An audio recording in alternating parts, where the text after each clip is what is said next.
Wait, wait, wait. Did I save? Oh, I save. I'm back. Hello. Good morning, good evening, and good afternoon, and welcome everybody. I hope you have a most pleasant day so far. I don't feel like I saved, so I'm gonna save right now,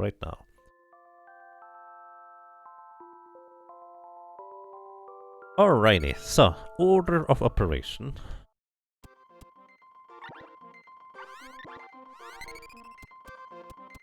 Now, we need to start leveling our weapons.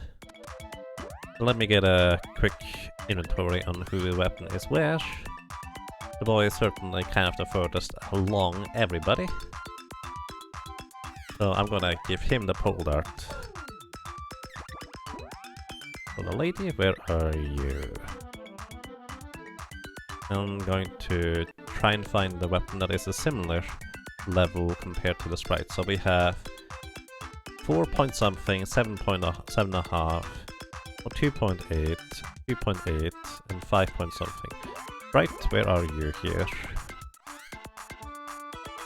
7.5. Wait, is that also on the Geiger's flail on the lady? It is. Why do you have the exact same amount of experience on that weapon? Alright, 5 point something on the lady on for you on the glove. And the closest is to the last lance. Alright. Alright, so we're gonna give you the spear. You get the glove. And good morning to you, Anacut. Welcome. I hope you had a, well, pleasant sleep. As pleasant as it can be anyways. Welcome. Andrea, remember to unmute too. I was worried. Now, when I come back from break to actually look over there. Well, at least I think I did. Either way, welcome to our grinding spot. So, since literally all enemies are low level than we are, we only get half the weapon experience, no matter which enemies we defeat. What this now means is that it does not matter which enemies I defeat, I get half weapon experience anyway, so I might as well go to the enemies that are easily one-shot and are available in large quantities. So what I'm basically doing here is I'm one-shotting a lot of enemies. To give you a frame of reference, this pole dart, or the javelin, I intentionally did not upgrade, which means the maximum level we have on this weapon is currently 1. From level 1 to level 2, you get 8 weapon experience for any enemy kill that is at equivalent level or higher. We get half of that if the enemy is too low level, which means 4, which is what we get right now. And then half of that gets distributed over to the sprite and the lady. Which means that right now, both the sprite and the lady get 2 weapon experience for any enemy kill we do. To give you a frame of reference, they would get 1 from level 7 to 8 if they were to kill the enemies there on their own. Also, from level 6 to 7, they also get 1 weapon experience. So they actually would get less weapon experience if they kill the enemies themselves. And on top of that, they would also need to set them to passive so they don't attack anymore. On the top of that, they would not just get less experience if they kill enemies themselves, they would also not share any experience with other characters, because 1 divided by 2 rounded down is always going to be less.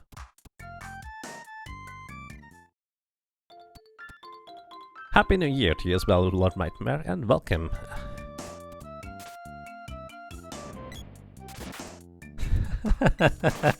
I hope you're doing well. Everybody looks like frogs in the fruit box. Has anybody ever looked at the inside the rabbi? No, I just cast through resurrection, and that usually solves the problem. Need to fight the rabbi afterwards, though.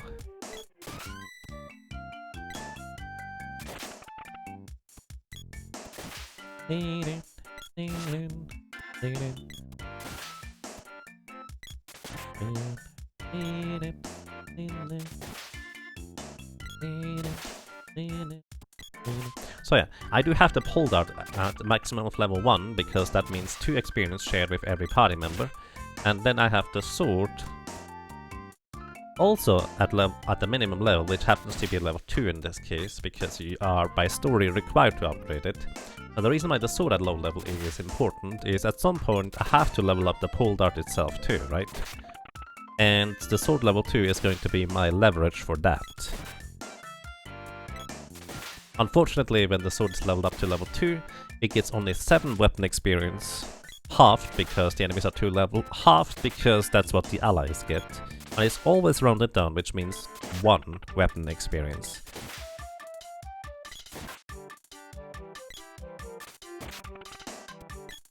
Basically, literally half as much. But this is what we will have to work with in order to level up the javelin to level, well, 1. Level 8.99. On the bright side, the sword only has to get up to 8.00 because the final sword is without glitches, not obtainable until you defeat the dark glitch, which means that's the point of no return anyway, so there's no way of leveling the weapon. Well, technically, I suppose. We do get some weapon experience from the wannabes, but I don't think that counts. But basically, 8.00 on the sword is the maximum without glitches. That's what I'm saying.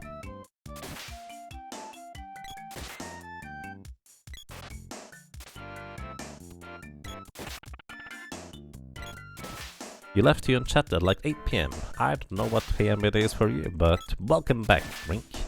And Happy New Year to you as well. Thank you for dropping by again, and all the best to you.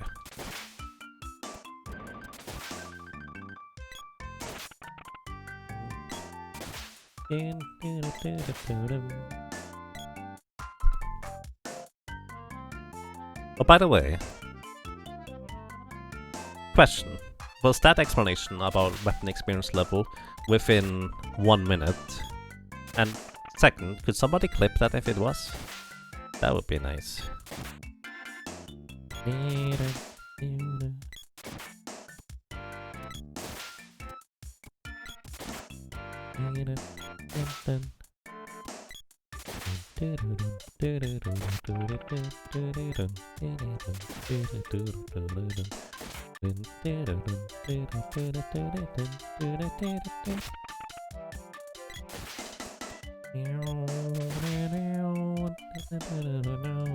There's normally up to 2 flowers right there. I don't know why it's only 1 spawns.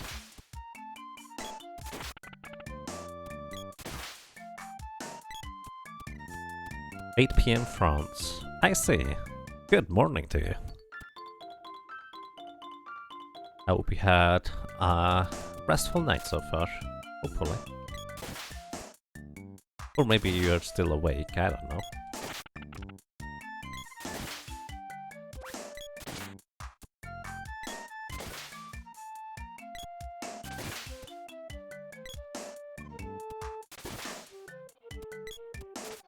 Wow, really?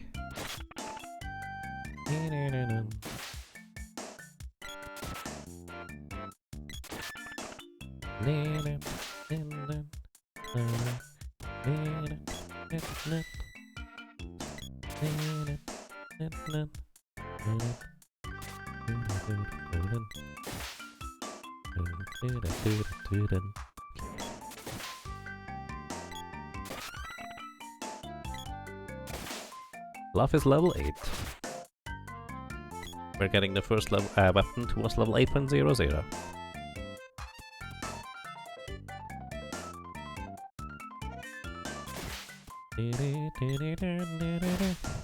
So when an AI kills an enemy, the other party members get the weapon experience of that ally. They get half of the weapon experience of an ally that gets the last hit on an enemy. It doesn't matter if it's the AI or not an AI. Any player knocking out an enemy shares half of the weapon experience they get, rounded down, always rounded down, with their allies. Seeker of Mana always runs down and always truncates decimal values.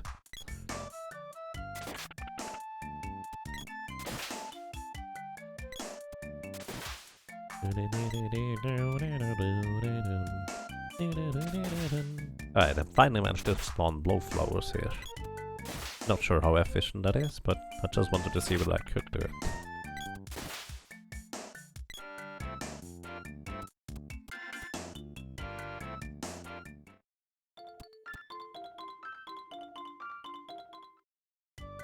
You're thankful the music isn't constantly changing. Yeah, only once in a while. Like that.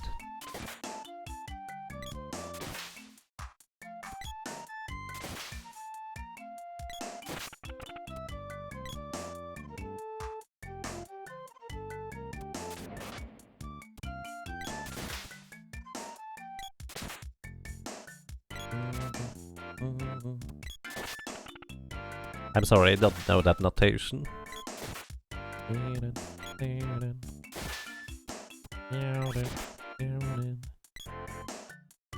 Looks like 2021 is treating me well so far. Yeah, I mean the end of 2020 as well, to be fair.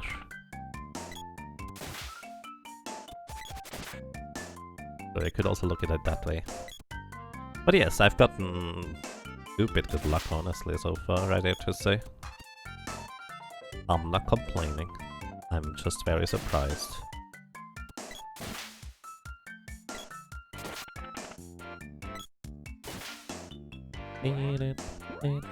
Alright, let's see.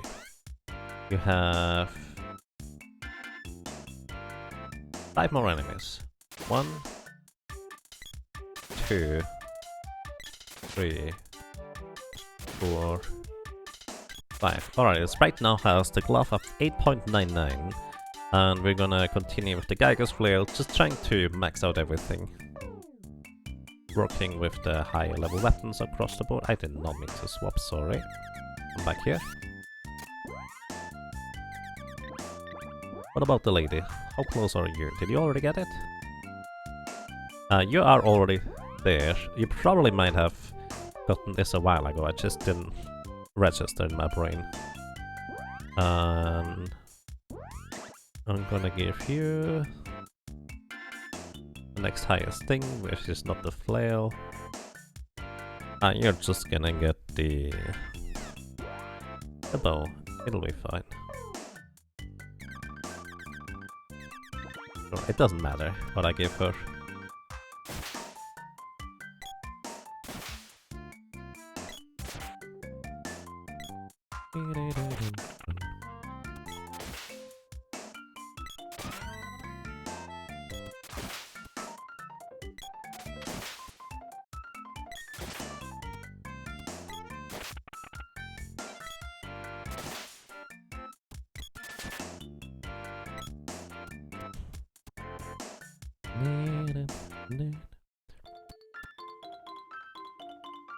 Bit shifting operation, move everything over to the right by 1.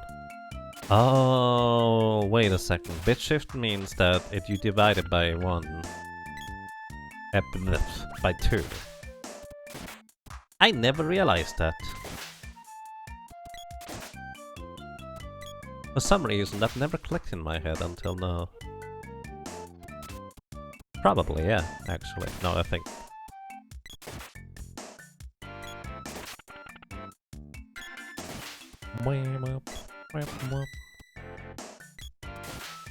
Whip, it reaches level 8.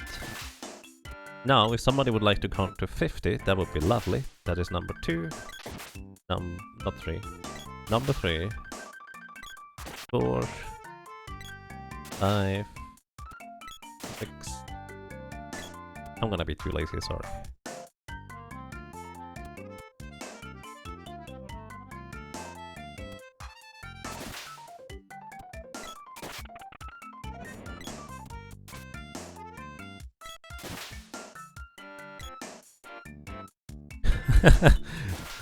I don't really understand some of these words there.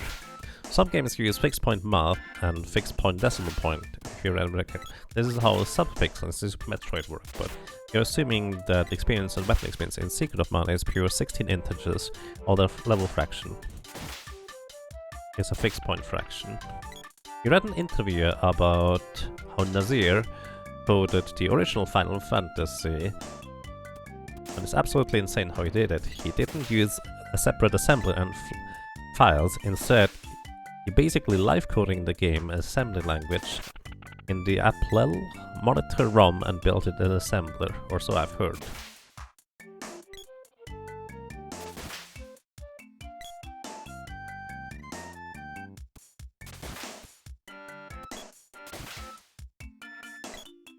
That sounds pretty crazy to me. 14? Give me a second.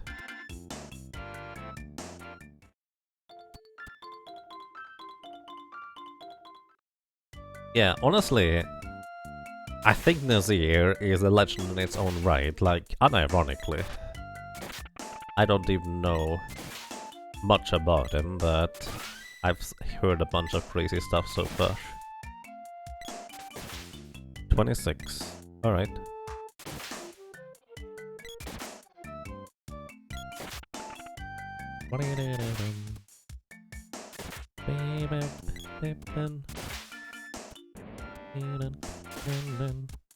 My muscle memory keeps wanting me to direct my AI into the mushrooms in order for them to attack it, but that's not a good idea because I don't want them to attack it actually. It's just my muscle memory tries to have them. A later model of Apple II, my computer which had more memory. Oh, the Apple II. Apple. That makes a lot more sense now that I think about it.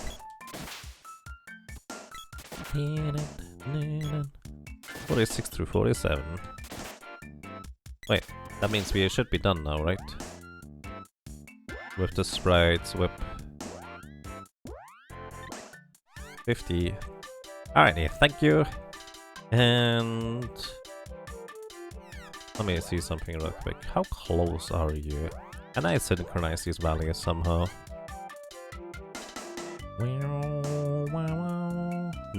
46. If I give you the Doomax, this is actually gonna be close enough.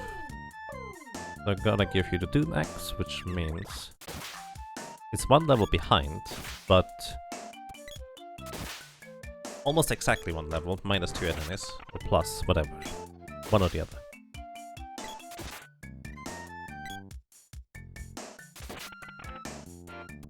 Because this means now, once the axe reaches level 8, it's 2 more enemy kills until the lady's bow is going to be at level 8.99. Thank you for counting, I do appreciate it. Also, I can skip the split of all equipment because I already got all equipment. Now we get all weapons to 8.99.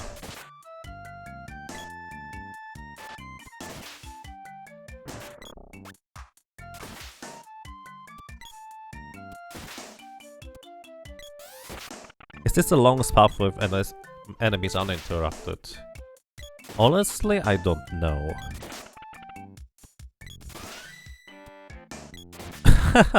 I have to admit, this is probably one of the points I've never really invested much thought into. It just kind of seemed natural to go here. Also 3 enemies.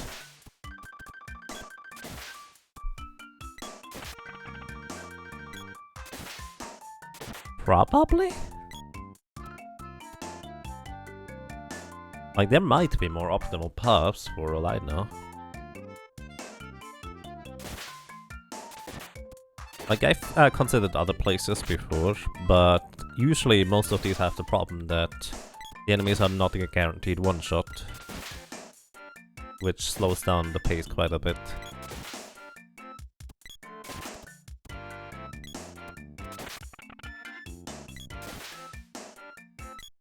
Maybe the one with the waterfalls. The catch about that one is that it's kind of tricky to lead the AI through the more narrow paths, and even though I have a lot of practice in it, I think it would still slow me down a fair bit more than here, where I effectively get 1 kill every time I get 100% energy, almost. It could technically be. Or where enemies just kind of multiply is also technically a possibility.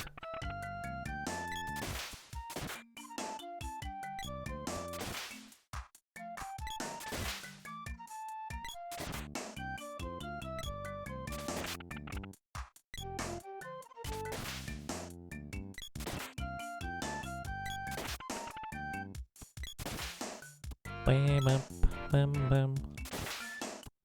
Bam, bam. Bam, bam, bam. Bam, bam, bam. Next level 5, which means no, don't attack that.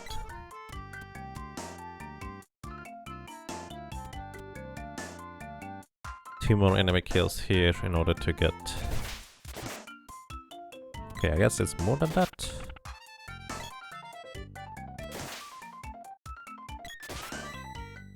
Why does that take suddenly longer? Did the sprite get that much experience by killing one enemy or two? Oh. Oh well.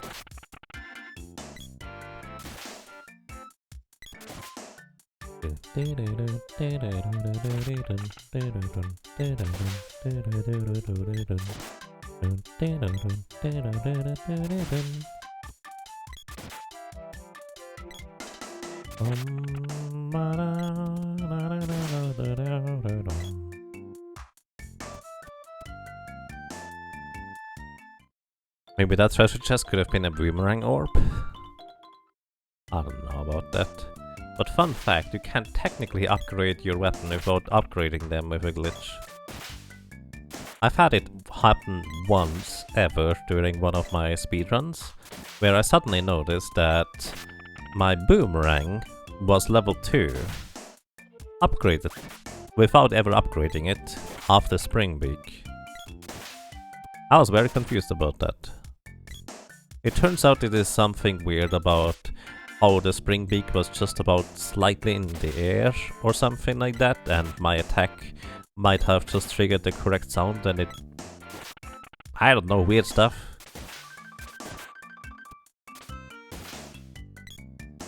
Either way,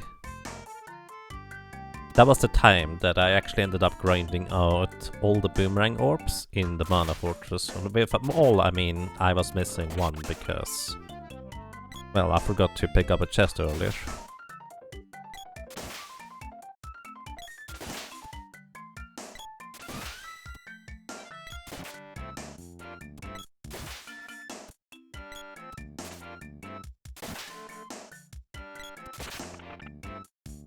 And when I then subsequently managed to upgrade the boomerang to actual level 8, where it technically was already at the ninja's trump at level 7, or level 9, I don't know. Basically at the maximum where it normally would have been, I managed to upgrade it once more through that glitch, and it became a javelin.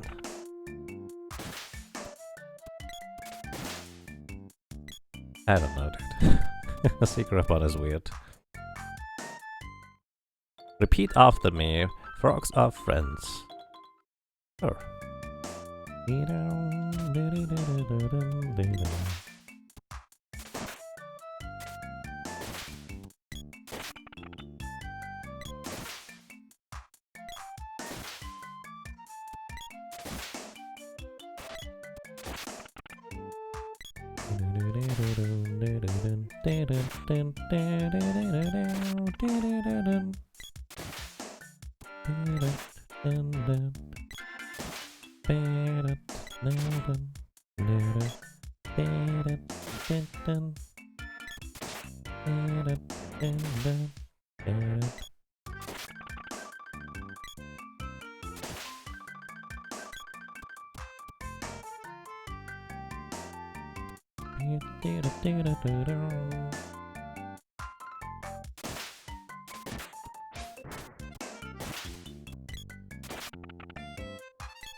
I just kind of strangely trying to think.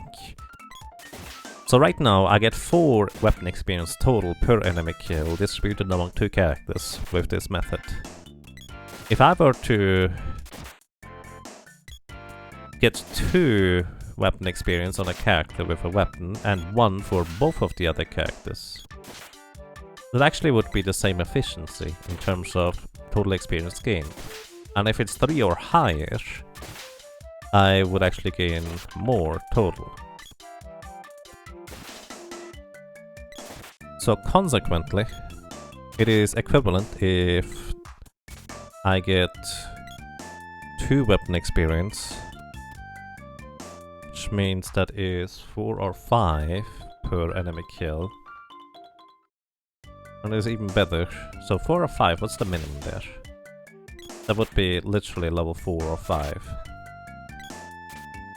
on a weapon. I'm just trying to think how I can be clever about this.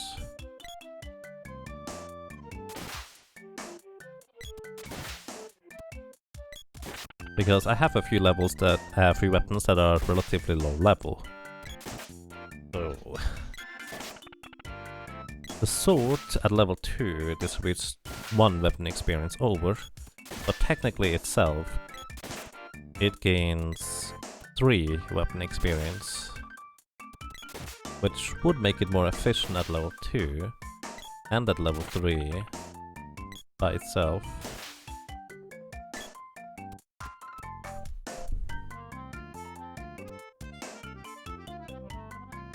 Okay, level up. We need a few more of those.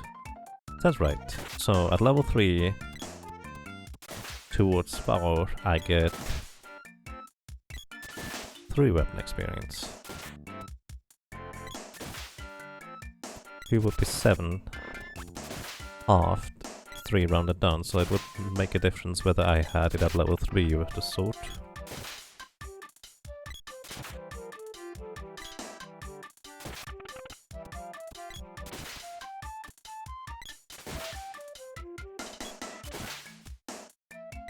Yeah, level 3 of sword actually is pretty much the equivalent of level 2.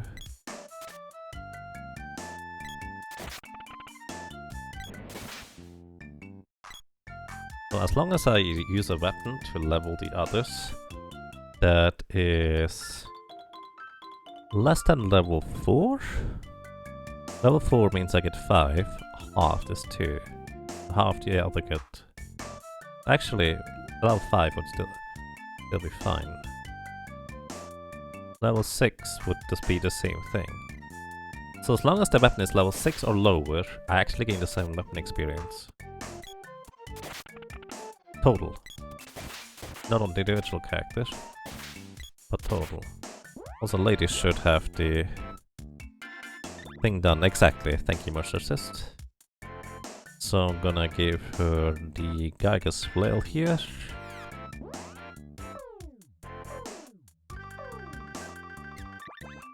How far along are you, Sprite?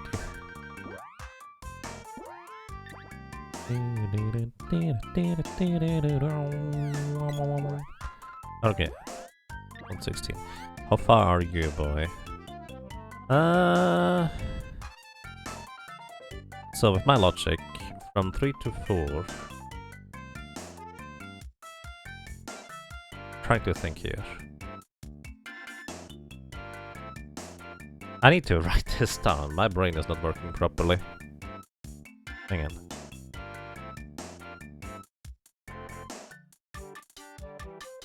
Level 0, 1, 2, 3, 4, 5, 6, 7, 8, 9.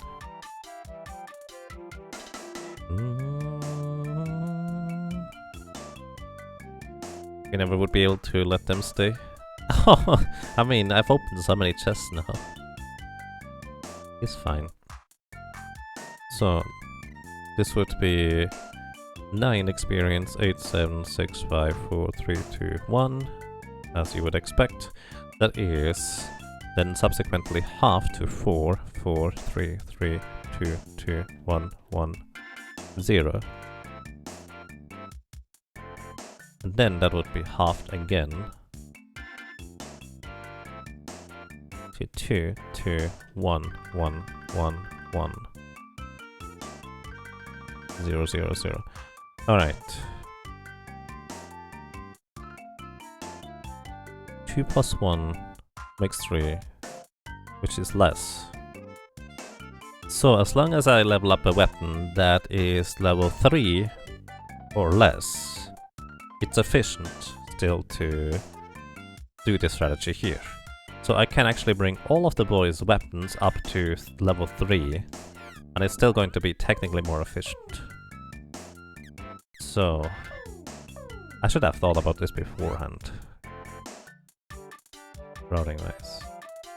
So yeah, as soon as the weapons hit level 4, it's going to be less efficient than the pole dart. But before 4, it is the same efficiency, plus I can level up the weapons at the same time. So I should go ahead and level the boomerang and the glove. Boomerang, glove and whip. Okay, let's go. As soon as we hit level 4 boomerang, we have a checkpoint. No, don't do that, lady. You don't give any experience over. You don't even gain experience. Did I change the weapon on them? Okay, 21. My dingus and didn't change the weapon. Okay, I did change the weapon. Wait, the boomerang is not leveled up all the way. The bow is not leveled up all the way for you. So that is gonna be 11 kills if you equip the bow first. 1, 2, 3, 4, 5. Oh, this is not 5 actually. 5 is now 6, 7, 8.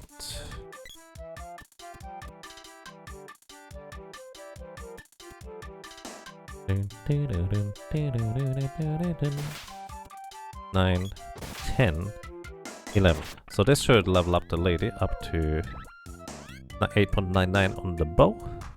How did I mess it up last time? And she now goes back to the whip.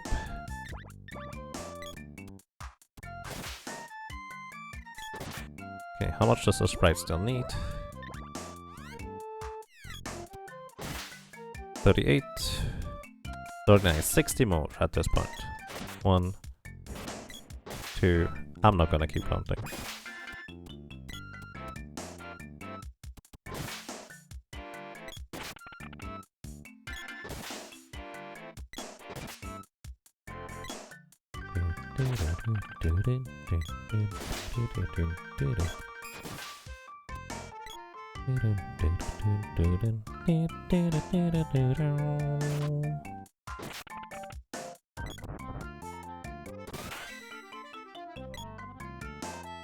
Happy's weapon skill is up, which means we need to switch over to the next weapon.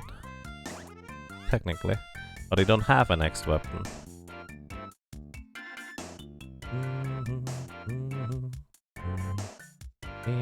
Yeah, well, your next weapon would be flail, but the lady is currently using the flail.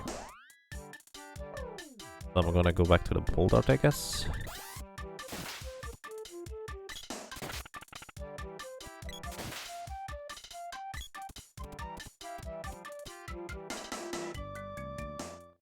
Those poor minions, are you really thinking you're saving mana and forced to kill 10,000 animals? No. This has a much more sinister purpose.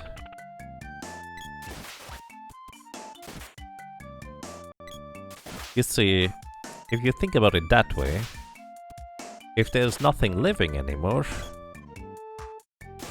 there's nothing to save. Ah, ah, ah. That'll make it a bit too dark. I might be a little tired. Just a little. Still feeling awake though, to be fair.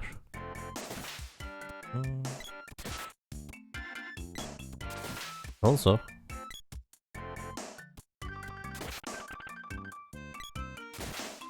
almost.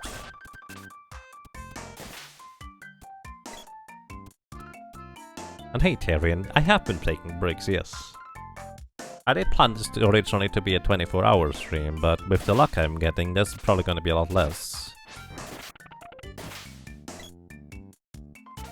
Also, Happy New Year to anybody who is 6 hours behind me, which I believe is actually US East Coast at this point. So, I hope you enjoy your stay in 2021. And may it be a better one than before, no matter how good or bad it was before.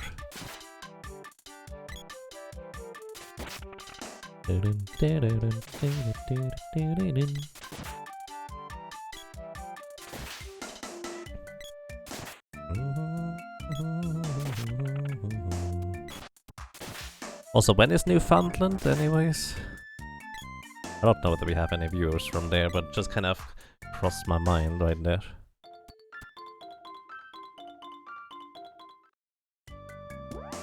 Alrighty. Right, is 8.99.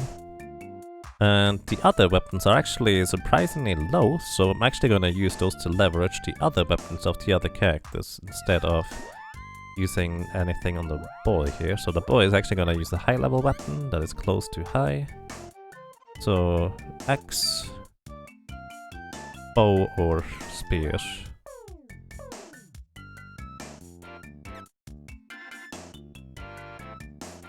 Well, actually, I'm just gonna switch then. Sprite is now going to level the others. Sprite has slightly less agility than the other characters, so they are recovering stamina slightly slower. It is barely noticeable as a progression over the course of the game, but it's very noticeable when you go from a level 99 character to a level 1. It's something I did not even realize for a long time, until Stinger told me that, hey, did you know agility regenerates your stamina faster? No, I had no idea.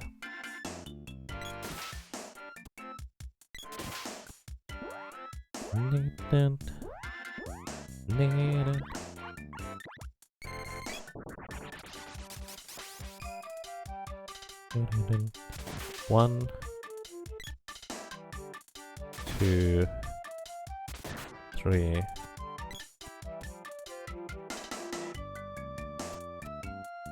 Happy New Year. 4, 5, 6, 7, 8, 9, 10, 11, 12, 13. Oh yeah, the boy is still set to aggressive, that's why you keep attacking. I forgot about that. 14, 15, 16, 17, 18, 19, 20, 21. At this point I'm just curious how many petrification charges I have. 23, 24, I might be off by 1.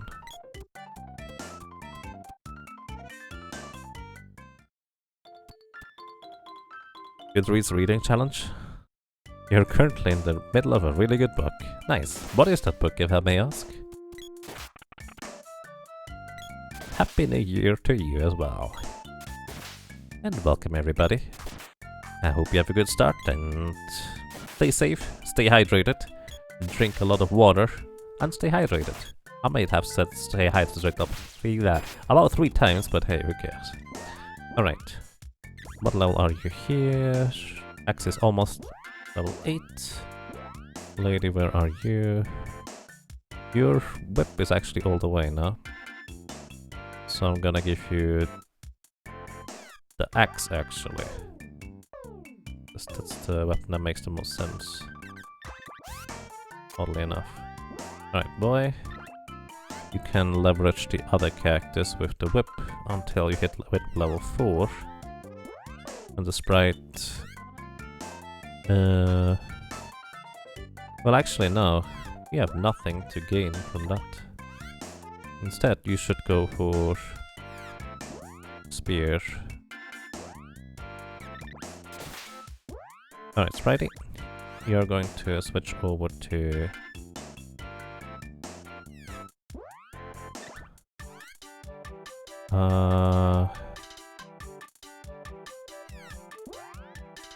give you the Daedalus lance, I guess? No, actually the bow. So bow up to level 4 with the sprite directly. It's always going to give 2 experience over to the other characters.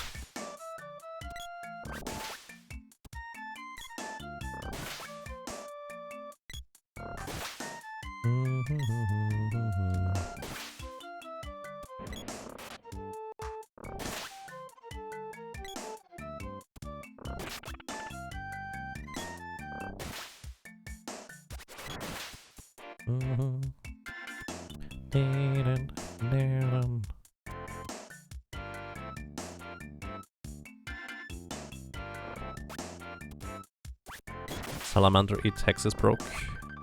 Uses Yaga C emote. Yeah, we don't have the cookie one anymore. Stop attacking, please, guys. How did you hit that, though?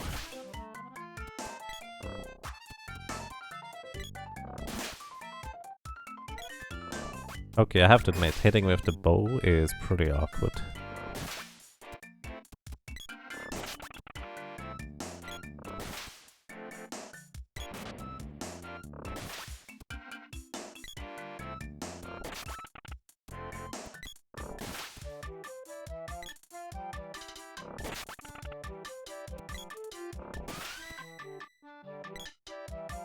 Arrow is level 1. Let me see real quick. How many more do you need on this weapon anyways? Which weapon do you have? Oh, you have the spear. You're almost at 8, so... going to get there soon.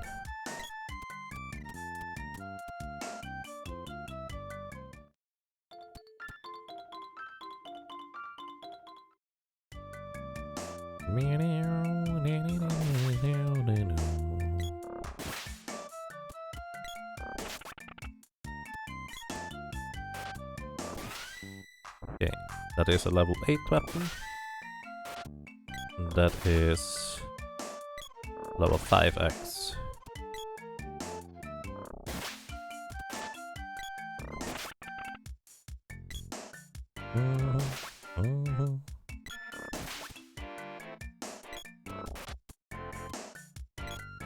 Oh my goodness, hitting with the bow is so awkward.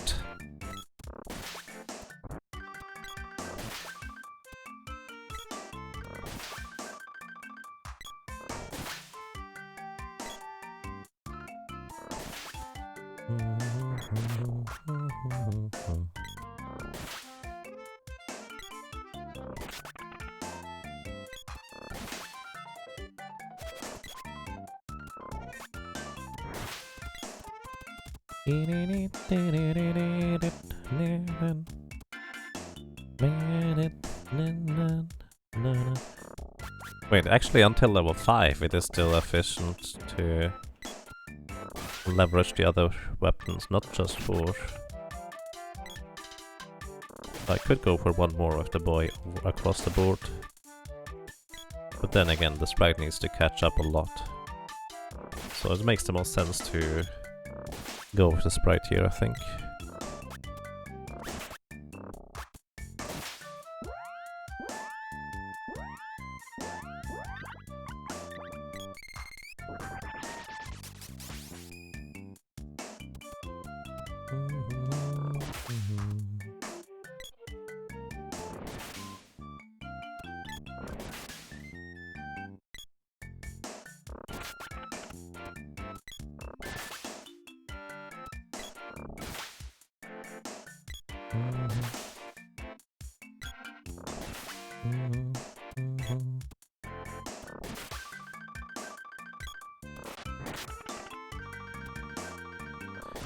You remember one time someone said this field theme sounds like yaoi music, and you really don't know how to feel about that. Well, I have no idea what yaoi music is, to be honest, so I couldn't tell you either, to be honest.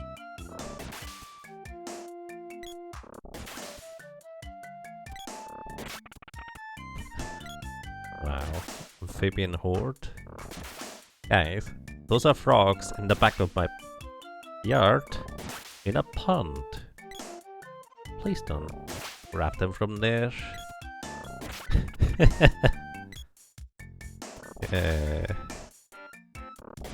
That's mean.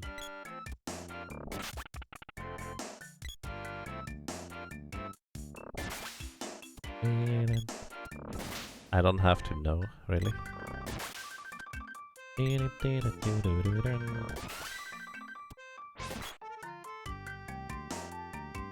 Arrow's level 3.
Axe is level 6.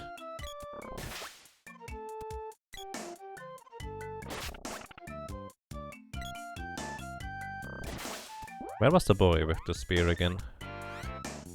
Ah, 8.99. All the way, actually. Whoops.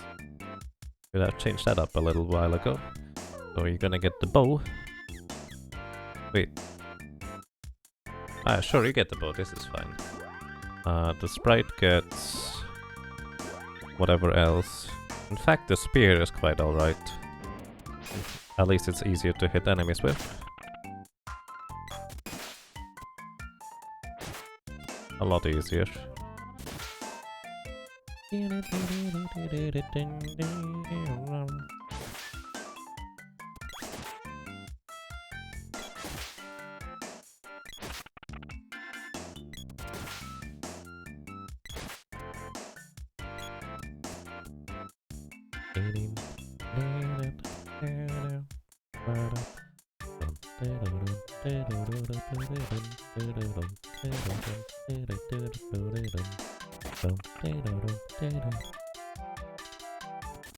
I feel like this is where the grind in the Fire Palace would have really helped out. I think this is where I'm going to lose the most time compared to the previous run. Because getting all weapons at a time to like level 2 or 3 or 4, I feel like might have helped a lot for, well, the purpose of getting the weapons up quicker, since during the Fire Palace grind I would be largely lower level than the enemies, and get a ton of money for the glitchless run ahead as well.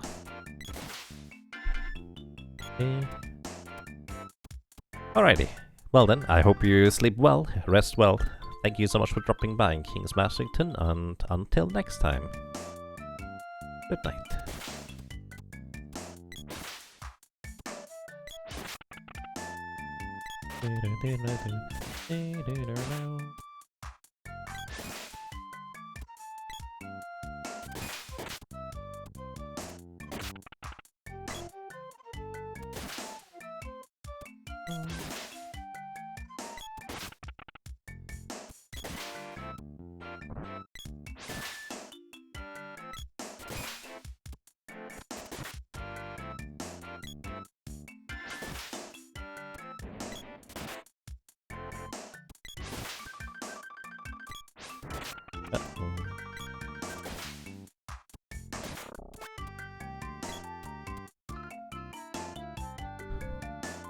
I probably should save once in a while.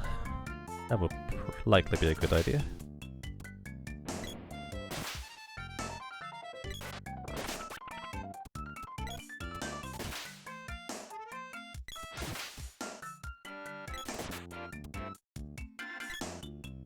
spear is level 3.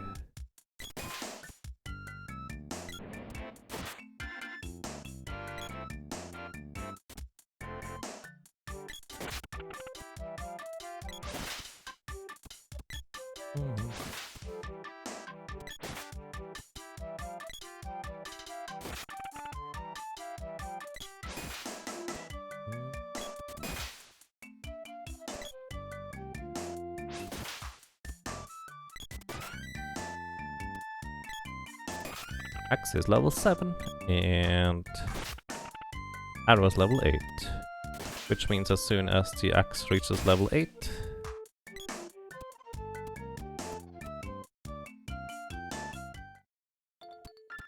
we will have probably the bow at level 8.99 soon. There's likely 50 more enemies here. Actually, no. Probably more like 99 enemies right here. Also, that bow shot there, that's exactly 0 experience for anybody.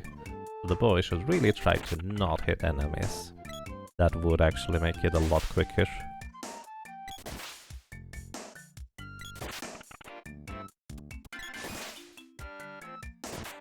What are we grinding now for weapon levels?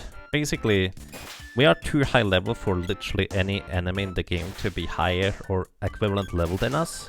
So we get half the weapon experience no matter which enemy we defeat at this point.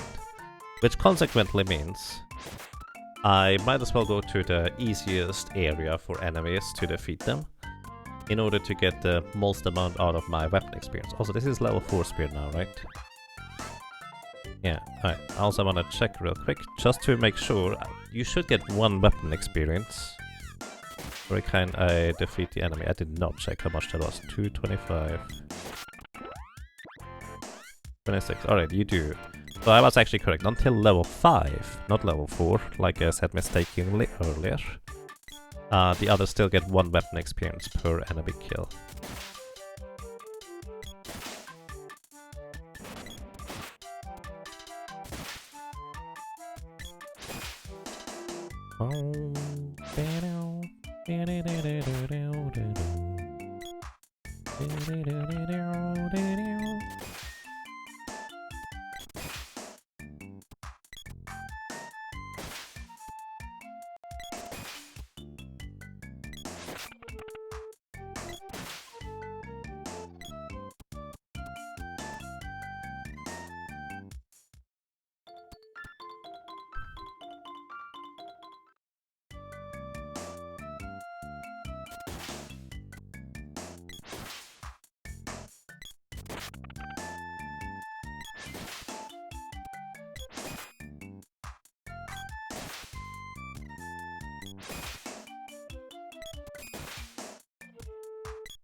That's just mild overkill on the poor mushroom. 707 damage.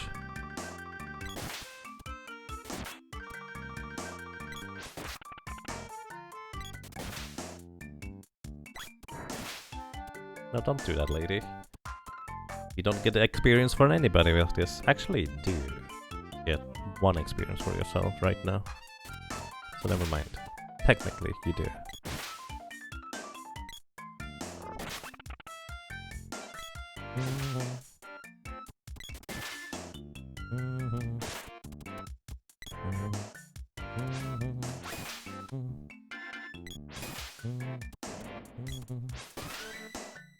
Alright. Spear is up level 5. This is as high as we can go for still leveling the other characters. So next we go with starting the boomerang. It's gonna be 2 experience for all allies until we hit level 2 of the boomerang. Then it's gonna be back down to level or 2 experience, but 3 for yourself. Which means until level 4 boomerang, more efficient. Wait. Yeah, actually, until level 4 Boomerang, it's more efficient to use the weapon yourself. Axe is level 8. Also means probably the boy is almost done. Yep. This is gonna be 94, 96, 98.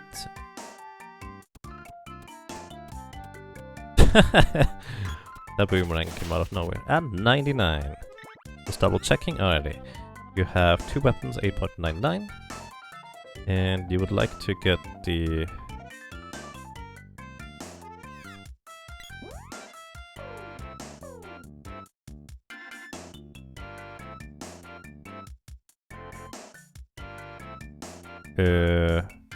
go with the punch now. Technically not terribly efficient, because right now him killing enemies with the glove would be quite fine. Alrighty, we're gonna be saving, and I'm going to take another break.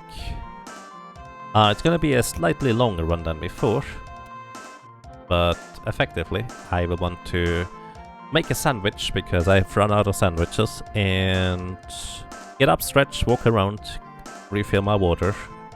So we're gonna be back at, let's say, 14:40 on the clock. Stay healthy, stay hydrated, and until later. By the way, I hope you all have a most pleasant day so far, and whatever you may do, take good care of yourself. Be right back.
Hello, I'm back.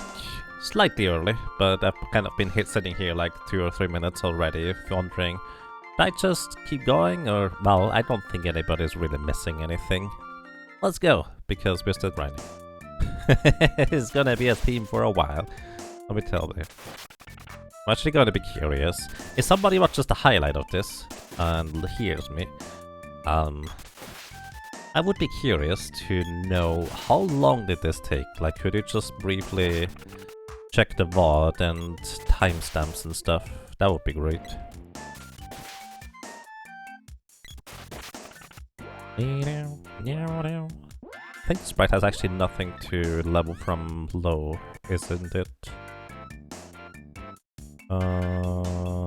Yeah. Gonna be basically as good as it gets with the boomerang here.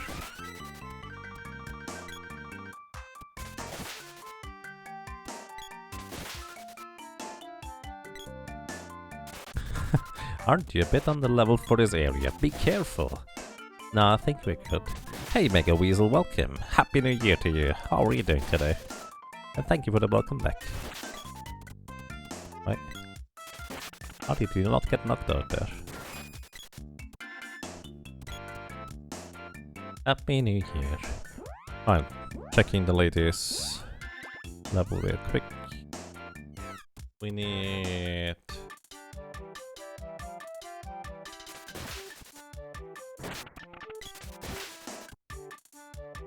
I think we are at 50 now, so 25 more enemies. Somebody would like to count, because I'm not gonna keep track. 2 3 4 5 6 7. Actually gonna be more than 25 because Spy is going to level up to level 2 before that with the boomerang, I think.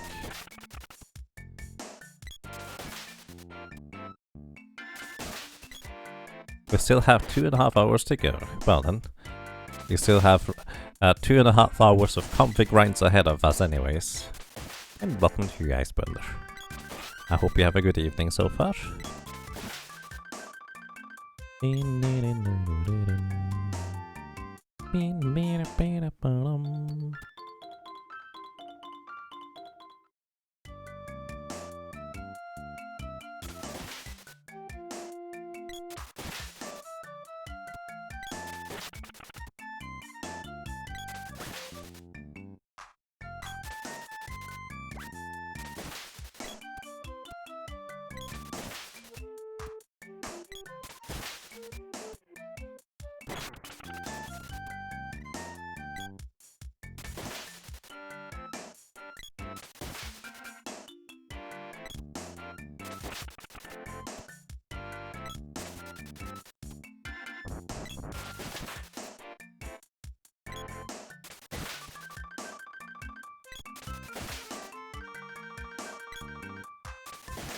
Alright, let's see, where are you now? 4 more enemies. 1 2 3. Don't know whether that was 4. Happy New Year to you, Sir Night Dude, and welcome. I hope you have a good time. I hope your year is going to be excellent no matter what. And... wait, I can't give you the glove. I guess... right, I kind of made this weapon distribution super awkward, didn't I? We're gonna... give you the sword, I guess, and I'm just gonna attack with the sword for now. Sword is more useful. That's nice than other stuff. Love is level 5.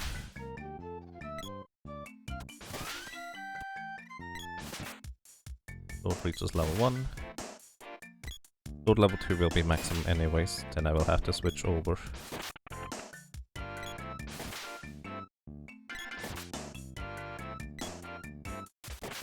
Then again, I could actually... Wait, I shouldn't level the sword. Thinking face. It doesn't matter. Well, it probably does, but... Yeah, actually it does. I should not have leveled up the sword. This was a mistake, I think. What else do I level though? The other two weapons are actually occupied by the other two characters. Ah! This is so awkward.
Javelin is level 1. Right, there's just no good solution to this, is there? Yeah. I can give this right the bow now, I suppose. But it's not gonna be any better than the... Okay, bow's gonna be afterwards for the sprite. It'll be fine. You will get... the punch is gonna get leveled up all the way now. Which means, aside from the glove... Oh.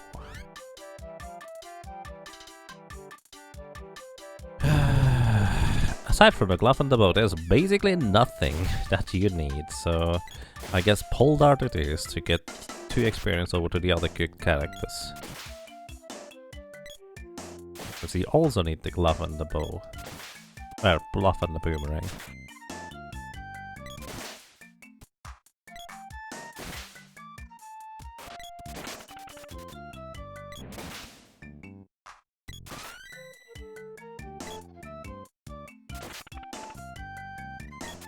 Glove is level 6.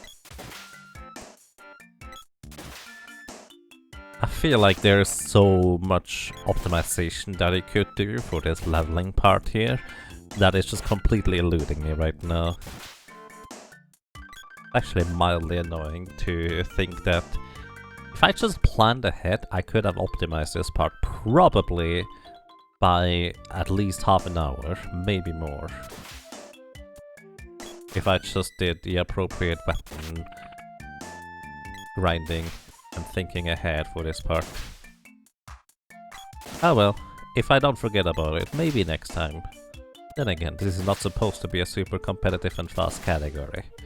I'm just trying to enjoy the game that I play. Yay, save a frog, thank you. Frogs are friends, not food.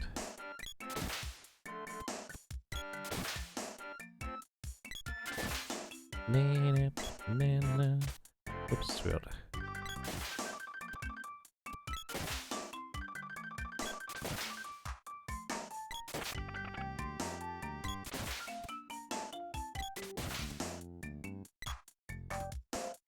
Frogs are probably tasty, I don't know. But these frogs are my friends, so please don't put them in the food box. They help me with kitchen work. Well, they try anyways.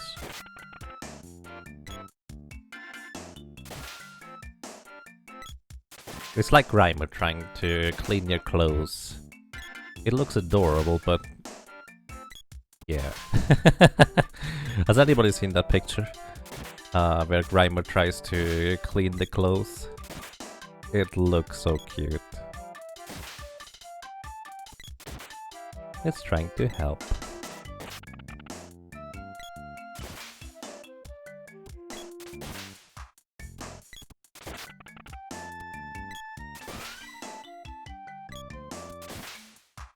Buff is level 7.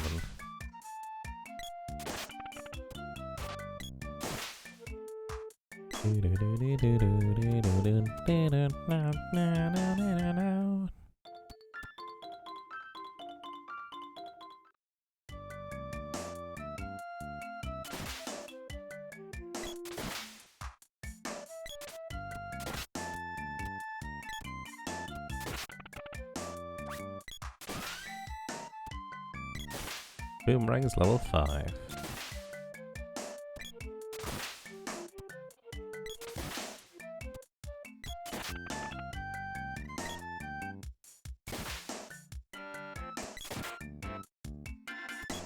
Honestly, I feel like the javelin is actually a really good weapon to use for this grinding part here. So, aside from mild awkwardness where I needed to figure out a new setup for the well, fiend hit, double hit, as well as, well, needing to get a little bit lucky for the eggplant man, or, well, potentially having to find an alternative strategy compared to what I did last time, was actually quite good.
Was it level 7 or level 8 glove?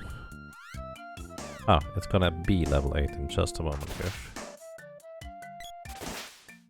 97, 98. Wait, what?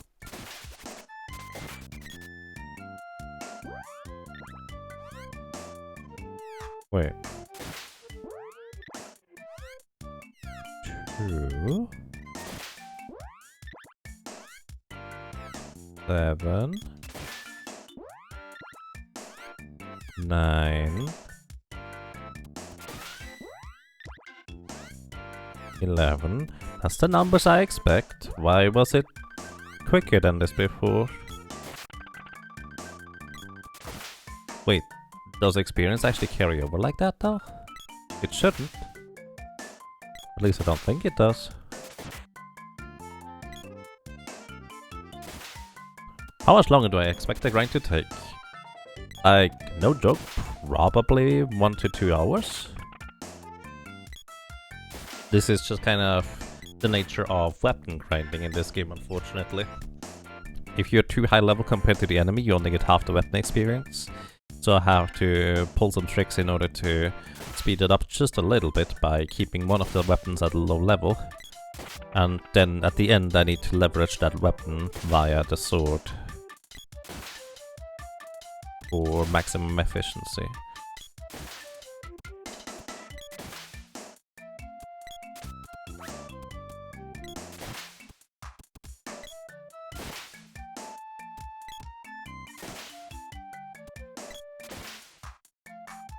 Actually, I'm starting to think when I might be able to level up the spear. In theory.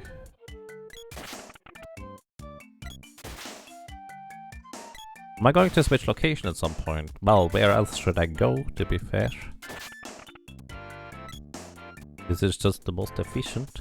If we have an equivalently efficient location, let me know.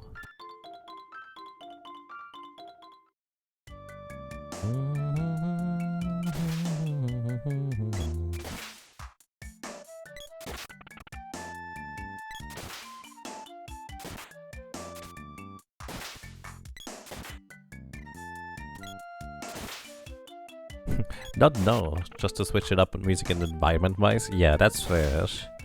It's just I don't think there's much better place.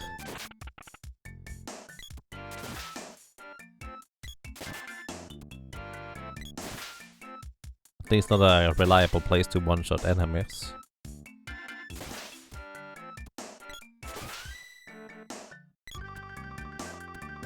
Oh, I probably forgot your weapon. Yep. Alright. You get the X now.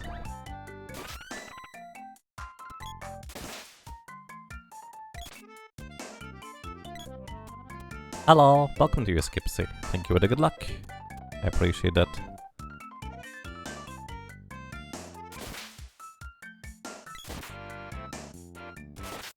Might be the crater. You mean the Pure Lands? Like the volcano crater, I guess. But yeah, those enemies are not a one-shot. Plus, we already completed it, so we cannot return back there. There's no more enemies there.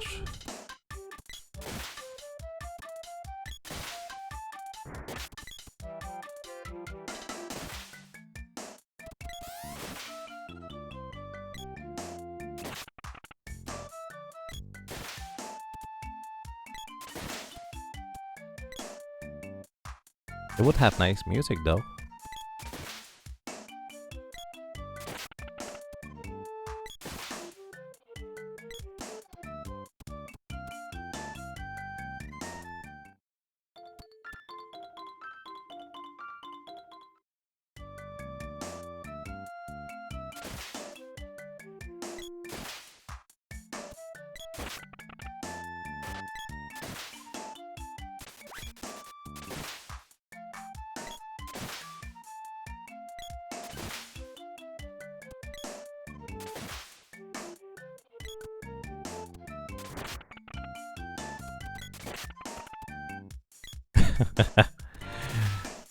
I mean, is it a horrible point for you to drop in?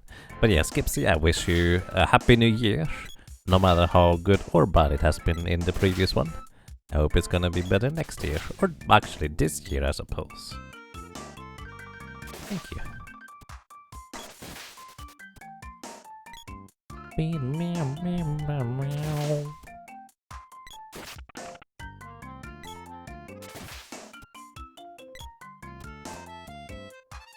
I mean, I have an idea what I can do here. Hang on. Just don't know the enemy spawns around here. Oops. Oh my goodness. Boomerang is level 8. Does that mean the boy has leveled up to item 99 on the X? Almost. Next weapon would be the boomerang.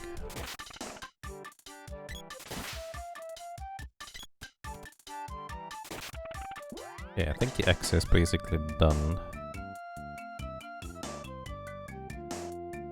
One more. Oh yeah, the whip is next, technically. Just gonna switch over to the whip for you. And you can grab the glove for now.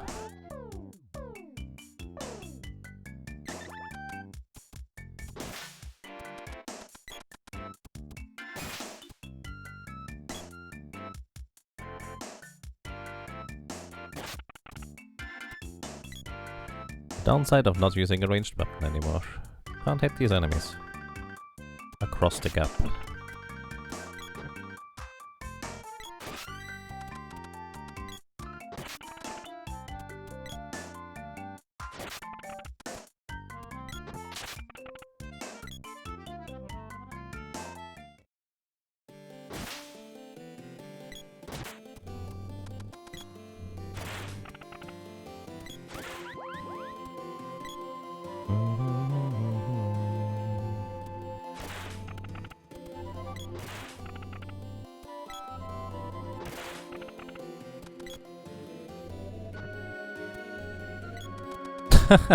That bat is just running away.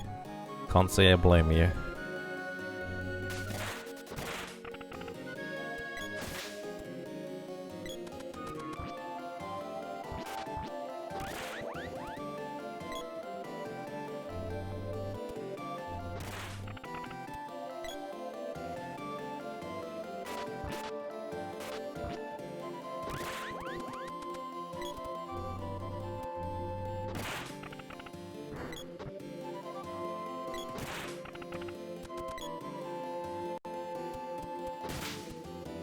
Laser frog. Really?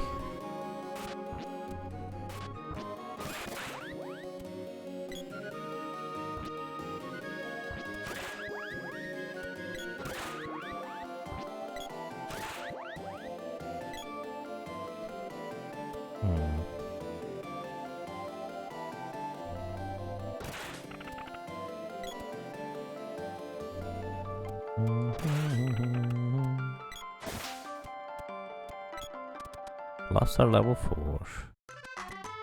Means that was 25 kills. Next level is going to be 33. That's when I have to check the sprite's weapon. Actually, I should probably check it right now. How close are you with the boomerang, my friend? 56. So yeah. Gonna be pretty close, but not quite there yet with the sprite at that time.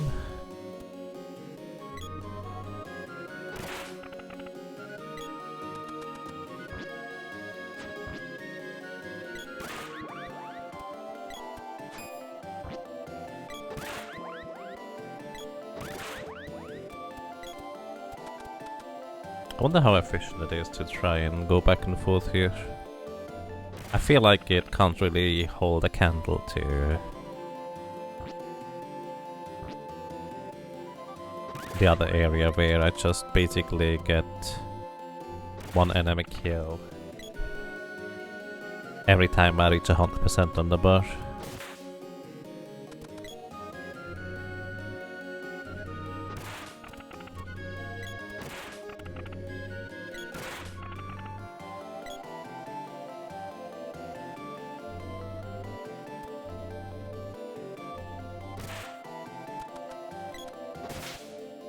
But hey, was a nice visit, I dare to say.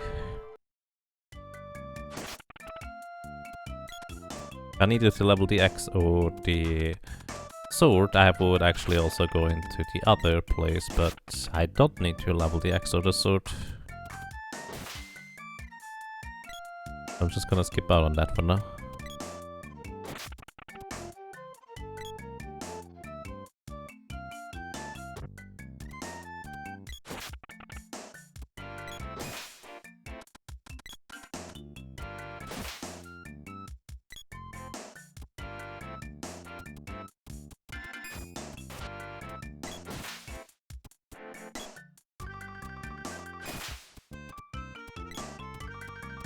Hey B-Dragon, Happy New Year to you as well. Welcome to 2021. Whip reaches level 4.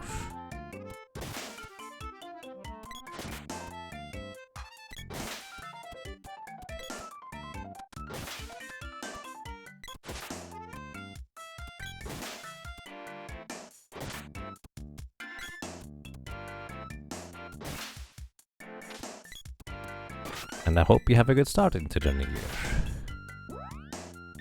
Alrighty, we have... Hey, all the way up to 9, so Sprite is gonna get the spear at this point. Just hold it, don't worry about swinging it.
Right.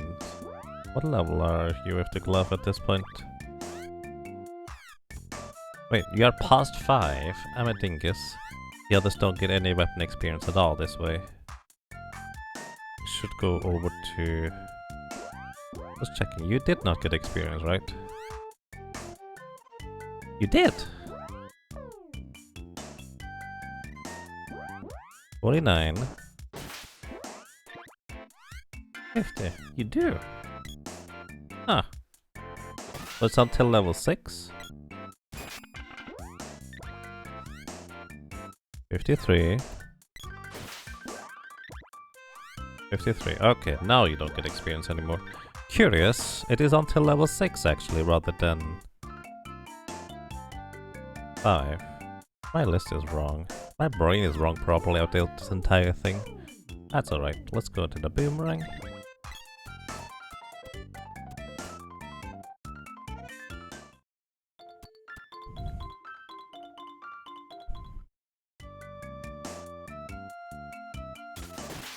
Wow, so many frogs.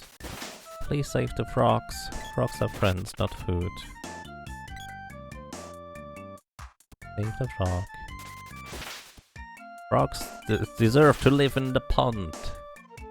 In the wide, wild pond with lots of bugs to eat. Yummy bugs. Probably. I can't attack. Sometimes the boomerang decides to go off screen to the left side. And I can't do anything. I technically can actually run forever during that period because my running does not go on a cooldown. It's weird. I have no idea why it happens. This is why it's called quote-unquote glitchless, not glitchless.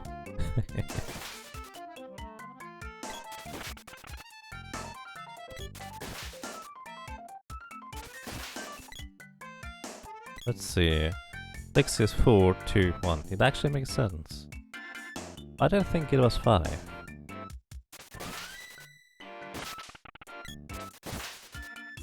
No, it doesn't make sense.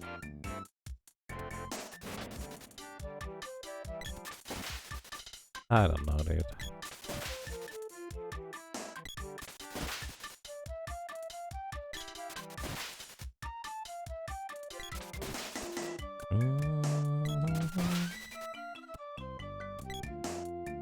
Here is level 6.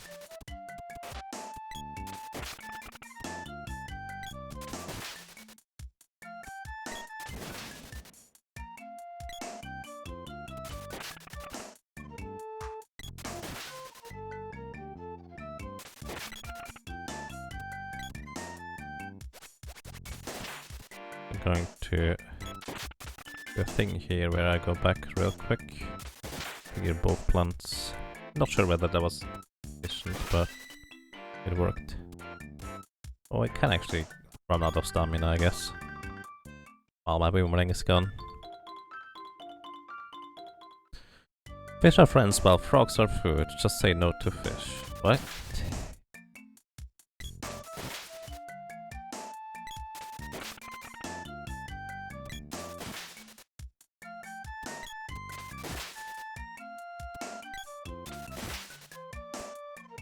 The secret Innsmouth resident? Innsmouth? I only know Fishmouth. Anybody played that Cat Cthulhu game or whatever it's called? I forget what it's called. Kind of interesting. Point and click adventure. Didn't get far yet. Meant to play it on stream maybe, but I have too many things to do.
Boomerang level 4.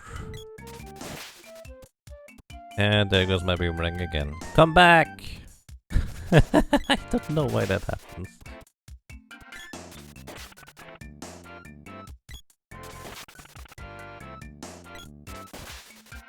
Nope.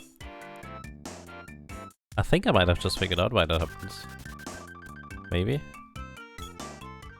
I shot it basically to the right of screen and held down right, and it flew right past me.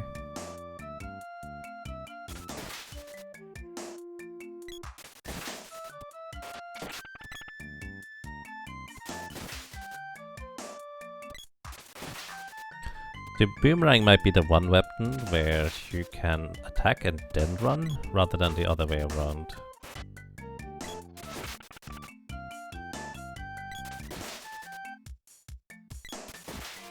Yeah, save the frogs.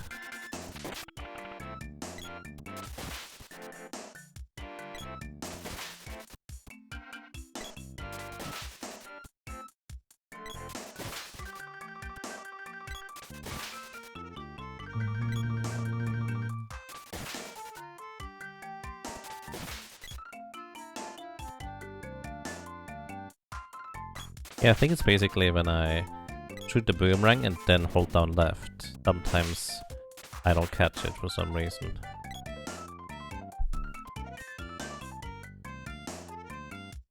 Down right for that matter, shooting it left and right.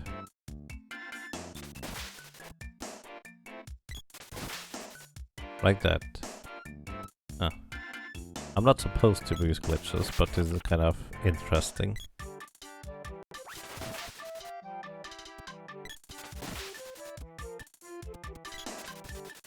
I never really knew why that happened. Plus, it's not useful. It's in fact detrimental to me. I'm just curious as to why I sometimes lose the boomerang. Like, shoot, then hold down right, I lose the boomerang.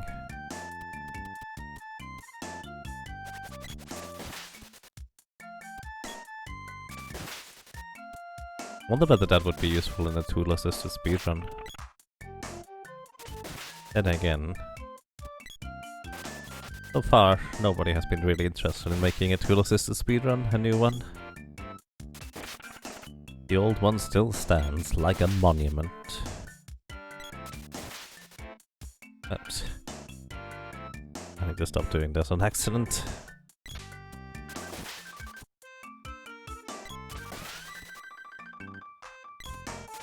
It reaches level 6. And B reaches level 7. Neat.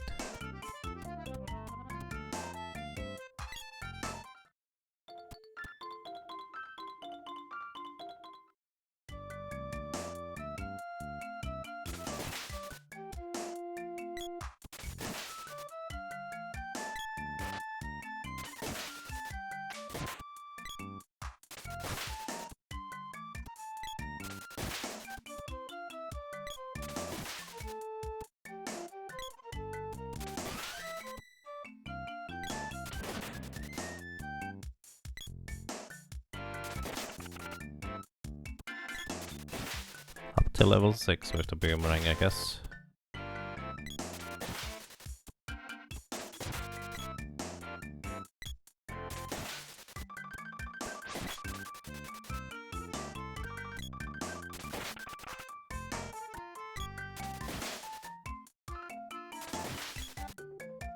Uh-oh.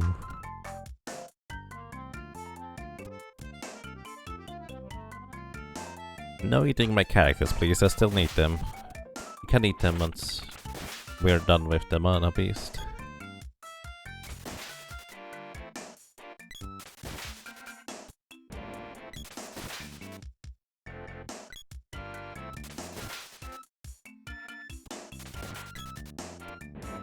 So, quick question. Is there an English word for marzipan? Marzipan being a German thing for like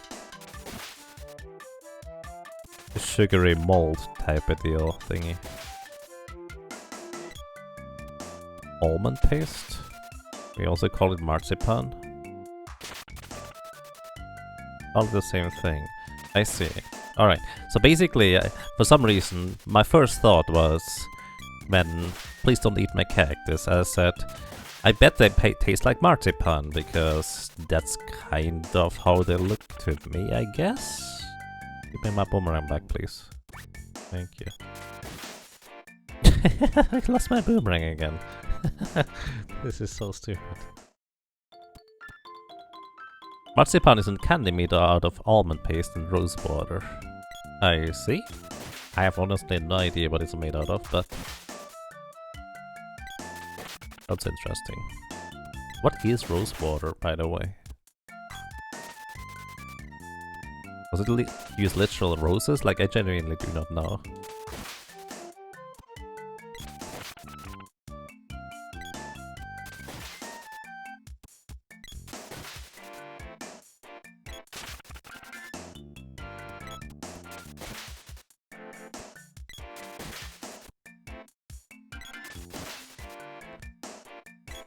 Rose-infused water. Water-infused rose. So it's literally rose.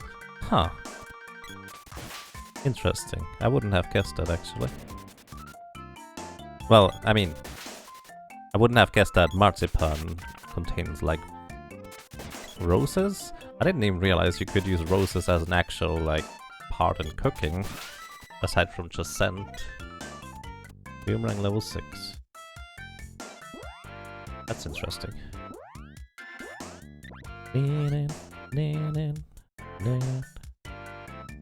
So the lady is actually basically done with this kind of leveling. She needs now the leverage of the other cactus. And use the bow on the sprite for one level. Not gonna be sufficient. And I can... yeah, no. This is where we start using the javelin, basically. Again.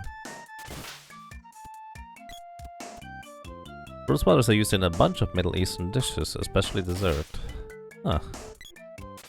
How does plain rose water taste? Now I'm curious too.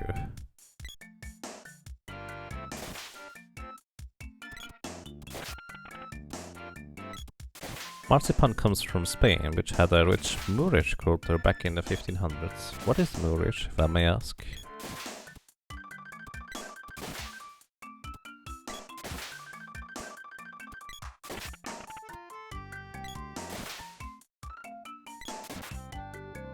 I managed to cut out the melody for like a full 10 seconds there via timed hits. I didn't try, but thing, I suppose. Spear level 8, 50 more enemy kills. Actually, once the whip reaches level 8, I will know that the spear is at 8.99. Moorish refers to Muslims in Spain, basically. Okay, interesting. I know very little of world history, to be honest. Never been my strong suit.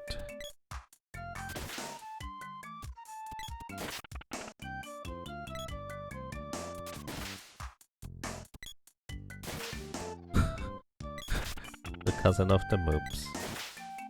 Okay. I appreciate those brackets, Newster, because I would not know.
Alright.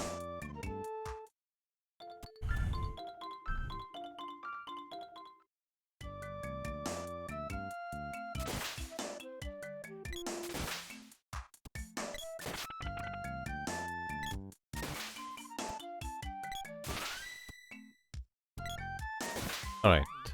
Wait, whip reaches level 8, which means... Wait, whip reaches level 8? Oh yeah, that makes sense. Okay. Sprite only has to level up the bow at this point. So... What do you have to level, lady? You have nothing to use leverage as, do you? You leveled the... punch... and the other thing. Actually, we can use that, technically. And use the bow on the sprite in order to get at least up to level 6 plus 1 each.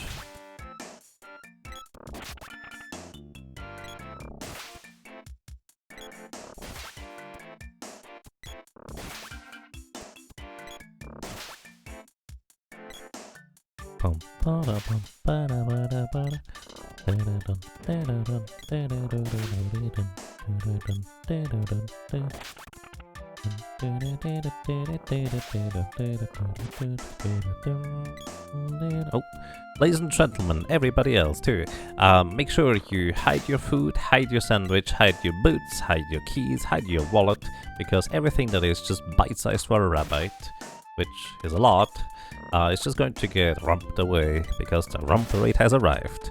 Rump, rump, rump. Rump, rump. And there goes my sandwich. I would need to make a new sandwich, everybody.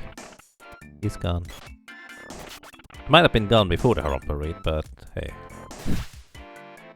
I don't have a sandwich anymore.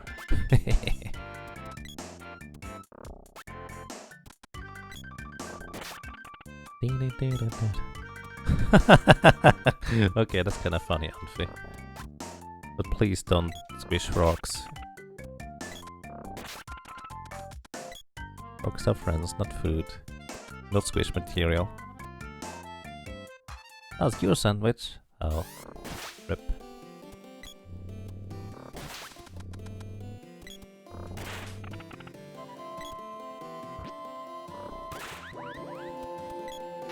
No, that... Boy, why? Why did you attack?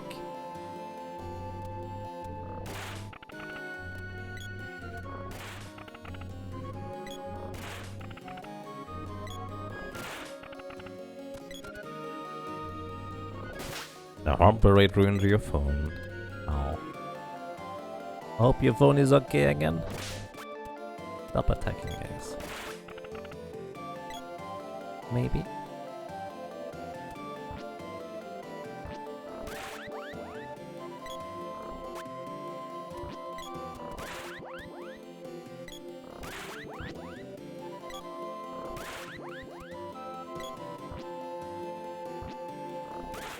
Kinda curious how efficient this might be. Well, not terribly efficient if we get 2 chests. A chest is a 1 in 16 chance.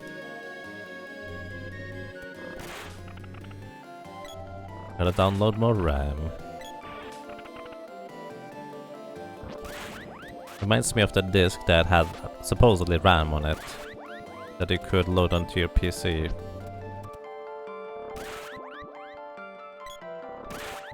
An interesting concept.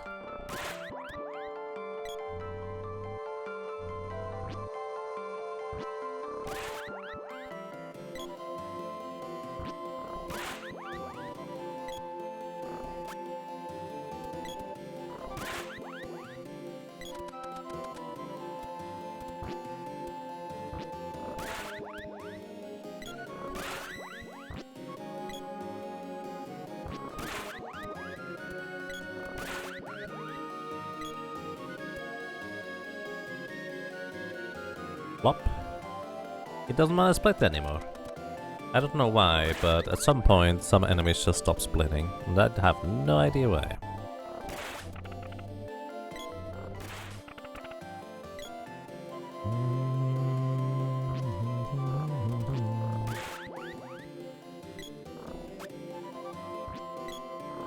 Do these things have evasion? I always thought their defense is just really high. Maybe they just have animation frames where they can't be hit.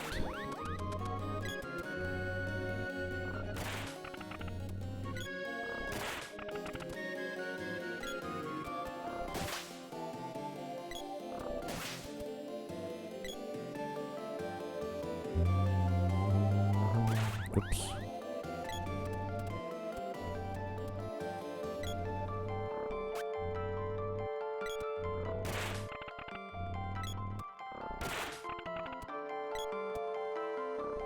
RAM disk? No, I wasn't referring to RAM disk, but disks that supposedly allow you to extend your RAM with a program installation thingy.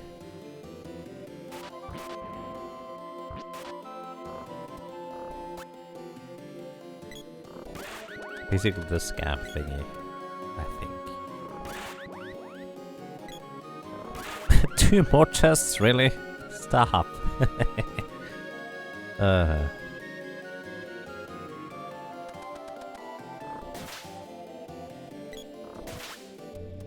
We actually don't need any more chests at all. That phase. Chest opening is my favorite part of this run. I think future runs are probably going to be without level grind again. Now that I remembered.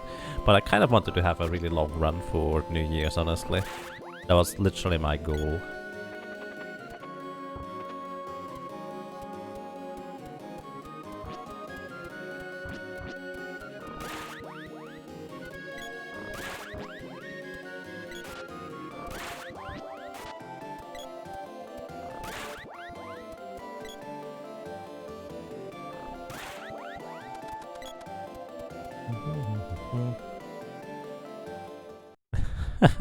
I bet those 28 gold really come in handy at this point in the game. Well... not really. A little bit late for that. Just a little.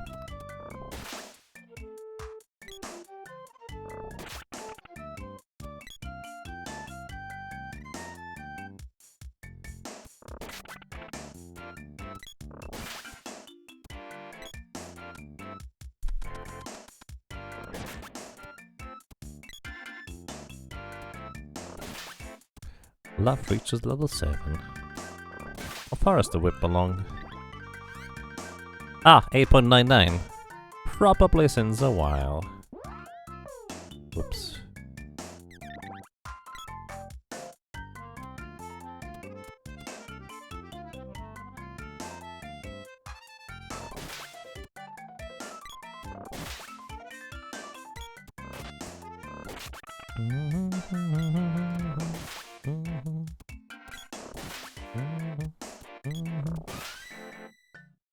Okay, arrow is level 6, which means we need to start using the boomerang here instead now, which is still below level 5, which means everybody gets 1 weapon experience from it.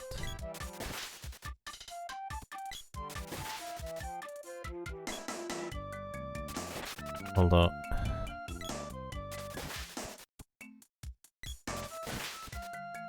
I'll need to see something. Guess as long as I get at least 2. Which means it needs to be minimum of 4. Yeah, actually 9 minus 5 makes 4, so it makes sense. I'm just a dummy and I miscalculated earlier.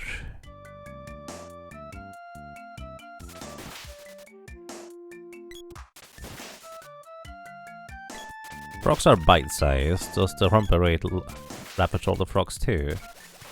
Well, the ones you brought in the food box, probably. I will have to use resurrection on them. But The ones in my pond in the backyard, I always close it shut. Before the Rampa Raid arrive, because they're kind of really hard to overlook when they arrive, so just push a button and it's shut.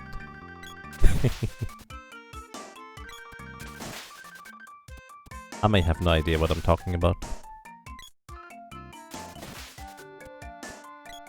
Dun.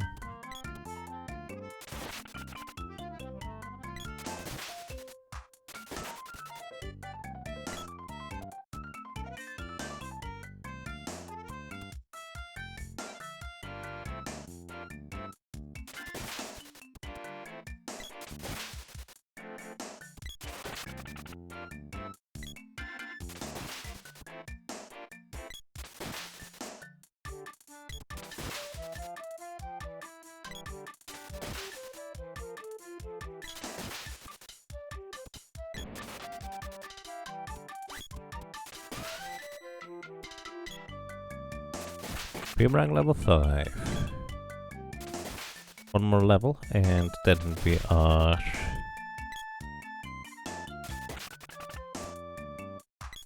well, back to the javelin I suppose. Okay, let me actually see where you guys are at this point. You have the glove at level 7 something. Wait, you also have the boomerang at 5. Well, 6.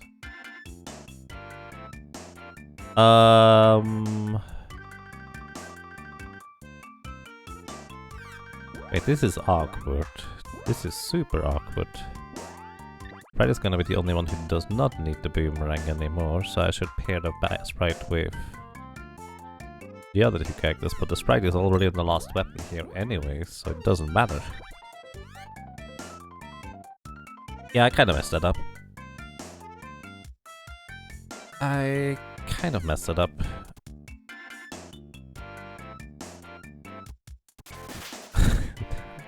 That is where it just doesn't work out with the weapon leveling.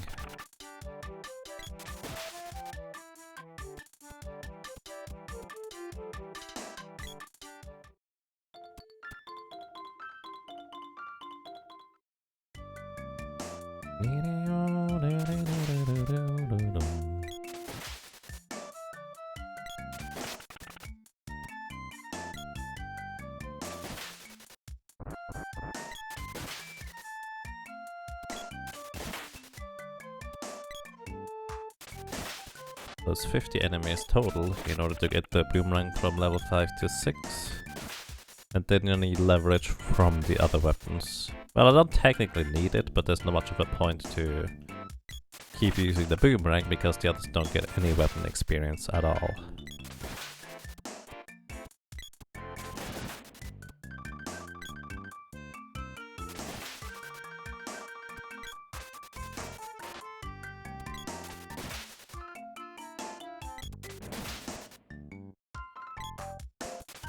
So Mina should level up the javelin afterwards because I don't get double benefit anymore.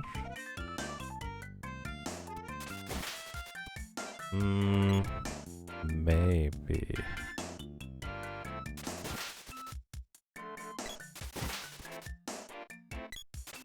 Yeah, the javelin may make the most sense at that point.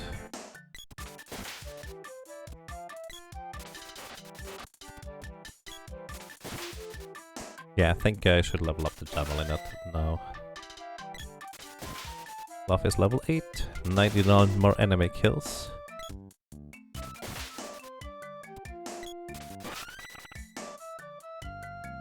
Okay, arrow is level 7. Means if I see arrow level 8, then I forgot about the glove.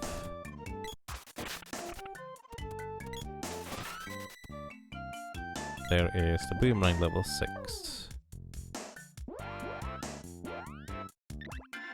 So for you need the bow, and that's about it. technically the bolt. Okay, it's time to level up the pole dart now, I think.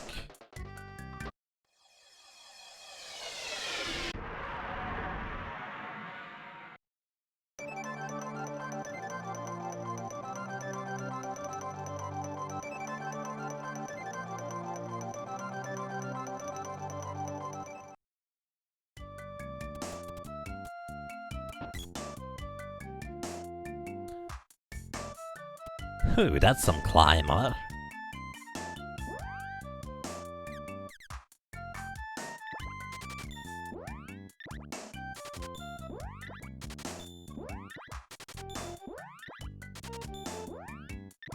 Oops, fork.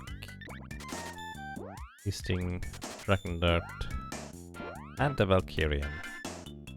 Alright, all weapons are maxed out in terms of upgrade levels. We will never have to visit Watts anymore, unless I decide to get the Man Sword for some reason. Which I don't plan on. And back to here we go. I'm gonna be briefly saving. Because no matter what, I will always be able to still level up the weapons through the sword.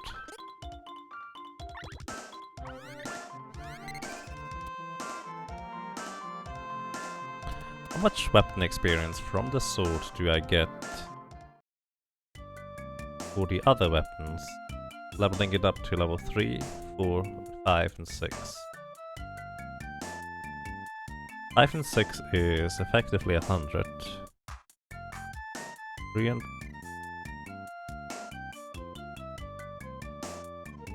I don't know, dude.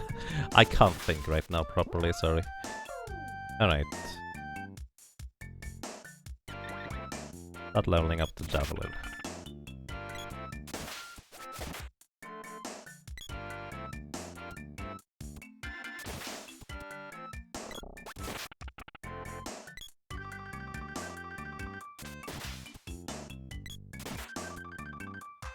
If somebody wants to figure out a theoretical approach to how to optimize weapon leveling up, be my guest. Because I feel like there is definitely something to be improved there. As I said, I think half an hour to maybe an hour can be shaved off of this run just purely by optimizing the level grind better.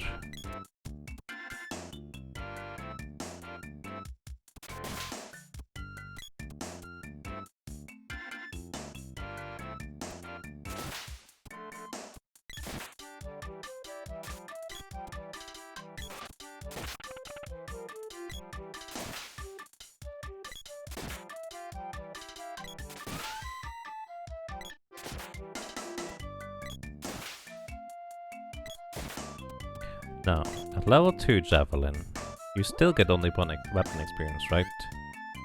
Okay, you're currently leveling the bow, 58, 59. Yeah, you still got only one. So it was the correct move to keep the Javelin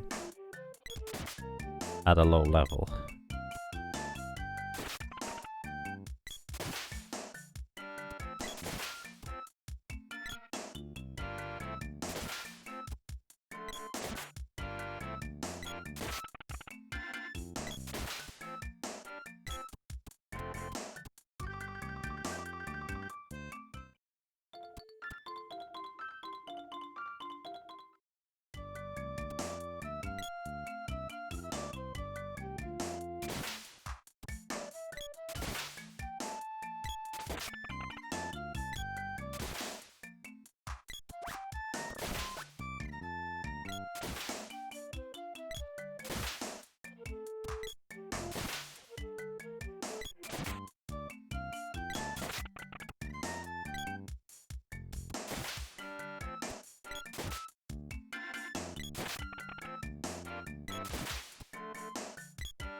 Javelin level 3, and it will keep giving exactly 1 experience all the way until level 6.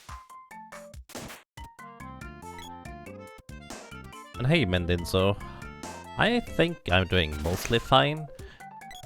The planning and thinking part isn't working exactly as much as I would like it to right now, but I think it's gonna be quite alright.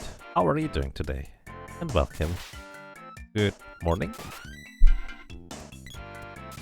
Arrow levels 8, which means I forgot the punch. Yep, alright. Gonna have the lady equip the boomerang at this point.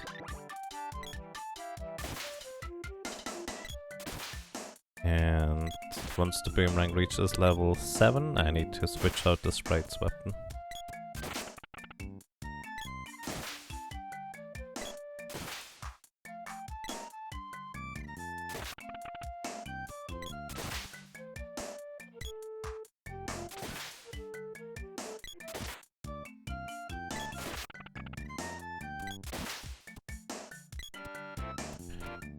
Things are going good there? Nice, good to hear. It is 1:39 AM. Good morning, technically. Technically morning. Or good night.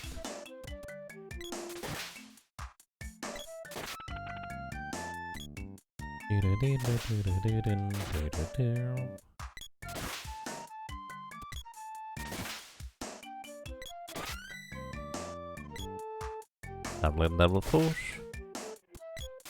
Before reaching level 6, Sprite will finalize the thing.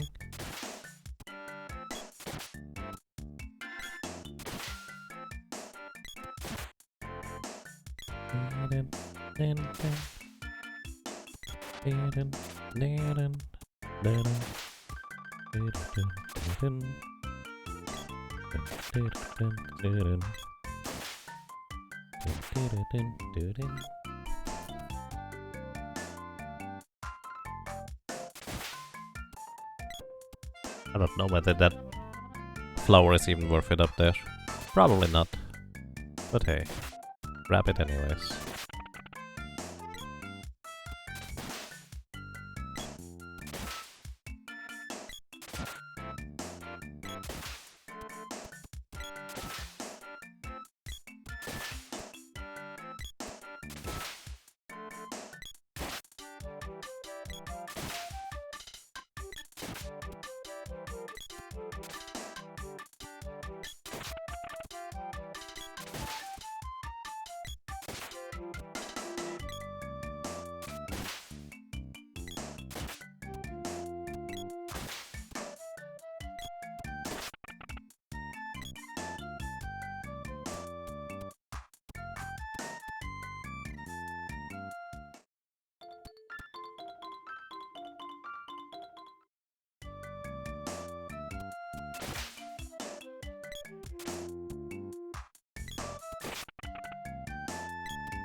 Javelin level 5.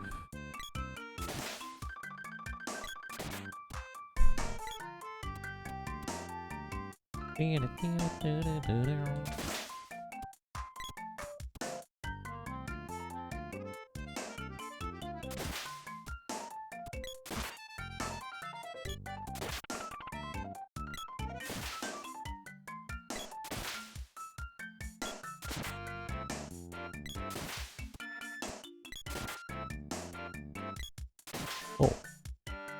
TBO Underdog, thank you.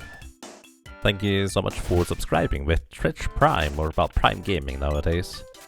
Welcome to you. And well, I'm glad you enjoy your stay. I hope you had a good entry into the new year, or will have one. Whatever that might be. And hello, good evening, good morning, good afternoon.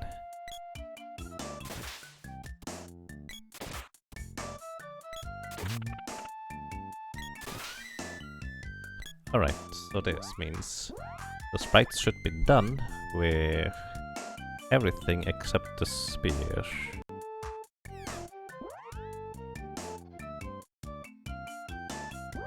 Means the sprite should actually switch over the sword.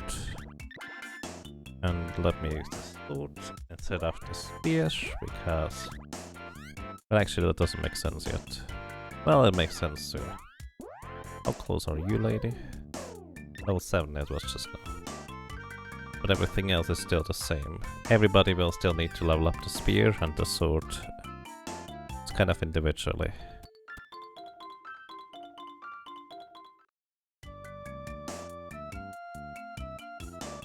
Actually, I shouldn't level up the sword or switch to the sword yet, actually, now I think about it.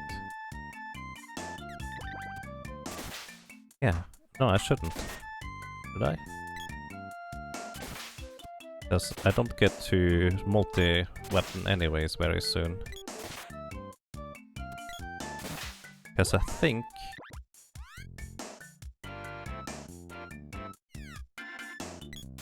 the boy's boomerang and the lady's weapon are gonna be the last ones at this point.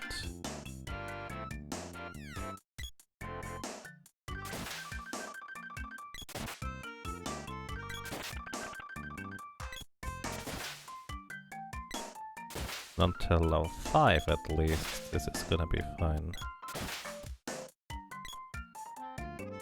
Technical equalize. Let's see.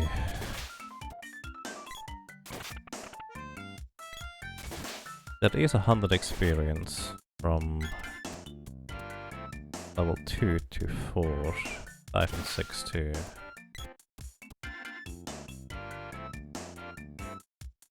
So actually, if I bring the javelin to level 7 on every character and the sword to level 2 on every character, which I don't need to technically.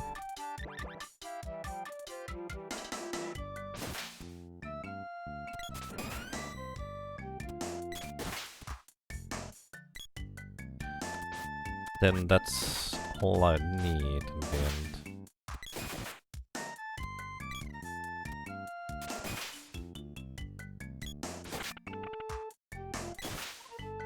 By the way, random question. Who has played the Zelda A Link to the Past and gotten rupees out of the grass, and when they played Secret of Mana, they thought, oh, you can cut the grass, I wonder what's hidden under there, and cut literally all the grass in the entire map and never got anything? Because that's me.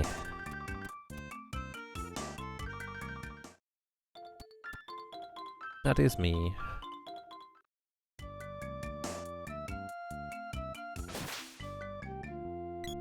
You still sometimes forget that you can't get things in Secret of Mana from the grass. Yeah. There's nothing.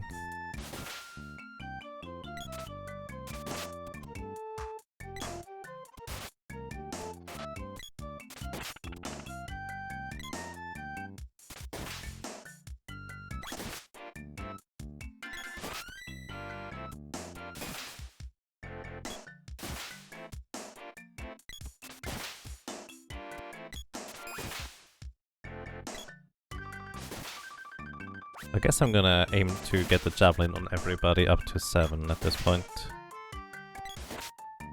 And since I'm not allowed to use glitches, I can't use the same weapon on multiple characters.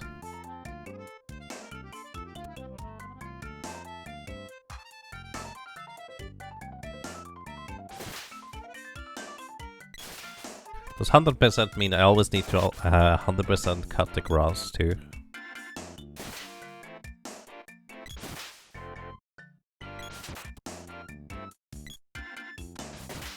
Just thought I was helping people out by cutting the grass. Why not?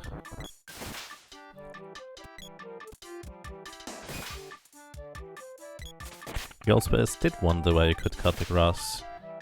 I mean... realistically, why not, I guess?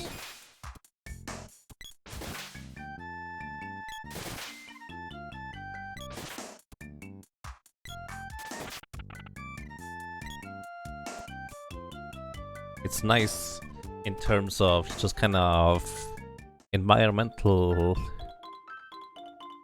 stuff, in terms of like, you know, the environment reacts to your actions. It's kinda neat.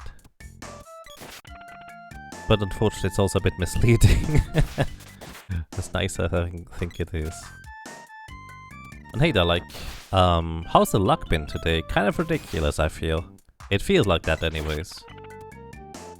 It feels like I had way too much luck across the board, which means I'm way too fast now. And... well, now we're just at the pure grind portion of the run, where I need to get all the weapons to 8.99, which is gonna take a while. Still. And then we need to get all the character levels up to 99. And then we're gonna be done. Oh yeah, this magic too.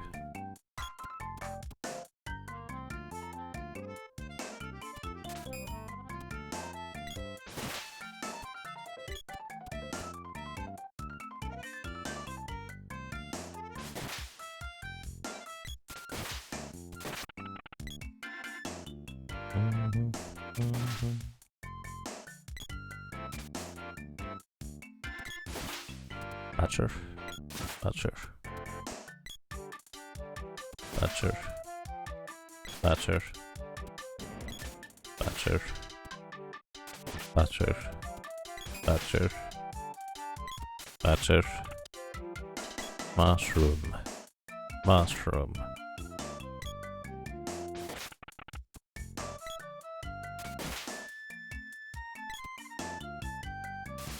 Is this a weapon grinding path? Yep.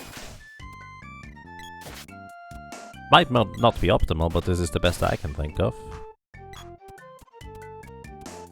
Because all the enemies at this point are below my level, which means I only get half weapon experience anyway, so might as well go for a high item enemy density, where the enemies are also a one-shot reliably. So here we are.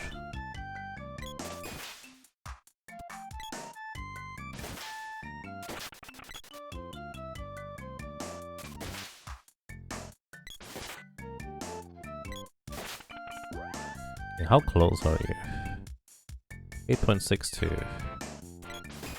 So somebody wants to count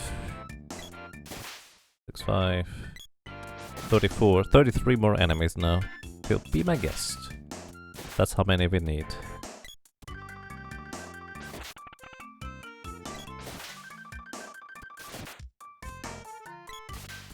Then off to the forest to level up magic. The forest?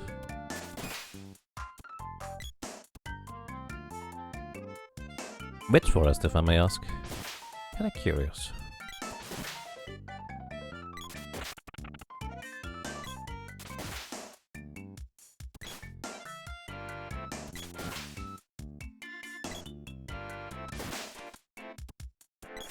Oh, the Wind Temple, I guess? Yep.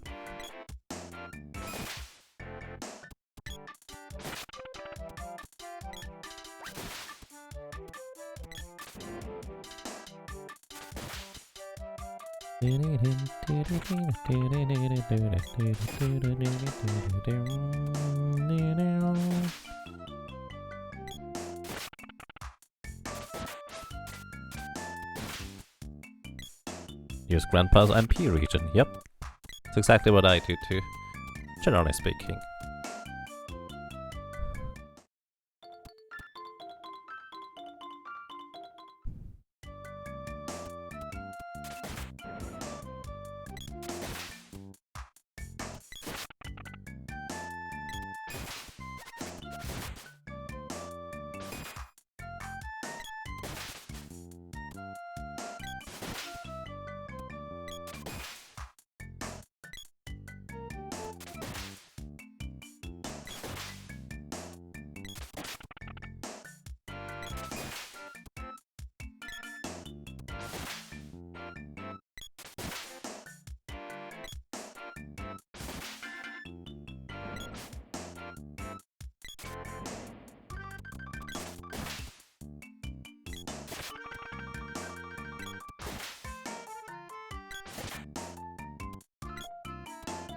and spam magic on pink rabbits.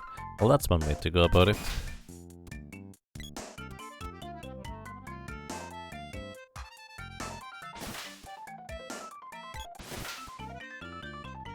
I'm mostly done with a large portion of the ladies' magic leveling. The rest I can actually do while leveling the sprites' magic up to the rest, so to speak.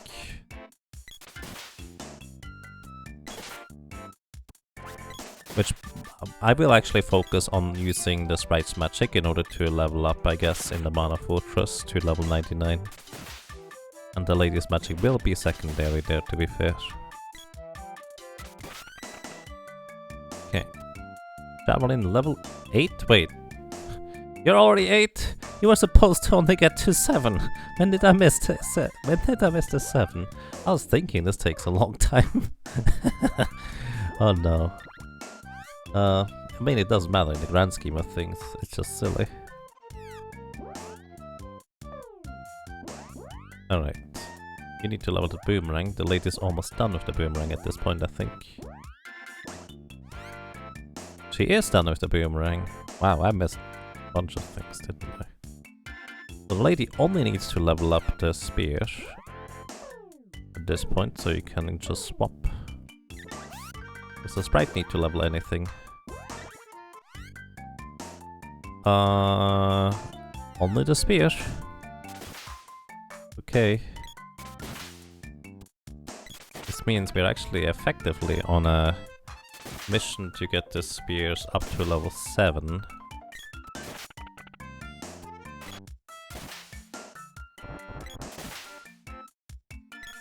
Well, let me think about this. We need to get the sword up. We get... hang on. From level 1 to level 2, I get 3 experience each time. One is gonna be adjusted, that is gonna be 33 experience for the other characters. From 4 to 5 and 5 to 6 is 1 each. So that's 133 experience for each character to level up the sword.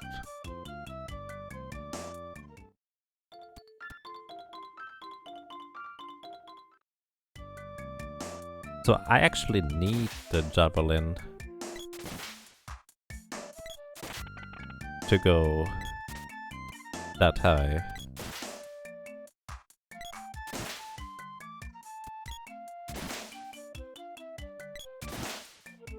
Because we have a maximum of 266 for one character. Well, we have actually...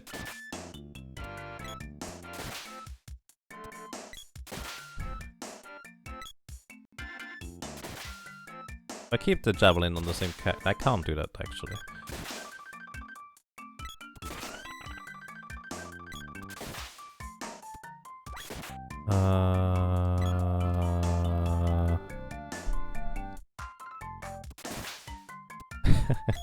Rigodactylus, thank you so much for sticking around for such a long time. I hope you have a most pleasant sleep, a good start into the next morning, and thank you. Good night. And, well, sweet dreams, I would say. Or maybe sour, I don't know, maybe you like sour more than sweet. Then again, I think sweet dreams are usually better, at least in my opinion. But pick what you want, you shall get it.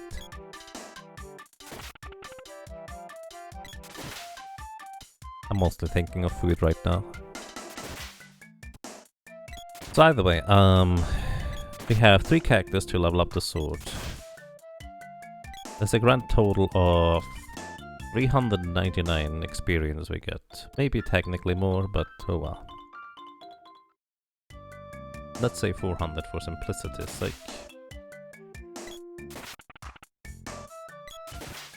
So we need to have a maximum of 400 left over. So the spears, all from 8.00 to 8.99, are 300 by themselves. So we can have one character keep the javelin at level 7, and it's still going to work out, technically.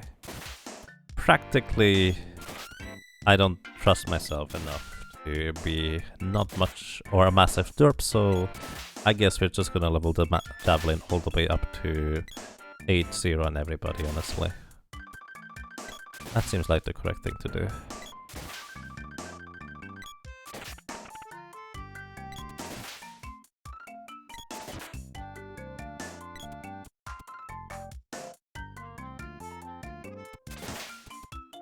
And hey, Headspace, Happy New Year to you as well.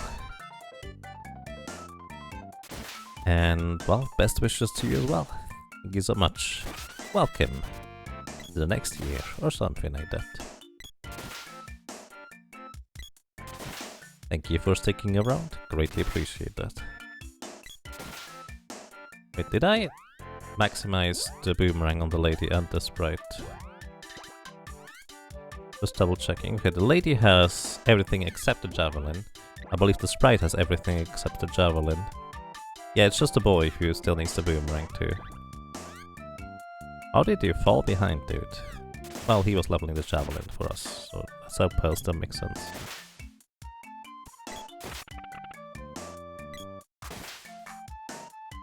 He will get the boomerang up just in time.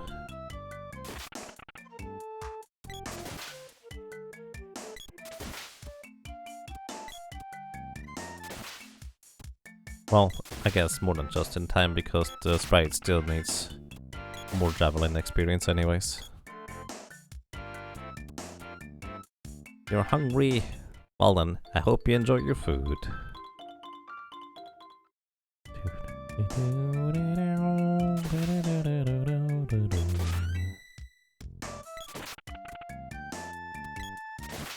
Use weapon skill, Javelin 4.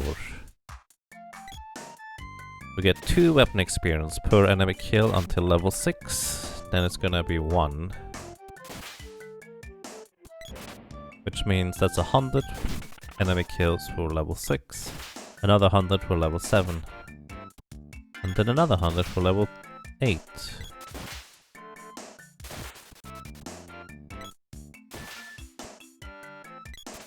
So basically, 400 for just this one javelin, and then there's gonna be the same for the sprite still. I kind of forgot how long this drags towards the end. Oh no. Oh well. I'm going to be taking... Actually, I shouldn't even take a break yet, because I will want to level the rest after grinding to level 99 in the Mana Fortress with the sword. Because I will want to try and get some extra experience in the Mana Fortress by one-shotting enemies with the sword along the way.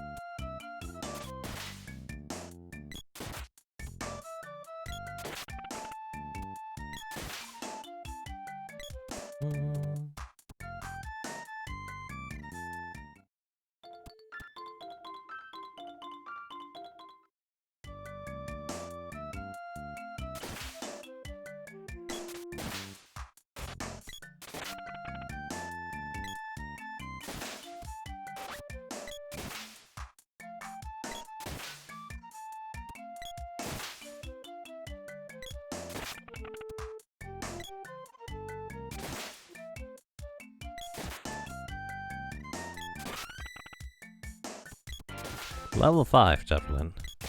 50 more enemies for level 6. Then 200 for level 8.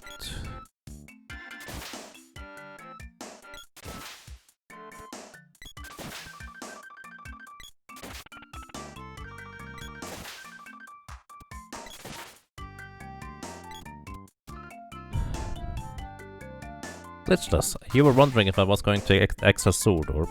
No, if I got the extra sword orb, I would have to actually leave one character at low level in order to be able to very carefully level up all the other weapons up to 8.99, including the sword too. Because if I don't literally like keep a character at low level, I won't be able to get all the weapons up to 8.99. It's actually one of the difficulties of a glitched run, or with glitches anyways. Because you have to keep a character low level, otherwise you're going to lock yourself out to get all the weapons up to 8.99. You might be able to skip some orb grinding, chest opening, but you will have more trouble getting all the weapons, so to speak, because the mana sword to 8.99 taking a while.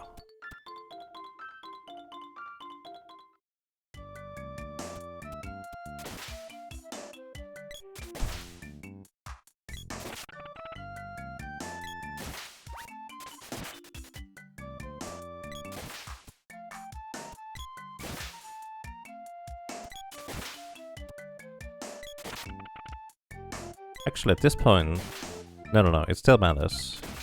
Until the next level of the javelin, then I can start using the sword with the sprite. Because right now, the boy still gets experience from the javelin attacks. He might be already at max level with the boomerang now. Ah, not quite actually. Still takes a bit.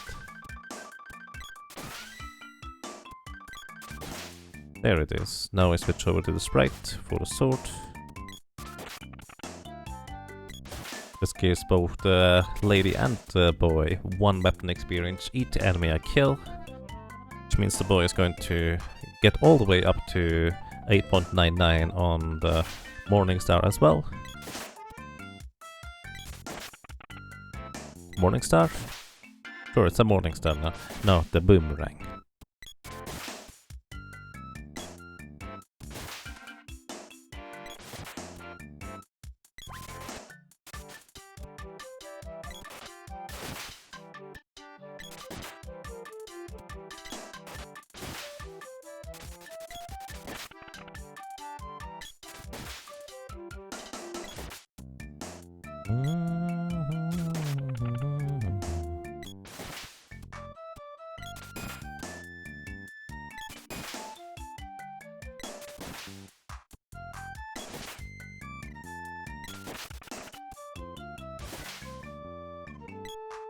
I should count actually how many attacks it is to use a level 8.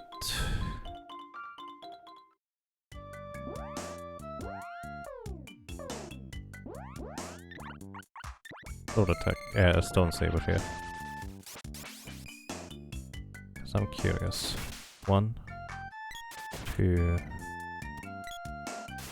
3, 4, 5, 6,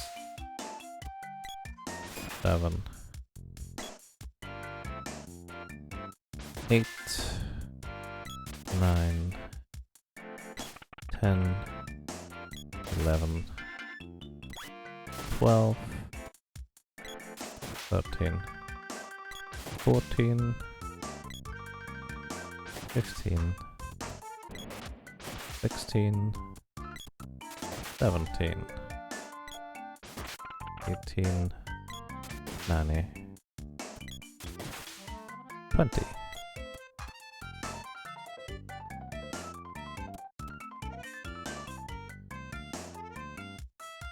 $21, $22, $23, $24, $25, $26, $27, $28, $29,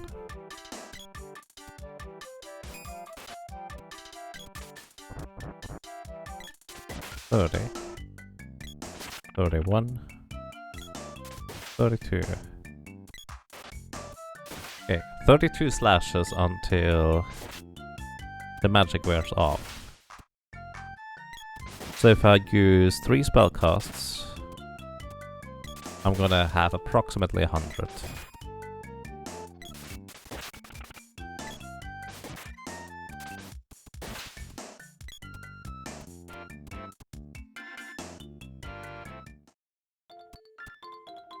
My patience is astounding. Thank you, but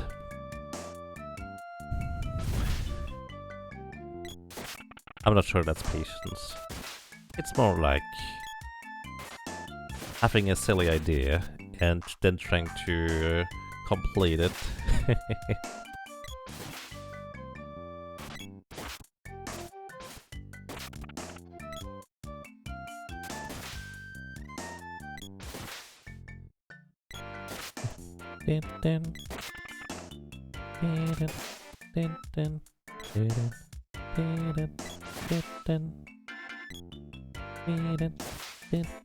Alpha channel, thank you.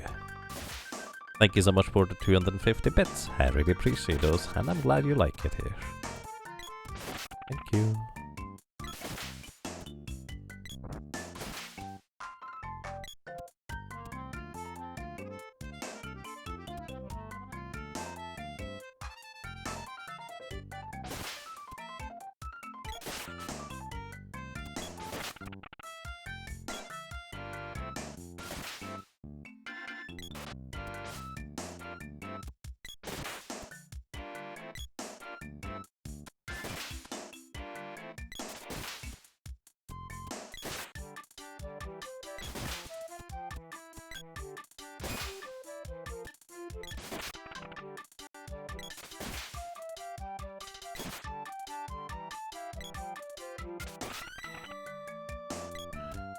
Javelin level 7. Right, we need one more. This also means the boy pretty much guaranteed has everything at 8.99. Yep. At this point it doesn't matter anymore whether I attack with the lady or with the sprite. So in fact what I can do is I can set the lady to be aggressive here. We attack on her own volition. So we might be able to get a few more kills on top of it. Just gonna go ahead and save for now.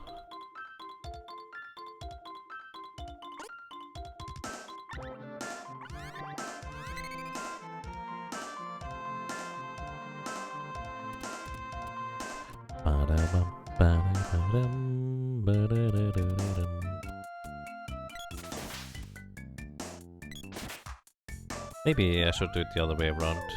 Actually, it matter who I give the sword to. Wait. Alright, the lady still needs to level up the javelin. Yeah, it does matter who I give the sword to.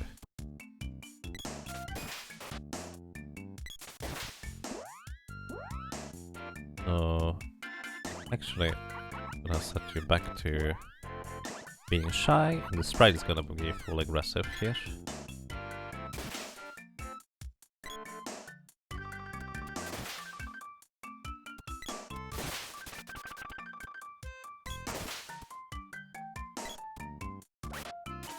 Preferably the boy wouldn't attack.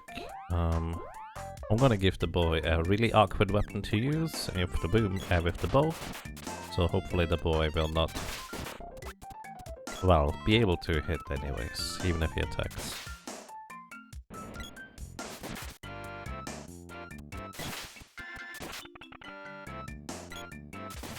Should improve my kill speed a little bit. Because it doesn't matter whether the lady gets a one hit or the sprite. Either way, the lady gets one weapon experience on the javelin here.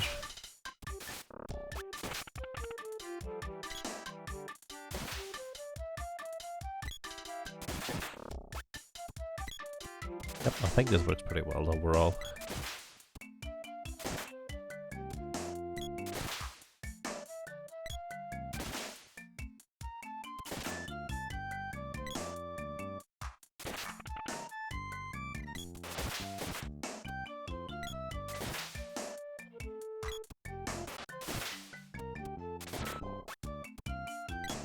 You'll just deal with it tomorrow. I mean, could you technically deal with it today if you really wanted to?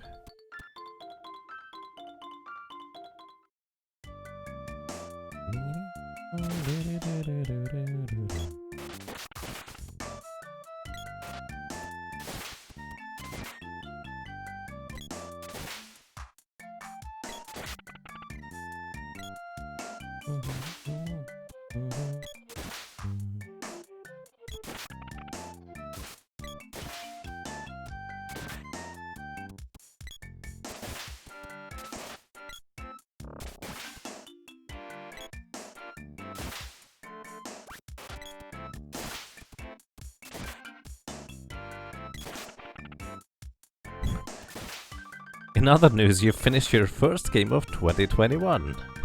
Nice. What was it, if I may ask?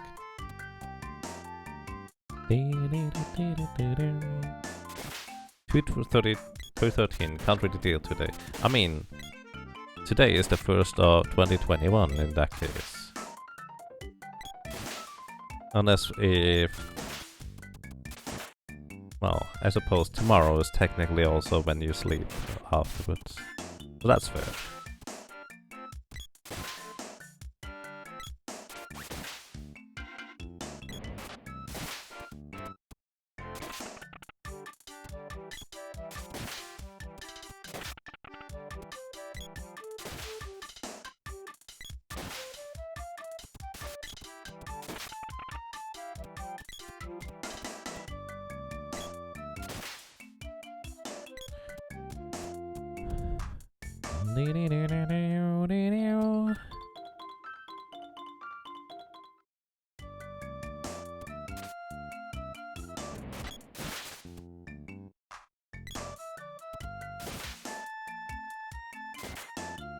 With a flash game that would have been unplayable had you refreshed an accident in the last hour. A game that was released 15 years ago but got an update last week.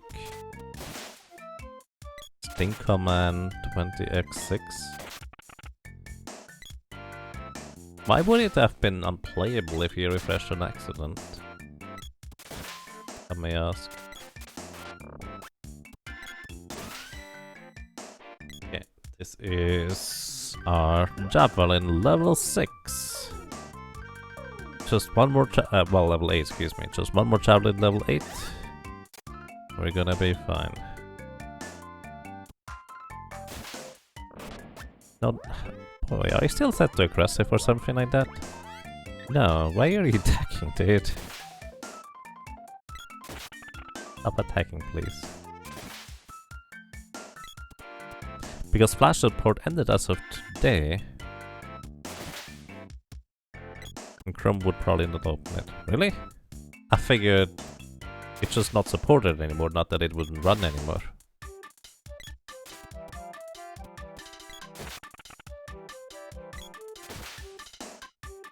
I'm reasonably certain there's other ways to play Flash. Then again, there was this huge library that you could download for all sorts of things. And yeah, Chrome has disabled Flash by default for more than a year, but you can still activate it. Which is what I do for one of the playlist websites that I use.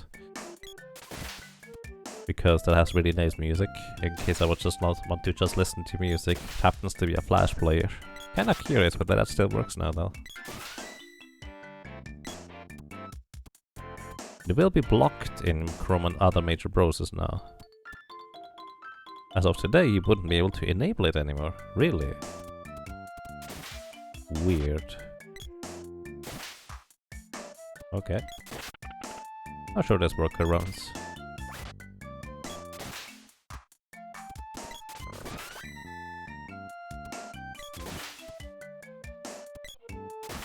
Right, I didn't want to. Oh, whatever.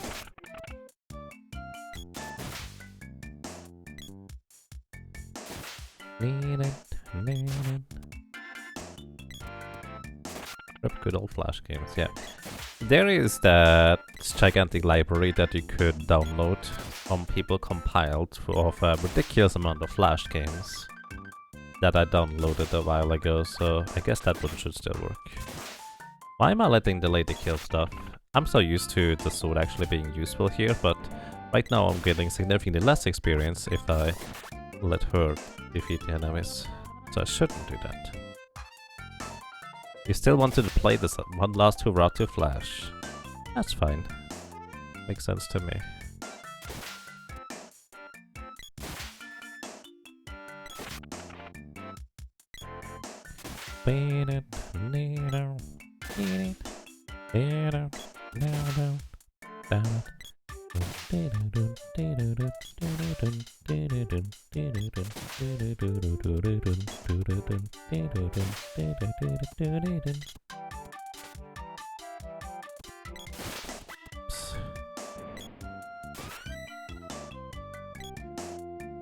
Javelin level 3.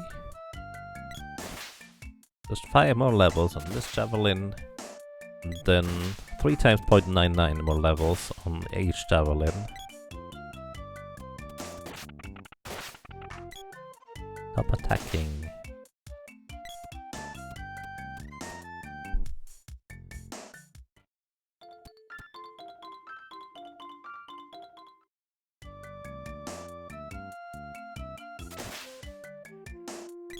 Why did I put a...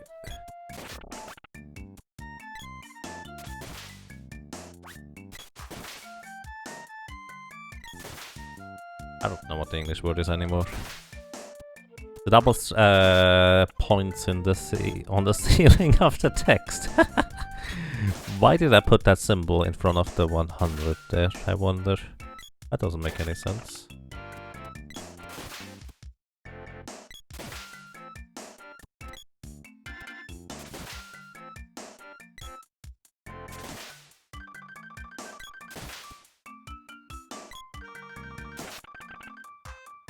No, not the exclamation point.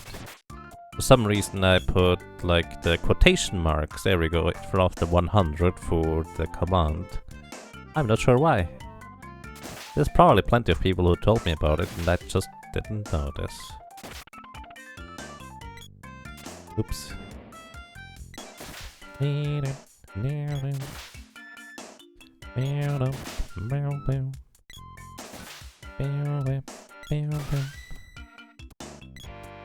Four.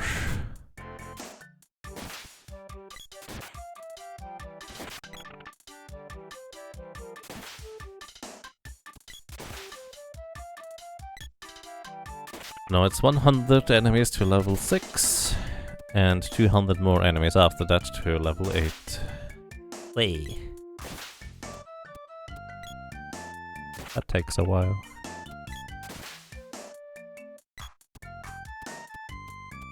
Full stop. No, that's funny. No?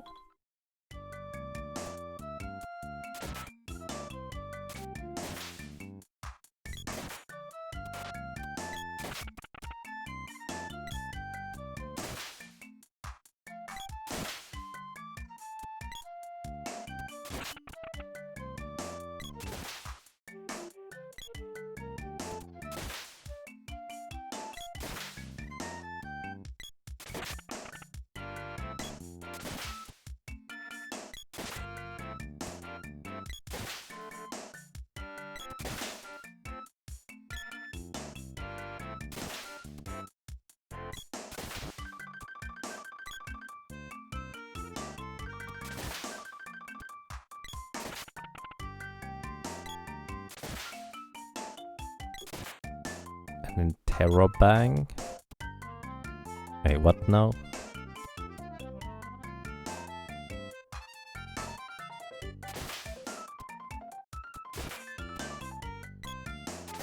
No. The way the numbers work is, it's kind of like World of Warcraft reputation. It's actually pretty awkward to explain, I guess, if you don't necessarily know the system.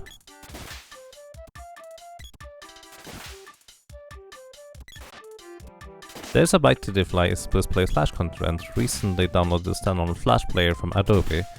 It's just simply an exe file, no installation required, and works perfectly. Okay. That's neat.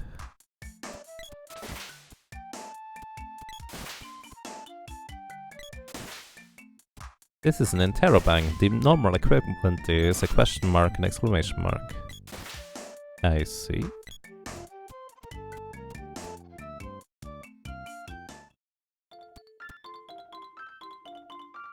I'm not entirely sure I know anything more than I did before, but I appreciate the explanation.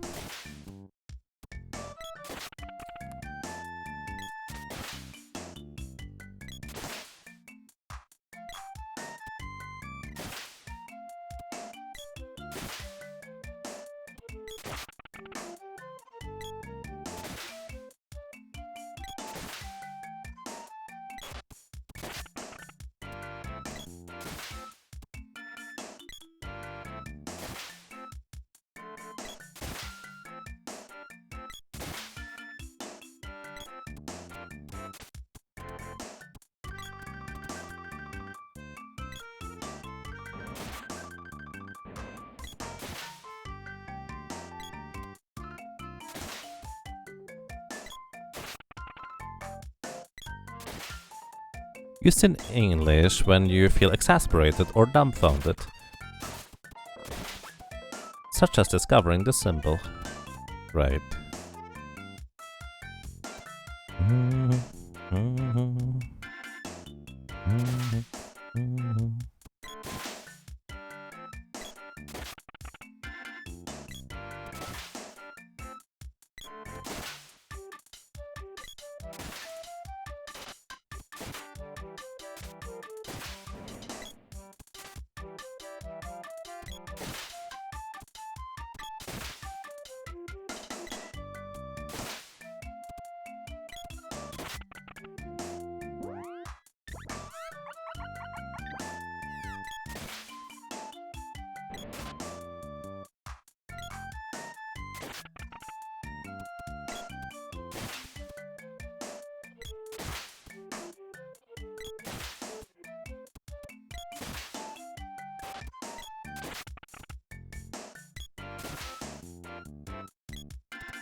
Oh boy. Starting to get pretty sleepy.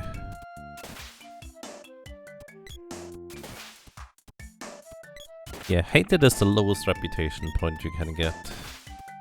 There's nothing lower than that. Once you reach 0 of hated, then you're at the bottom. How much has the rabbit been eating? Everything, I think. Alrighty. 198 more enemies. Then we finally go and upgrade the sword to level 8. Almost midnight on West Coast. Well, we're getting there soon.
So, while we're maybe grinding and a few people are active in chat, I would like to throw out a question, everybody. Last time we had a discussion about what your favorite game or the most interesting game of 2020 was.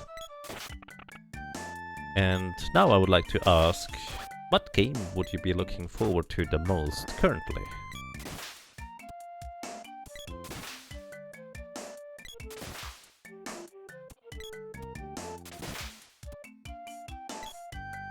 Saga Frontier Remastered. Ooh. Nice. 80s personally. Nice. Yeah. 80 seems to be a really, really good one, at least for 2020. By the way, it doesn't have to be.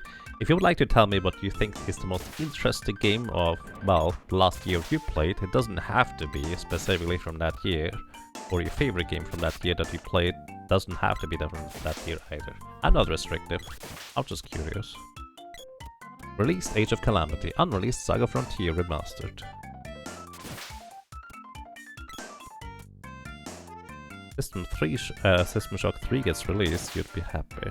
Interesting. Doesn't that System Shock... Isn't there a remaster in the works currently?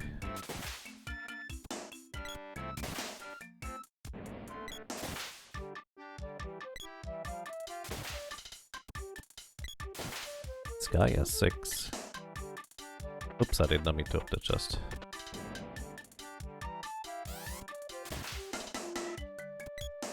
Was that chest from a rabbit? Probably not. No, rabbit is 4 gold.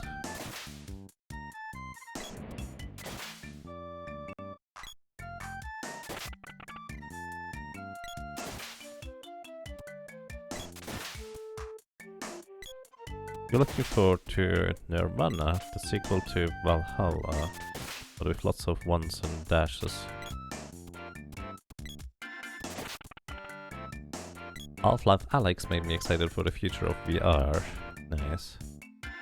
You're waiting for Dragon's Dogma 2 to get announced at the very least. I see. No more Heroes 3 for your backlog, Shinsekai Into the Depths for Indivisible.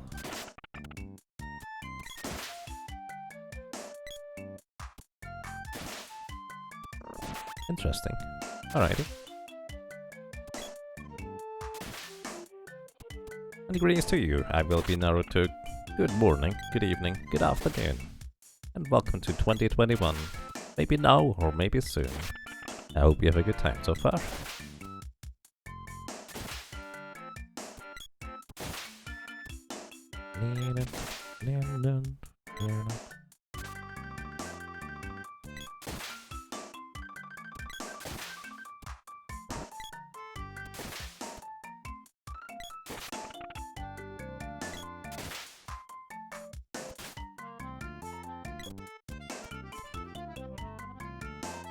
What is secret counting to? Towards 100%.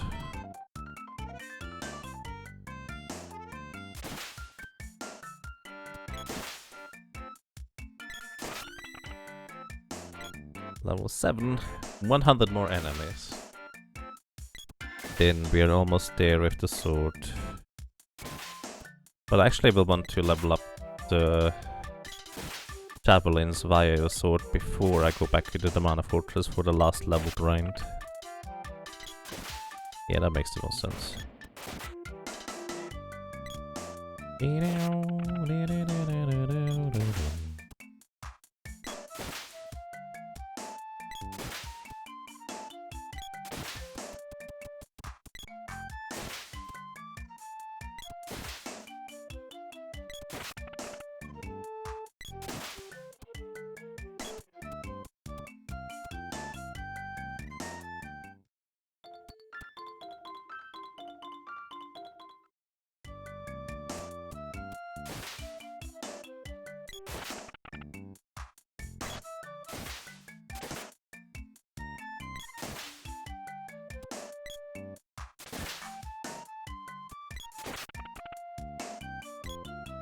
Oh yeah, right, I remember.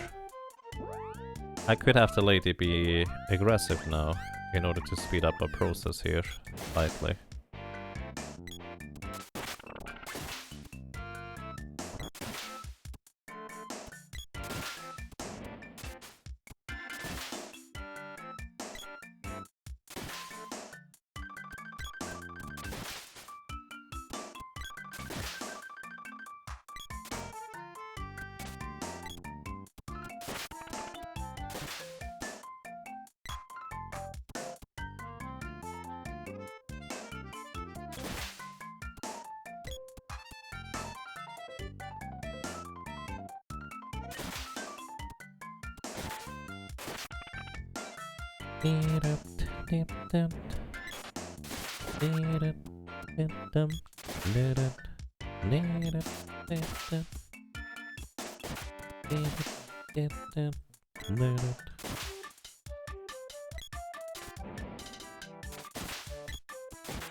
No, don't attack that one, boy.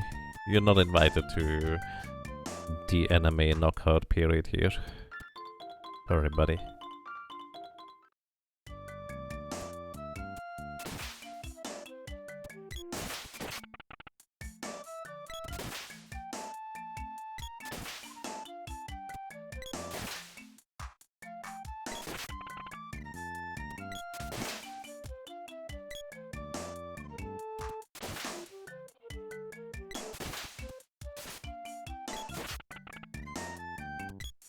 Oops.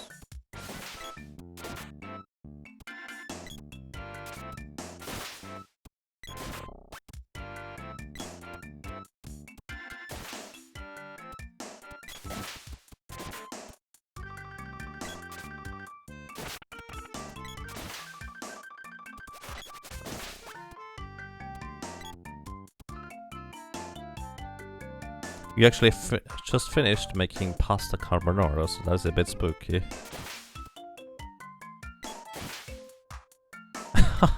Because... I see. Interesting. I think it's just carbonara in order to put the thing in there. I'm not mistaken.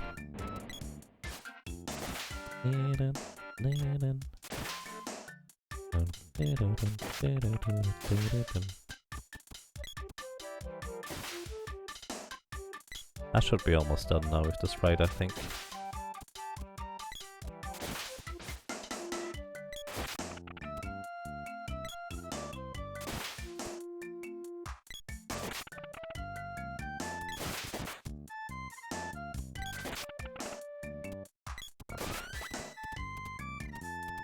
Javelin level 8, perfect timing. We just arrived at the town. And Yugo's just gonna keep that weapon too. Alrighty. I'm going to take a break. I feel like I need a little bit of a longer one again.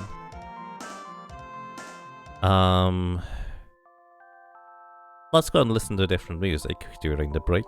I'm going to be back, let's say at 16:45 on the timer. Make sure you stay hydrated, stretch, get up, walk around. And we're gonna be right back very soon.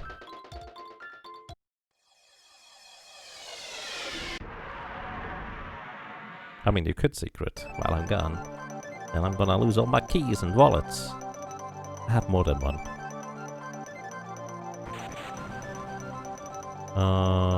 Most people really like the Ice Country, so... let's visit the Ice Country for some nice music here.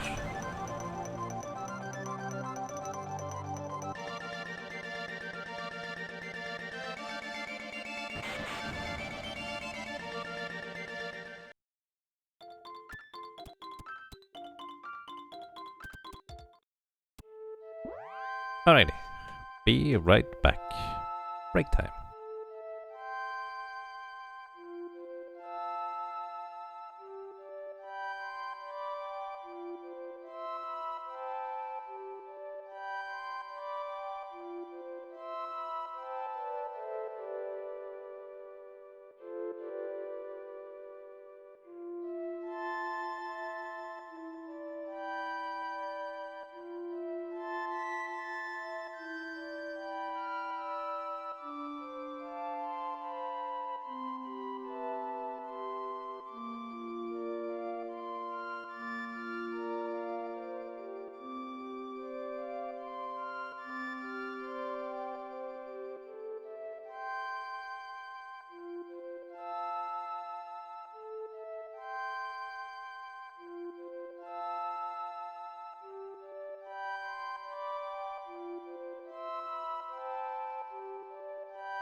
Alrighty, I'm back, and I have Muggles.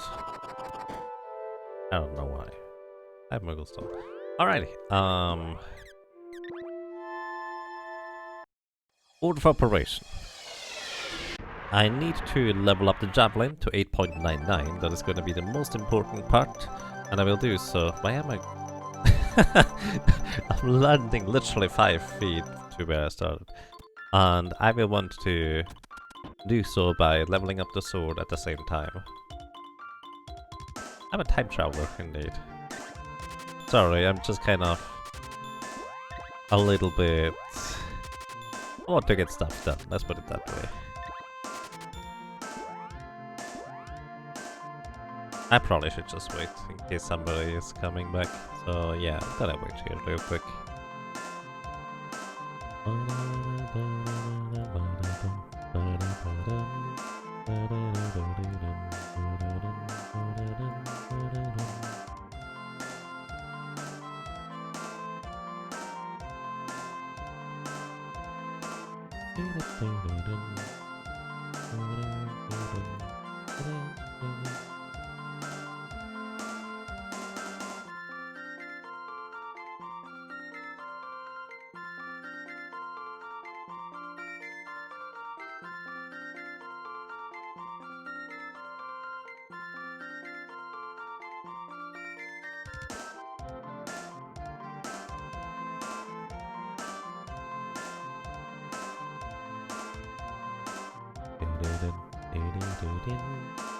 Alrighty, we have hit 45. Welcome back to anybody who may have just returned as well. I have just upgraded the sword, and the basic plan right now is to level up the Javelin via, well, using the sword to grind. So that's gonna be the basic plan. And we're gonna, for that, just kind of straight up return to where we just were. It is going to require 90... That's right. Yeah, actually it requires 99 enemy kills in order to level up the Javelin to 8.99 on each one of the characters. And we, as long as we just stick to one character plus the other character Javelin and Sword, we should actually be quite fine on that end. Right, let's continue. Welcome to John's Gaming Room. I'm glad you enjoy it. Thank you. I appreciate that.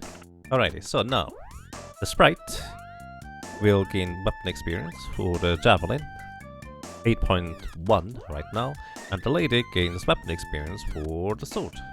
We will want to have both leveled up. However, because the sword can only have a maximum level of 8.00 without glitches, we will kind of be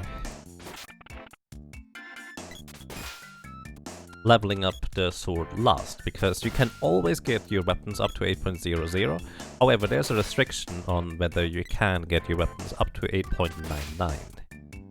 Since you can only get your weapons past level 8.00 if you either get weapon experience from your allies, which is what we're doing right now. The sprite is getting weapon experience from the lady here. Or alternatively, if... I need to set her not to be aggressive anymore, sorry. Or alternatively, if the character is not higher level than the enemy. So those are the two options. Technically, I can combine the two, but you get the idea. So effectively right now, after 99 enemy kills, the sprite will have gained 99 experience on the Javelin, maxing it out at 8.99. Theoretically, I can then just continue with the lady's sword up to, like, I don't know, 7, but I'm going to just push all of the swords up to 6.00, because we still need to level up the weapons, and we still need to level up the characters up to level 99, as well as afterwards.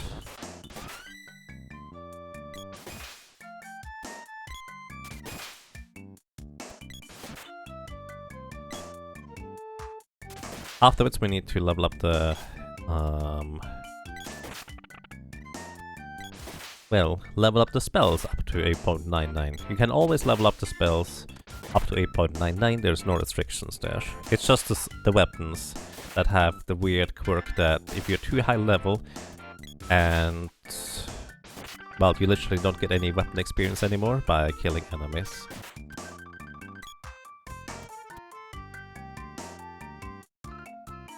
And hey Mike ABC, we might be too powerful for this zone, just a little bit. So the thing is, the reason I'm here is because there is literally no enemy in the game anymore that is higher level or that's at least the same level as I am. So I might as well go to a zone where I defeat the enemies in one swing guaranteed, and there's a pretty high enemy density, and this is right here. Also, by the way, that was 34 enemy kills to get the sword to level 3. It's going to be another 50 to get the sword to level 4, if I'm not mistaken. And then another level 50 to level 5, another 50 to level 6. Is it 50? I might be mistaken. Let me just double check real quick. Right, actually, there's something weird there.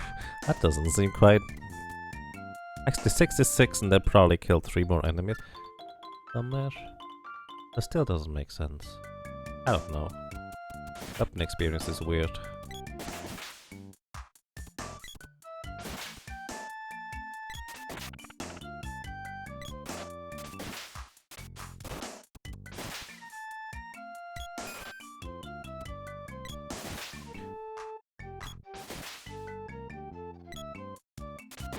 Would it not be more efficient to only grind weapons slash spells after hitting level 99 so you can combine it, i.e. you will be still grind enemies after maxing weapons?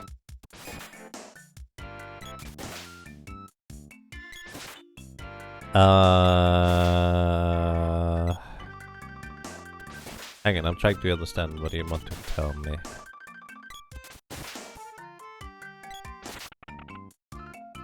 And we might have finished well ahead of schedule. I actually scrolled the splits up 1 point here just to show you that I had ridiculous luck in order to get all the rare drops and orbs. It's just like, what the heck what's going on? Either way, so I'm a bit slow right now, so bear with me. But the main reason why I want to level up the weapon first and foremost right now is because of the restriction. If I mess it up, I will not be able to put the weapon to 8.99 anymore. Which, to be fair, at this point it's pretty difficult to mess it up. But on the other hand, I'm going to be leveling up the spells while grinding for levels in the Mana Fortress. That's gonna be the idea. The sprite still has pretty powerful spells, and instead of using them on weak enemies, I will still gain, well, decent experience. Plus, I will still, I'm only going to get the swords up to level 6 initially. And I will try to reach slightly higher levels with the sword inside the Mana Fortress on all characters. Well, probably up to, well, 8, because that's as high as the sword goes. Wait. That is too fast. After maxing weapons, you will still need to fight to level up, but if you max level first, you don't waste the extra weapon experience. Oh, yes. Right, okay. So yeah, I am doing that. You're correct. There we go. Alright, I'm coming back to you in just a second. Ladies and gentlemen, everybody, make sure to hide your wallet, hide your food, hide your chat, because my chat is hidden. Otherwise, you're going to have everything being eaten, because my English is very nice right now. Very nice. I'm not good at this. Either way, the rump parade is just gonna rump everything. So, yes, to come back to the question. Yes, you're correct. I would be wasting weapon experience if I were to grind up the weapons afterwards. So, basically, I'm grinding specifically the sword only to 6.00, so I will still be able to get sword experience in the Mana Fortress. There is certainly a better way to handle the experience across the board overall on the weapons, so I'm not just having only 2 characters level up the weapons, so I would like distribute it to multiple ones or something like that. Either way, I did not plan this ahead and just doing this on the fly, so it's not as efficient as it could be. But in the end, I will still be able to get sword experience in the Mana Fortress. That's the idea here. And because each individual character is effectively leveling up another character's javelin, because of the awkward way I set it up, there's not much of a reason for me to go to the Mana Fortress much earlier. Alright, the sprite has as a matter of fact leveled up the javelin up to 8.99. So, gonna give the javelin over to the boy.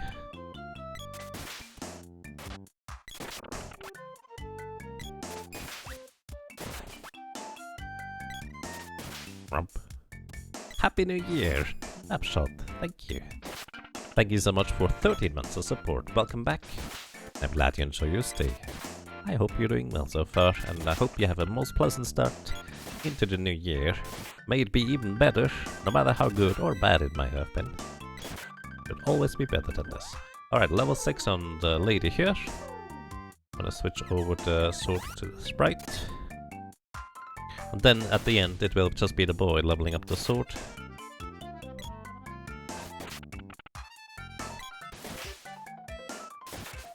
And leveling up the sprite's javelin. So yeah, there is, as I said, or mentioned before, there is certainly a better way to do this weapon grind here. I feel like I lost half an hour to an hour by doing it in an inefficient way. But this is kind of the nature of me not really planning that far ahead, unfortunately.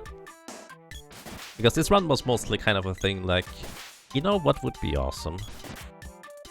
It would be nice if I would do like a long stream across like New Year. So, because there's probably going to be a few people that will not be able to go anywhere during New Year. They won't have much places to go, so maybe they could just hang out here. So that was the idea, and so I figured, what could I stream? And the only really long stream that came to mind was just Thinking of Mana 100%. So it was more of an ad hoc decision to end up running this again. And hey, I like the game, so returning to it once in a while is quite nice. Good morning to you. Welcome to you, Metal Bear. Well, you say you're almost done, but we still have quite a ways to go with weapon and player experienced at this point.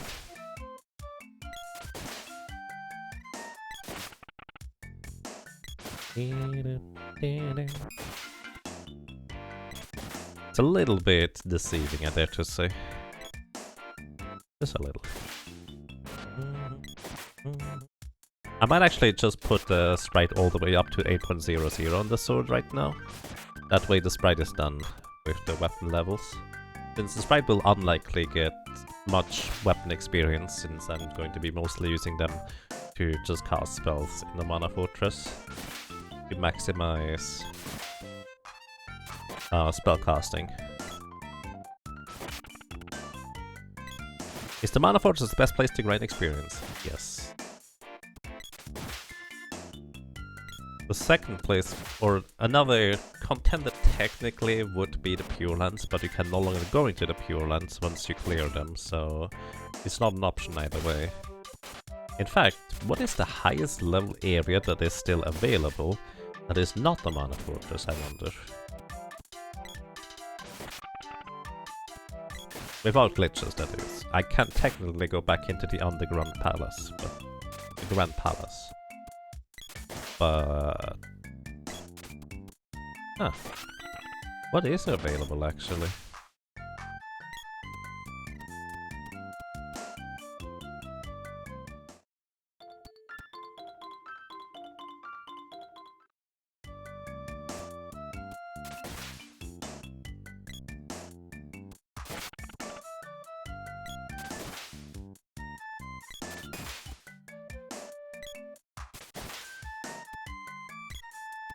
Let's see.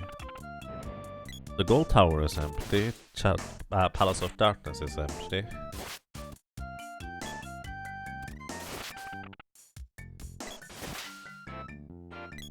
Moon Palace technically is still there. I guess the highest level area besides the Mana Fortress is the Doppelganger area that you can still enter at this point. But still has enemies anyways. Yeah, the Sage's Cave.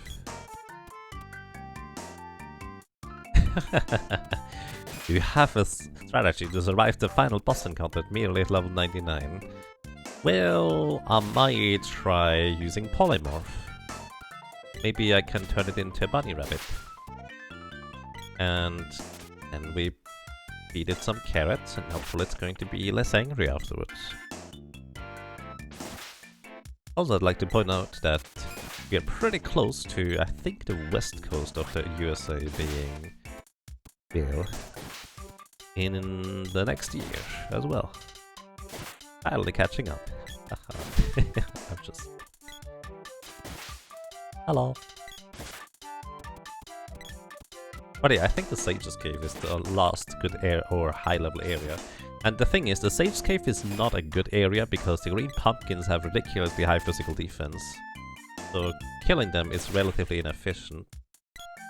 The grey slimes would probably be your best option to respawn enemies with, I guess.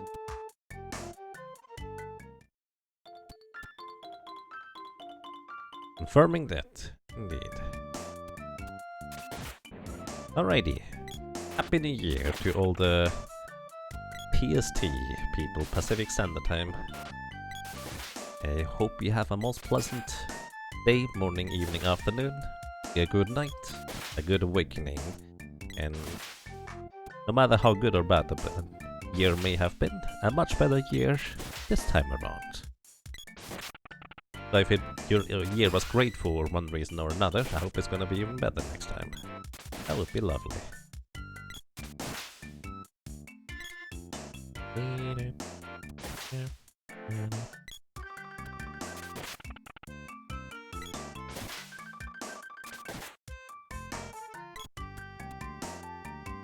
Happy 2 AM CST reporting in. Good morning to you. It's gonna be a good night, but not a fun awakening. Oh boy. Please make sure you stay hydrated. To my knowledge, that solves a lot of the not so fun awakening parts. Maybe. But yeah, stay safe and enjoy your time, hopefully.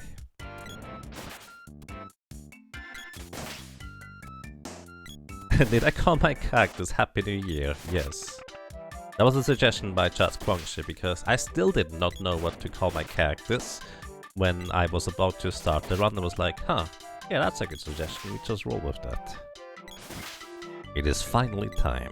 Happy New Year to you, Iceburner, as well.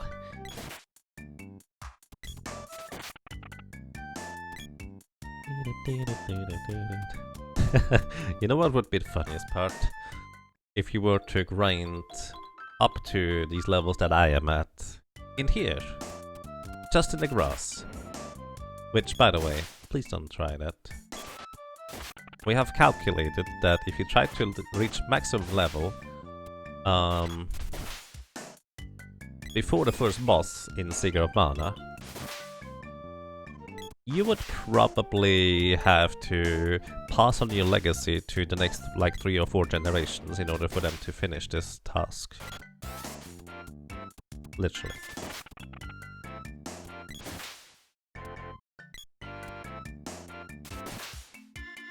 I forget what the exact number was, but it was basically unreasonable to complete in one lifetime. Time to start something new. Rump. Muscle rump. Anyone else thinks that this whip looks like one of these sticky hands that came in one of those capsules? Nope, I think you're perfectly correct with that. You love playing this game as kids back with the multi-tap? Wow, yes. If you had multi-tap back then, it was fantastic. I absolutely agree. That sounds great, honestly. So 200 more enemies for the sprite, and the sprite's actually gonna be done then. Weapons. But yeah, I definitely and absolutely 100% agree.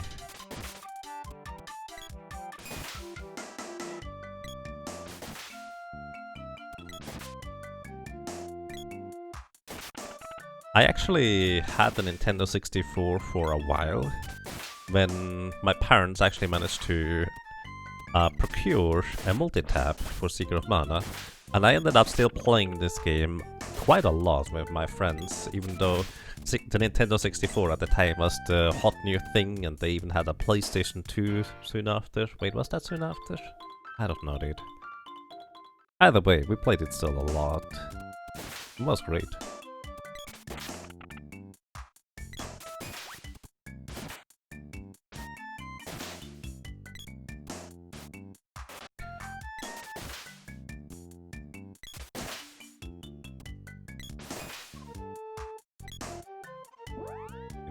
Sprite still needs to... Who needs to level up the javelin? You're done. You're done. So the lady actually needs to level up the javelin. I could have given her the javelin over a little while ago. But this is gonna be fine. Yeah. As long as the... Yeah, the boy still needs to level up the sword. The lady's gonna get the javelin. We're gonna be fine. Okay. Suddenly I was a bit paranoid about having messed up, but I didn't. We're fine.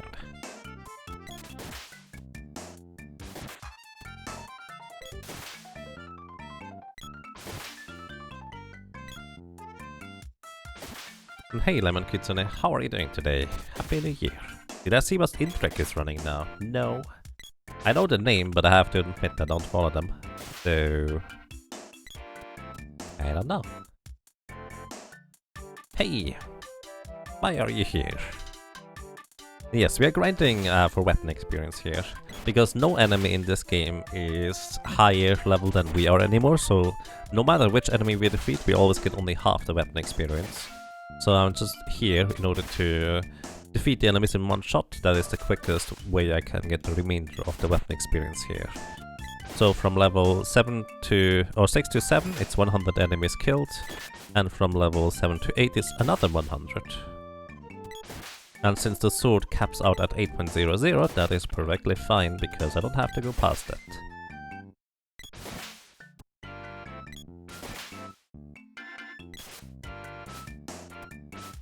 Take the kitty to the vet later today. Well, I hope that works out well. Good luck to your kitty, and to you.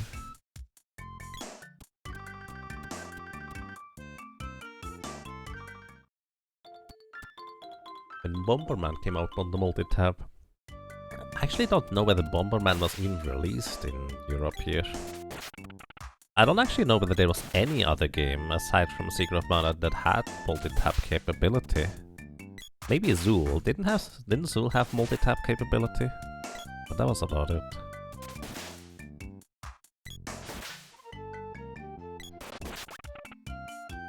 Oh yeah, I did have Bomberman 64. Bomberman 64 is such a weird game. Very fascinating, but so strange to me. The reason I'm saying this is...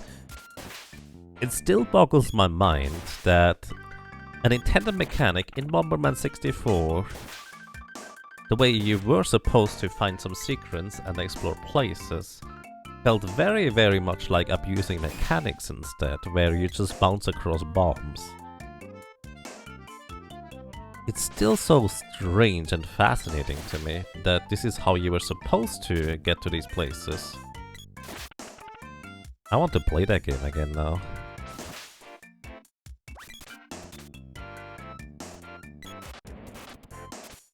Guys, stop. I can't hit you like this.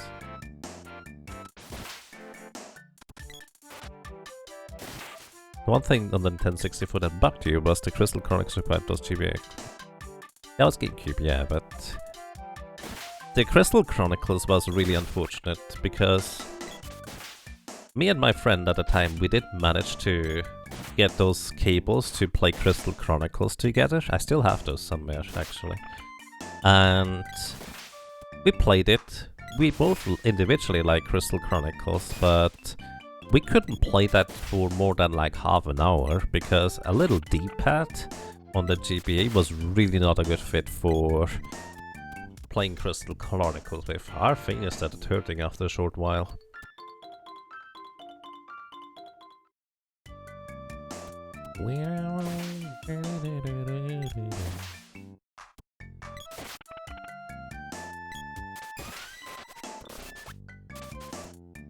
So level 7, 100 more enemies to level 8.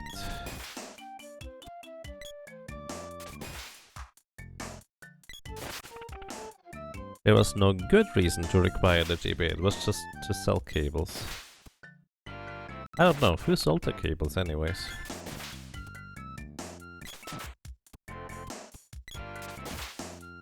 Oh. Milkman Dan TV! What a name, I like it. Thank you for the raid and the host. I appreciate that. Good morning, good evening, and good afternoon, and a happy new year to hopefully everybody. Welcome. Thank you so much, and how are you doing today? Or good night, because you might be asleep, I don't know. Oh, you like them, thank you.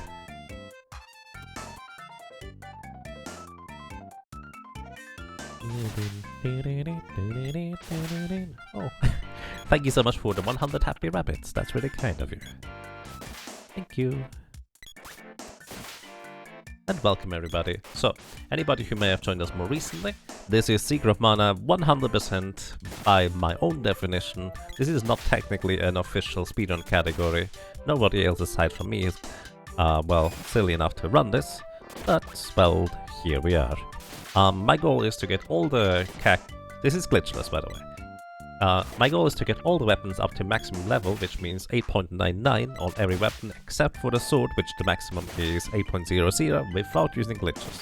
With glitches, technically you can get it to 8.99, but that would require some more shenanigans to plan ahead for. Either way, all the spells up to 8.99, all the character levels up to 99, get all the weapon orbs, got all the highest level equipment, which, well, we have gotten most of these things already. So yeah, here we are. Welcome everybody.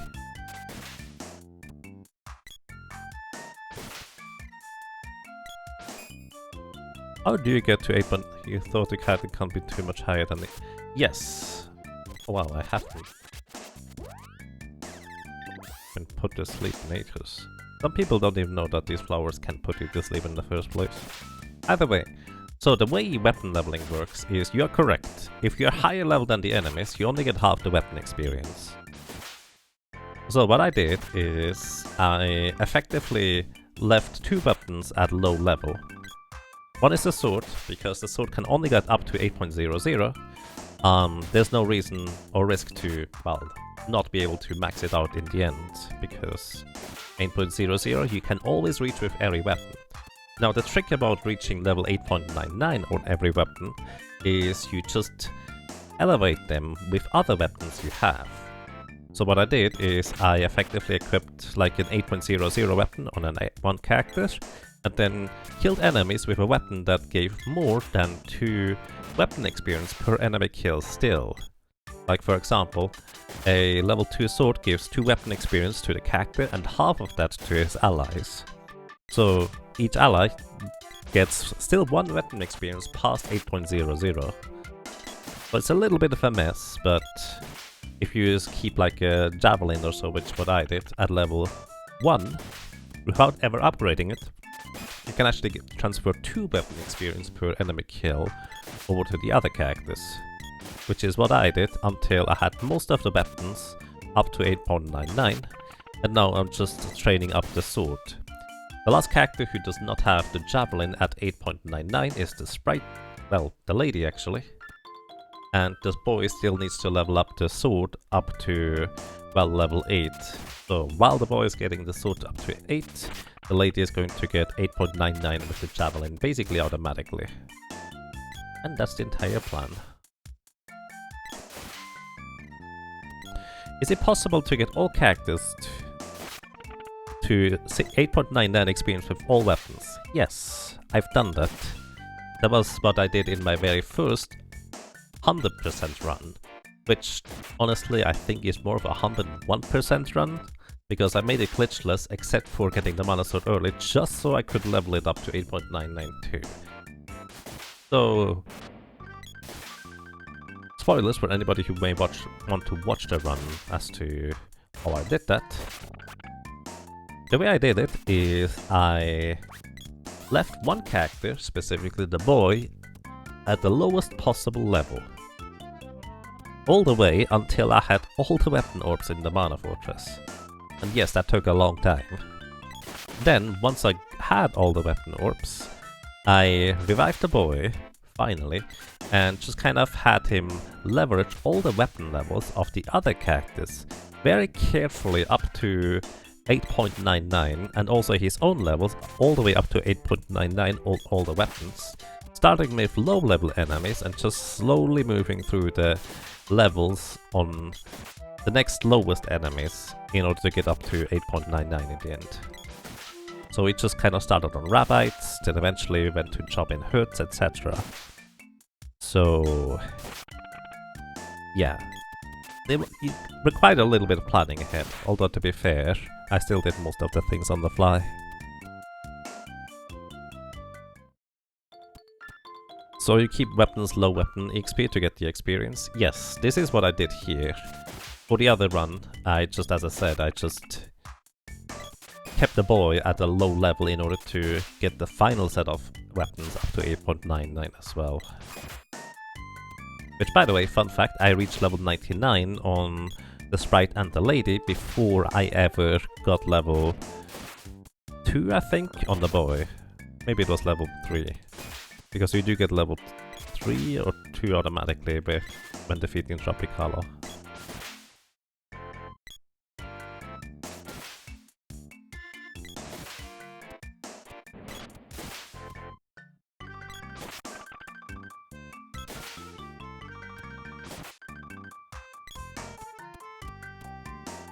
But yeah, I kept one character at low level just because I wanted to get all the weapons up to 8.99. I think it took about 33-ish hours to do, so this is a much more reasonable category, I dare to say. Although, as you can see, at this point I'm actually starting to lose time compared to my previous run. Part of that is because I managed to find all the weapon orbs way faster, so I didn't level up the swords or weapons inside the mana fortress nearly as efficiently. And the other part of that is that I was actually pretty inefficient with leveling up weapons, I think, in the grand scheme of things. So I probably lost like an hour to inefficiency on that end. But hey, we're getting there. Welcome to Meme Players Meme. World record pace? Well, I mean, technically, probably. Because nobody else runs the category. Oh, when did I reach level 8? I was just talking the entire time. Oops. And yeah, nobody else really launched the category, so it's not a surprise, I suppose.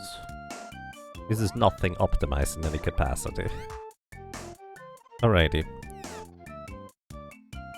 Getting the javelin for the lady up to 8.99 at this point.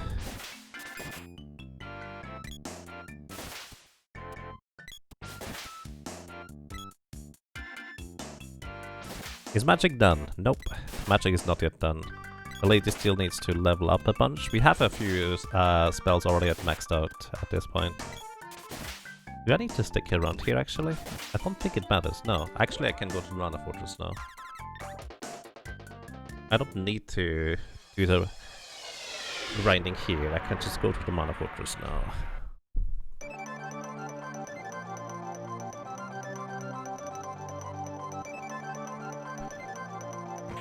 Alrighty, let's go and save briefly.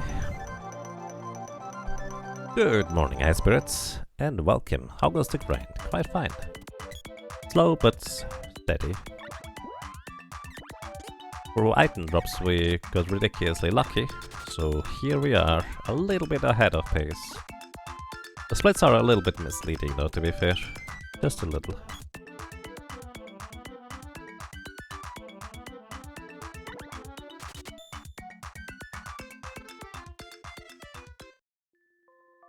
How about wave spells during screen transitions?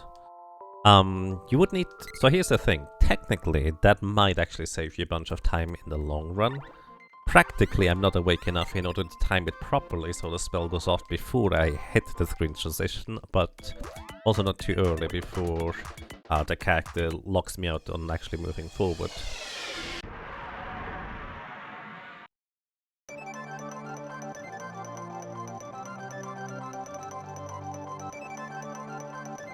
So you do have good ideas, let's put it this way, and I do appreciate that. Alrighty, order of operation. The sprite is going to be the one to equip the whip. The sprite I think is completely done with weapons, just double checking. Yep, everything 8.99 except the Dragon Buster, which we can't level up higher without using liches. And here we go.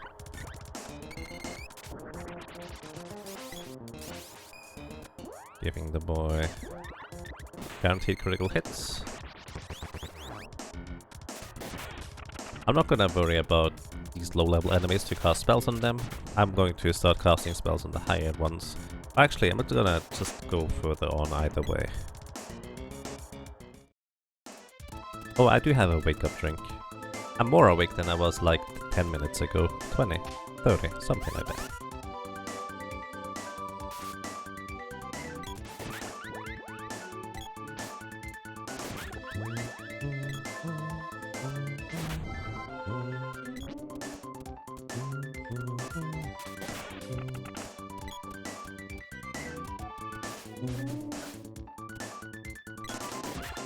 So these enemies do give okay experience. They're not specifically what I'm looking for in order to level up fast, but they are still pretty good overall.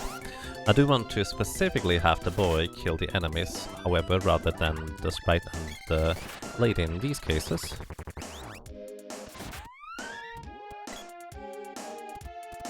Because he's the one that transfers weapon experience over to the lady and still needs weapon experience himself.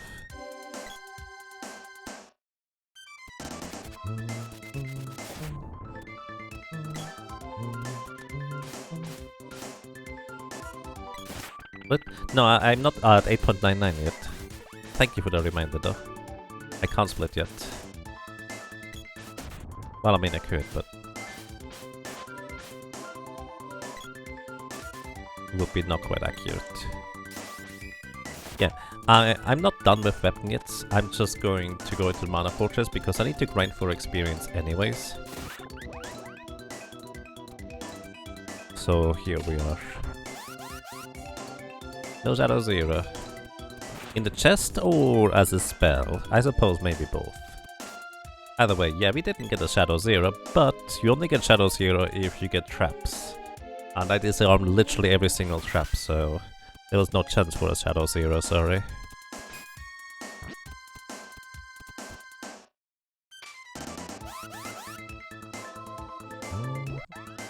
I'm gonna set the boy to be aggressive here.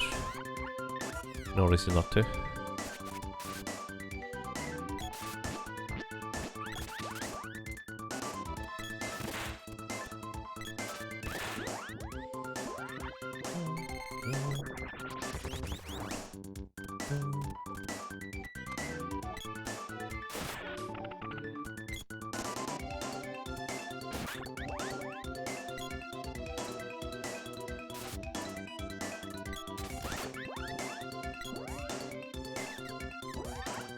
Petrification weapon, by the way. In case an enemy can be petrified, they will lose half of their current HP before I deal the damage, which means I'll need to deal half damage in order to kill an enemy outright, effectively. Usually, anyways. But that is if the petrification works, which is like really high percentage. I don't know, 80% probably. I honestly don't know the probability. Also, I'm just too curious. That's normally chocolate, but the rare drop is a ninja glove. Aw, chocolate. We did get the rare candy though in the Mana Fortress, which you get a candy from an enemy if they who are trying to give you another weapon orb, but you have the maximum amount of these weapon orbs already. Alright, Sprite, you are now here in business. I think we still need to level up Sylph. Actually don't know. What is your final level set? Sylph to 8.99, Salamander, Luna, Shade and Triad as well. I don't know whether this is gonna be a one-shot. It is. Single target one-shot. Okay.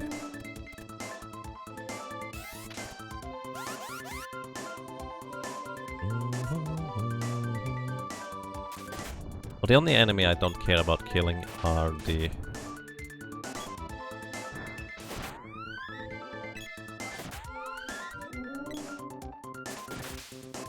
Fiend heads, because they have too much HP for it to be worthwhile, basically. Oops. I thought that was a...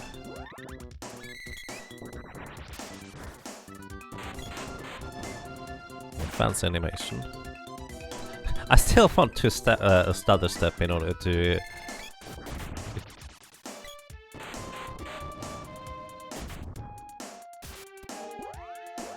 get the rest of the experience.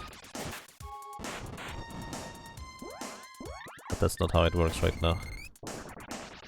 Or to get the rest of the chests, I guess.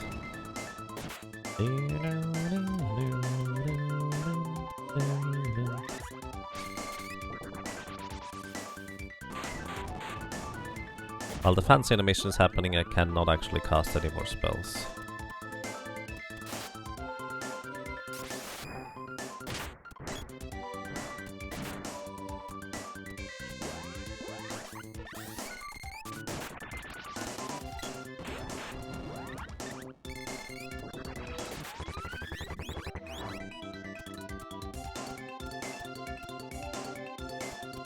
I mean, I have to open it, don't I? Fairy Crown, of course. That's the common drop. That's what you expect me to get, basically.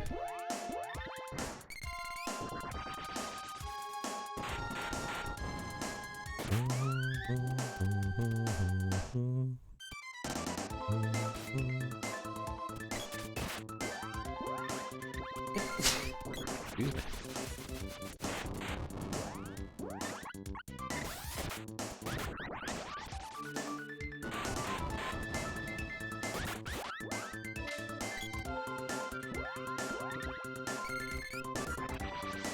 Is there a challenge run of this game you haven't done yet? Yes. I have never done a low level challenge. I don't plan to, it doesn't sound like fun.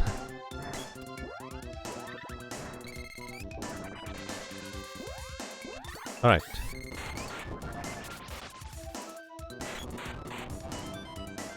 If I can, I want to last hit an enemy with a physical attack, but if they cast Lucid Barrier first, I don't actually want to use a physical attack. They're going to palliate effectively. Alright, now this is where we're going to power level the Sprite's magic here.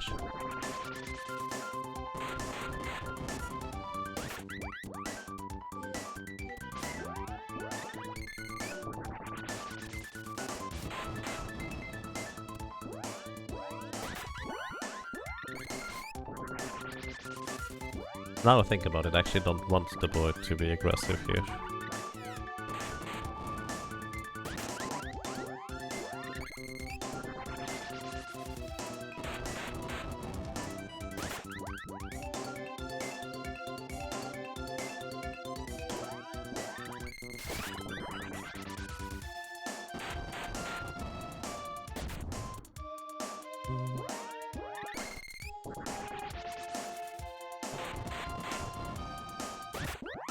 But yeah, we're just gonna power level magic here a little bit.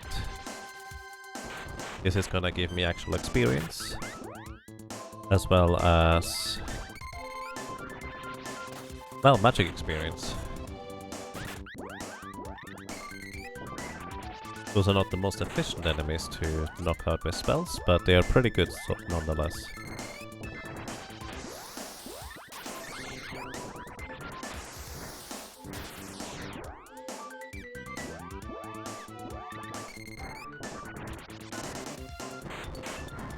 Magic only run is the bomb. Can't really beat the mana beast with magic only. Maximum I think you can deal like 7,500 damage with pure magic.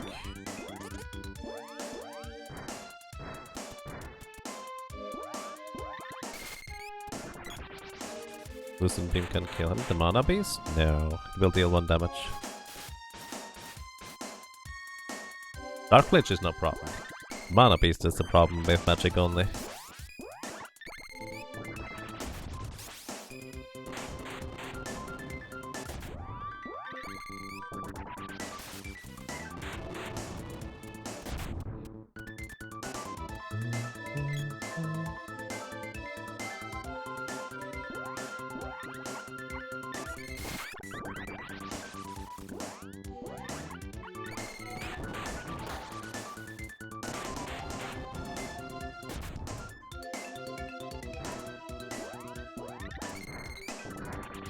Magic only boy? I don't think the boy traditionally has spells, so that would be rather difficult.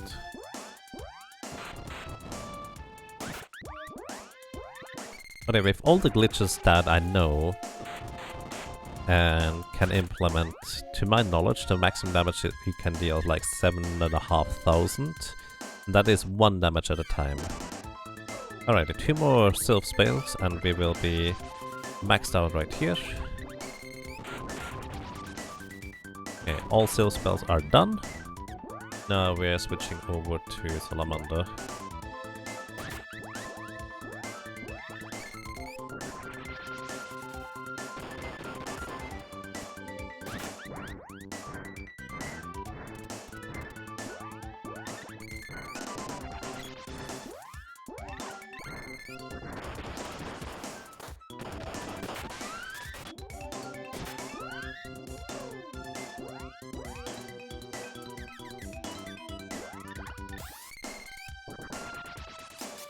How about a no menu run? I have done a no menu during bosses run, actually.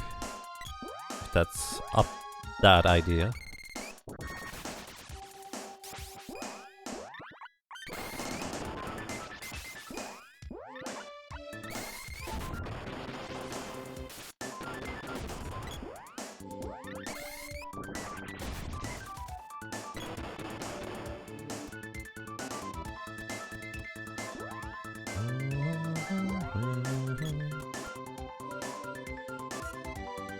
How did you beat the mana beast with no menu?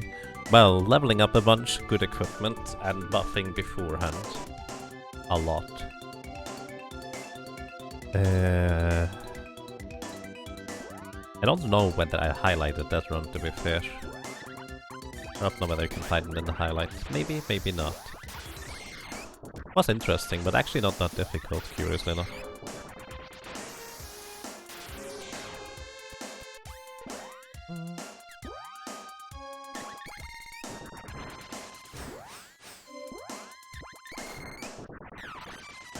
You know what I should do? I should spam spells until all the spells reach level 8.00, where they start having a chance of... Yeah, actually I think the way I should level spells is by just going all the way until I either run out of magic or I get fancy spell animations. That actually makes more sense right now, I think.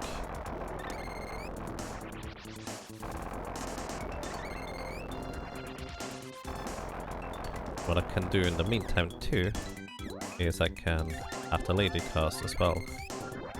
I'm gonna pygmy her as well, just so she casts faster.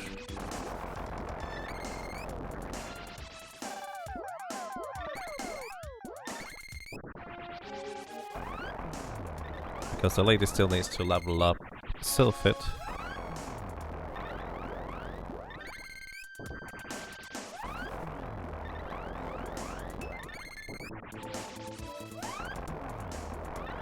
Wait, Whimperfierce Shade? I actually never knew that. Suppose it makes sense.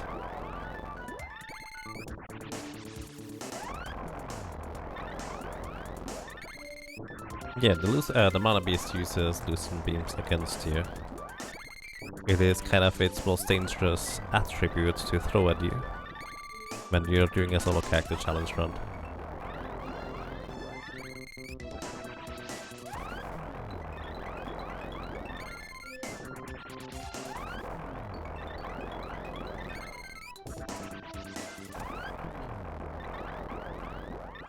In case you're wondering, yes, that Whimper is dead 20 times over.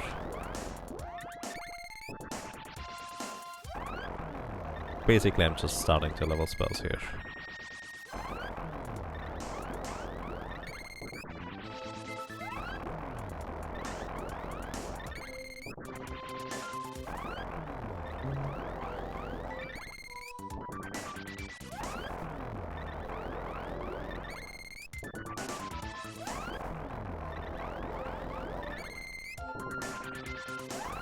Still haven't encountered a level.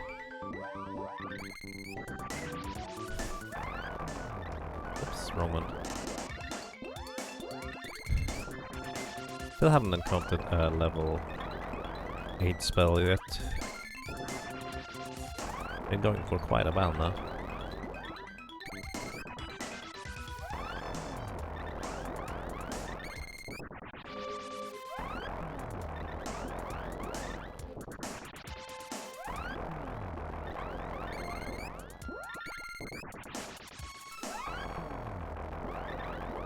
That is Analyzer level 6 if I'm not mistaken.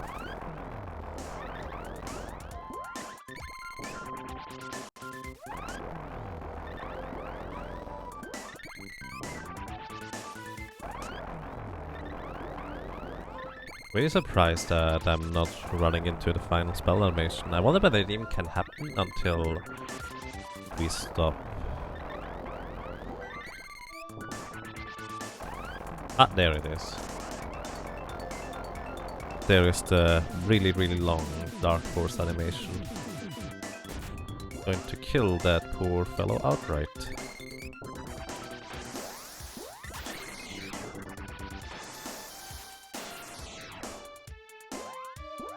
Or? I guess that was a low damage roll.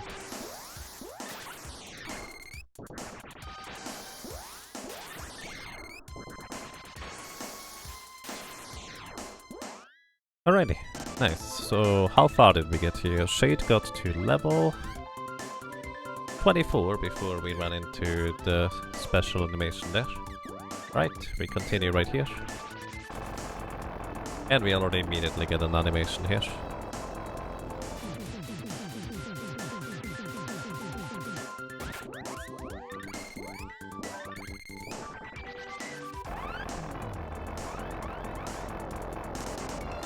This is why it's going to be taking quite a while until we level up the final set of spells here.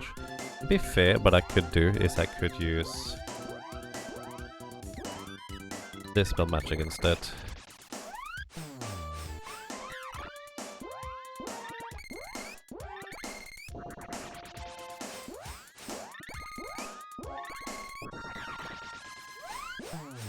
Because this spell magic should not be nearly as lengthy of an animation. If we get the level 8 animation. There's the level 8 animation. Yeah, this is way shorter than the fancy Dark Force animation.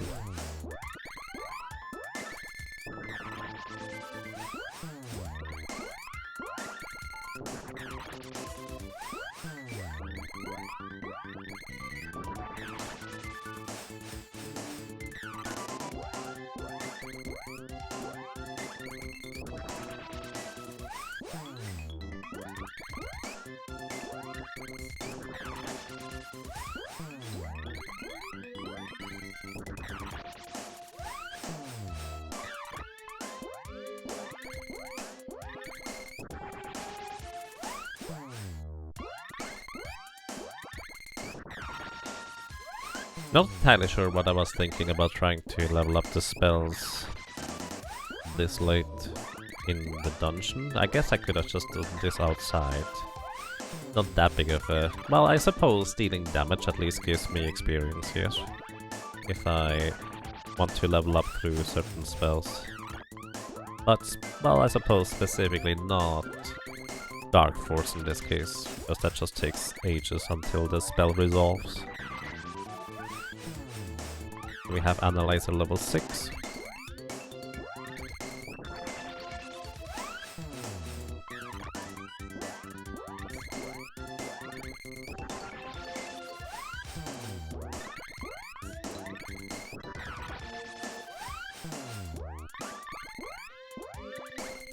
Oh, I think I just made a mistake.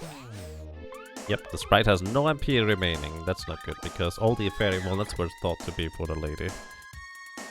So yeah, that's a mistake. So without fairy walnuts, the lady will be, well, stranded, so to speak.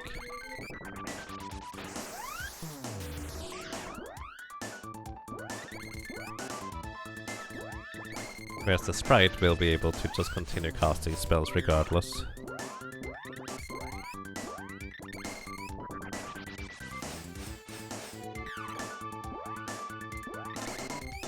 I even saw that we are going to be having exactly 0 with Dispel Magic, but kind of didn't realize that I should probably change it up a little bit. Right, how many more? 26. 46. How did I get to 26?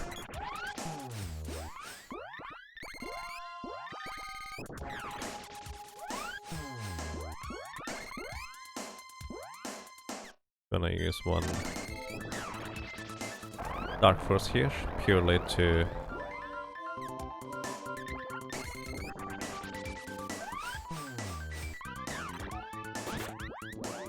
knock out one of the tsunamis, so a new one spawns, and we get a fresh MP pool from that new tsunami.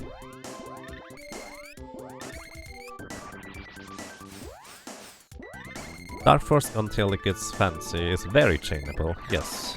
You might even be able to chain it without using partner menu. I'm not sure about that though. But the main reason why you want to cast or level both spells at schools at the same time, because if you get one fancy spell animation, the other spell still resolves during it. So at least you have some semblance of time where you can still benefit from your spells being cast. Plus, if both get fancy spell animations, then, well, no harm, no foul, I suppose.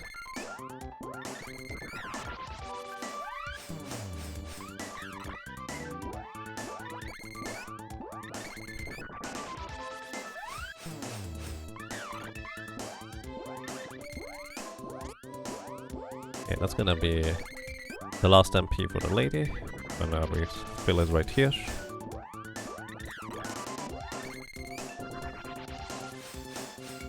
Oh boy.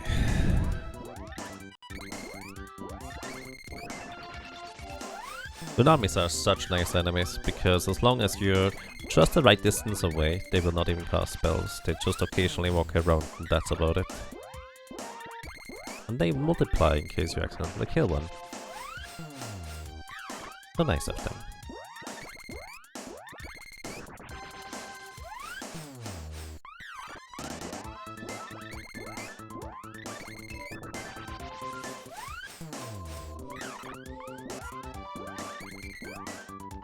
Okay, we need to absorb some MP.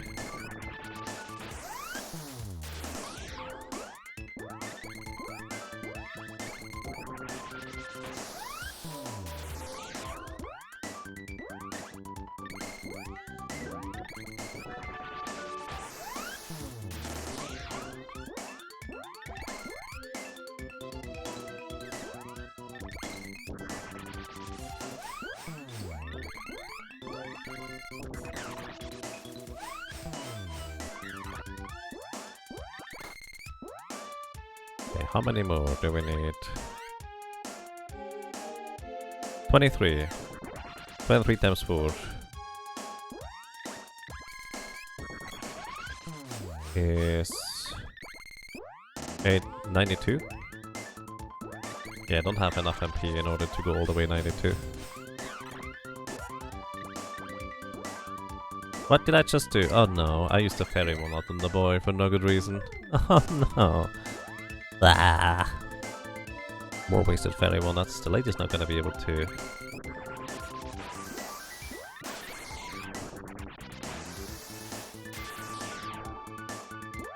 get everything there.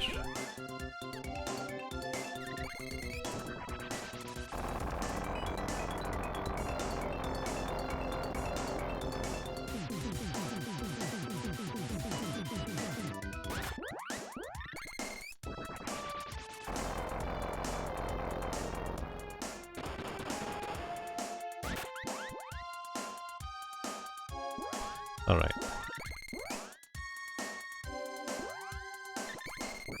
It's gonna be fine. Analyzer is still not level 8 yet, but it will soon get there. But unfortunately, I will not be able to get it all the way to 8.99 because I messed up with my fairy walnuts.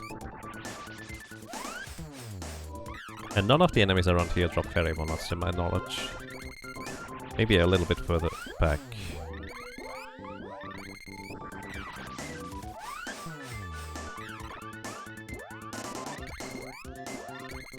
Then again, I could do this just at the entrance of the Mana Fortress rather than right here.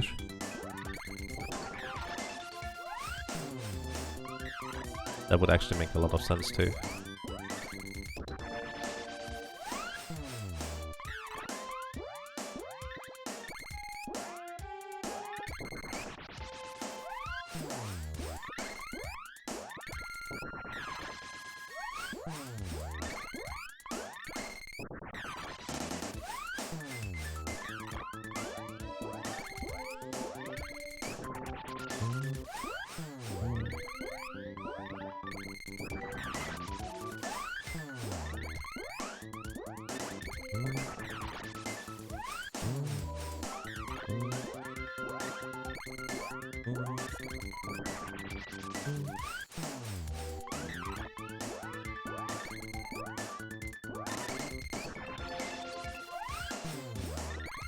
So the sprite is supposedly a male.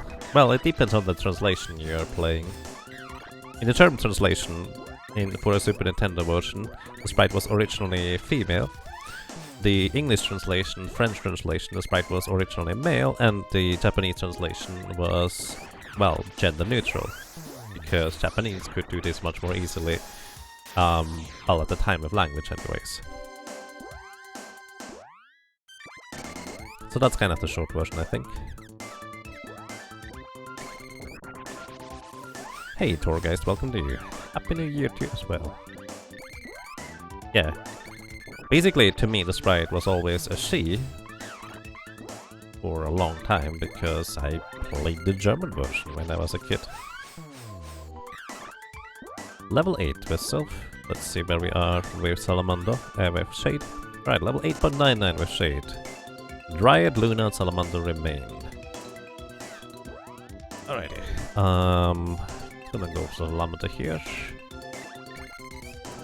And we're gonna go for Lava Waves.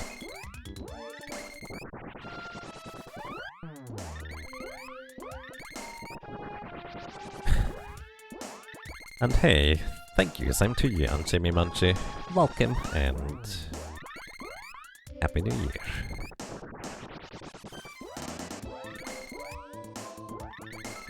Hop-Hoy is officially male though. Well, in the English version it is, but in the remake they did actually make the sprite gender neutral again.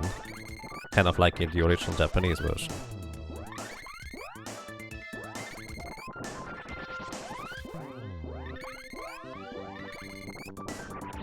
Yeah, I think basically based on the remake canon, gender neutral is canon at this point. I don't actually know how they would translate this into the German version, because to my knowledge, in German there's not really a good way to address like a gender neutral term. Like in English you have they, them, which is widely accepted by now, or at least it should be. But in German I have absolutely no clue. The lady is out of MP now.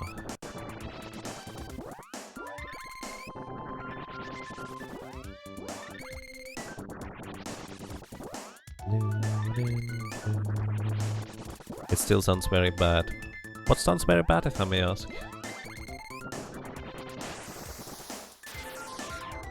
Alright, one down. 3 more to go.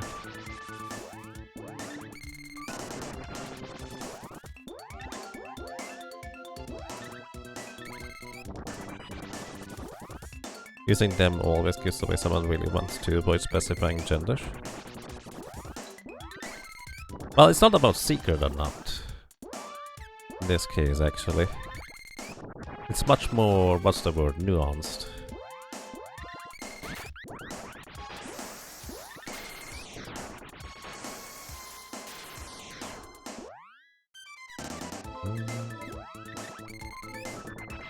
But yeah, it's not about secret or not in this case. It's more of a concept of that there's actually no gender associated with the character in one way or another, so it just kind of makes the most sense to also represent that in speech.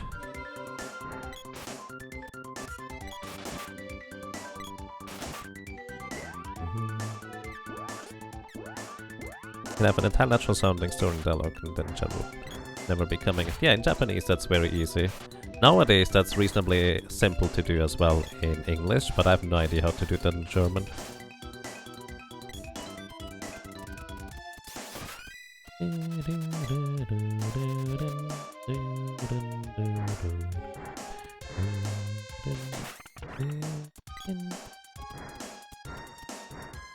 Yeah, the music is great, I do agree.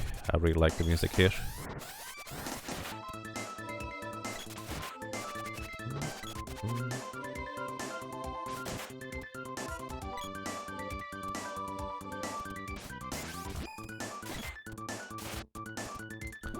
I'm actually just gonna have the sprite repeatedly cast spells on enemies as we pass by them, I think.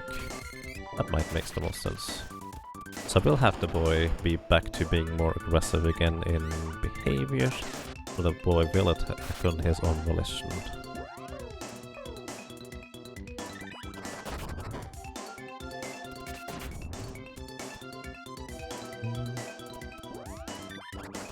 It's not what I had in mind.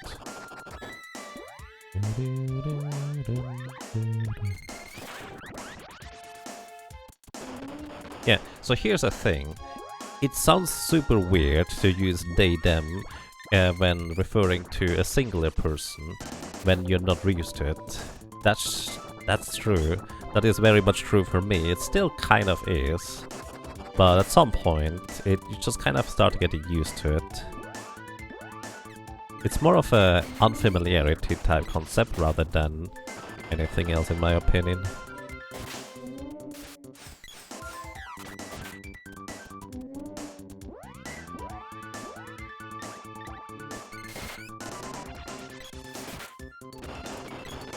Especially if there's no equivalent in your native language.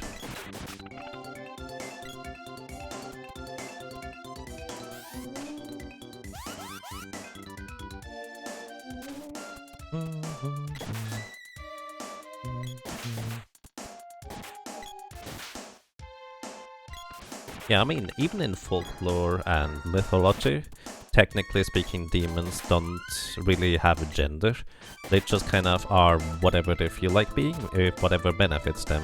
Which is also why the concept of succubus and incubus is basically just their physical form they are taking on in most mythologies, I dare to say.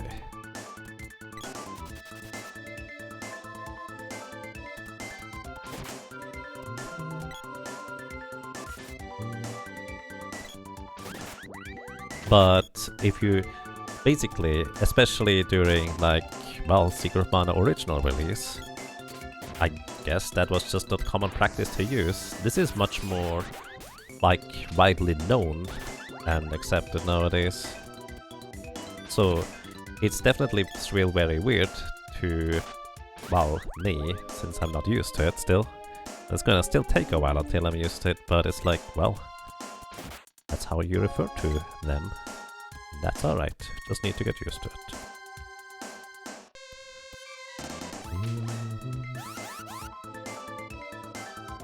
We're the last generation for who that will sound weird. Kids born today will grow up with they, them. Yeah, that's kind of pretty much what I'm getting at.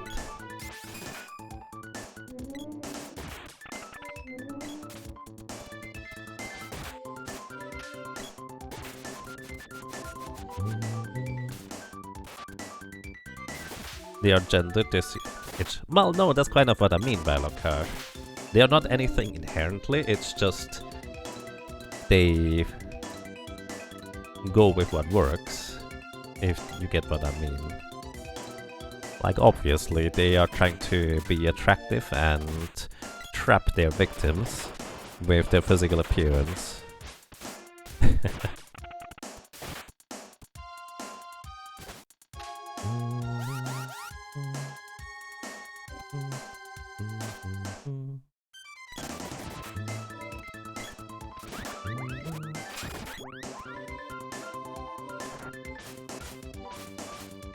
I still have a fairy one up, by the way.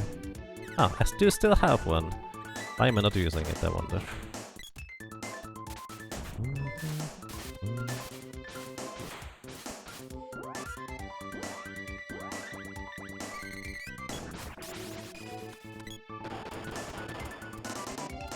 Those poor victims? Yeah, I mean, if you get tricked into getting your life sucked out of you, then... yeah, that's not the most pleasant thing. Then again, it really depends on how it's depicted in the specific media, I suppose. It's kind of the idea is not that it's anything specific, it's just a demon. Kind of like a shapeshifter, I guess.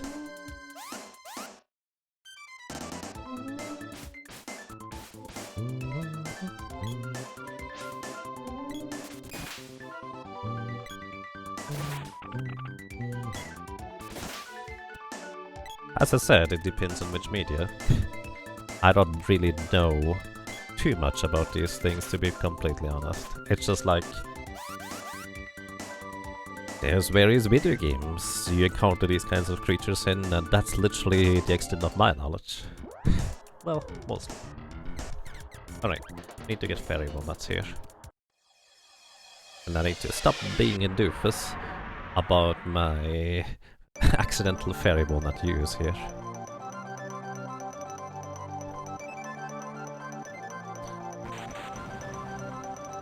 Has anyone ever found out where secret mana barrels are useful? Oh yeah, barrels are amazing. Like, unironically, in case you don't know, barrels are crazy good. The main limiting factors of barrels is literally just that you can only get them in specific places. So unless you do like a glitchless playthrough, you probably won't be able to sustain barrels throughout the entirety of the game. So that's kind of the main problem about barrels. But beyond that, barrels deny every single bit of physical damage.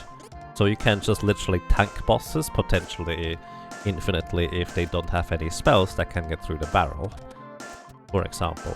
Alternatively, you can use barrels in order to just get through areas unscathed, as long as you don't have to knock out bushes in order to get through. And yes, we have a lot of money. Barrels are also used in various rather glitchy purposes, let's put it this way. If you'd like to, you can look up one of my solo character challenge runs with the boy and or the lady. And both of these use the barrels rather extensively in order to get through the game.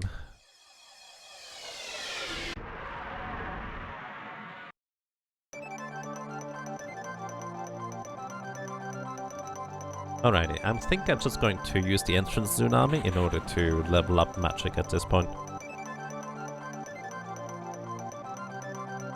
That way we also actually get experience along the way.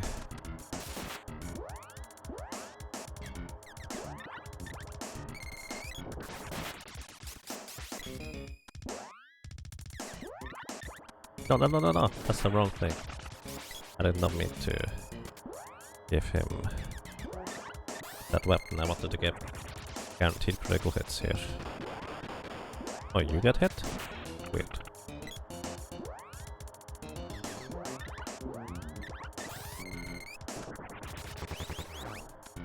As a kid, you almost broke them immediately. Yeah, honestly, barrels are super expensive when you can buy them, except for the Nico at the very end or just before the Pure Lands.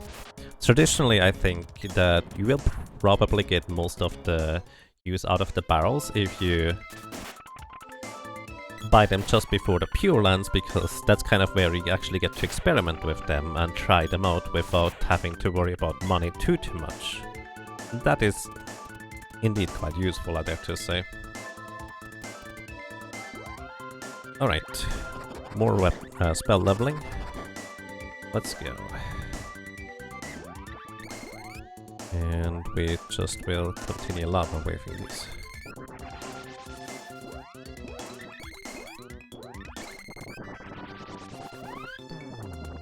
You've had a tab open on Yagama stream for at least the past 17 hours. Wow, you've been around for quite a while then. Welcome to you, Supra Medical. Well, welcome around, I suppose. I hope you enjoy your stay. Maybe you start a casual low-level run? Well, tell me how it works out for you. Could be interesting. The main thing that stops me from attempting a low-level run is that I happen to know about a certain glitchy way to avoid getting levels entirely on boss kills. And that sounds incredibly tedious to try and pull off, to be completely honest. So I'd rather not try.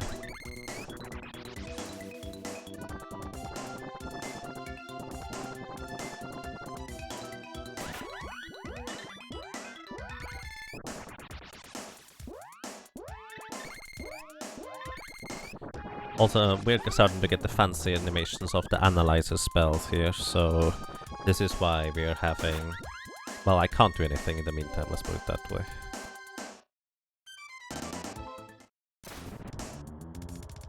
Ow.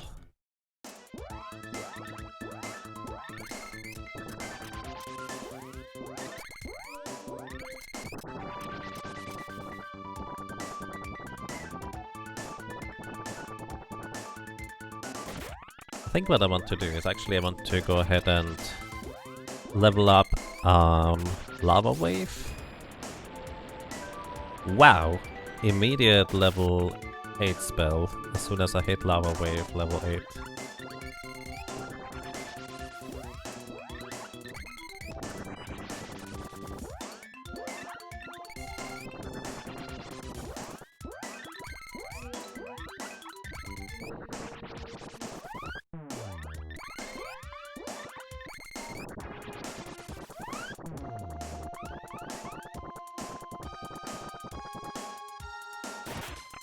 I'm gonna let the spells resolve. Immediate level 8 Lava Wave, that's... oh, that's not what I wanted. Kind of unlucky actually. Wasn't there a glitch that prevents you from 8.99 something in this game? Yeah, weapon level... so here's the thing. Technically it's not a glitch, more of a strange game mechanic on how it ends up working out. But yes, you can lock yourself out of getting all weapons up to 8.99. Which is why you have to be a little bit careful about how we approach this, and you kind of may have to know how to do that. Plus the swords, without using glitches to get them on a sword early, will never be able to get up to 8.99 either way. So that's kind of a restriction right there.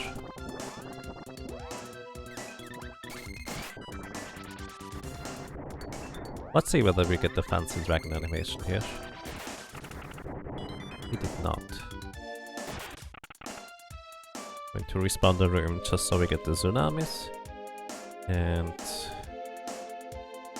I want to stay close enough that the tsunamis do duplicate. And we now start spamming again. Oh, don't use fireballs. Fireballs are a bad idea. Now I can't change spells.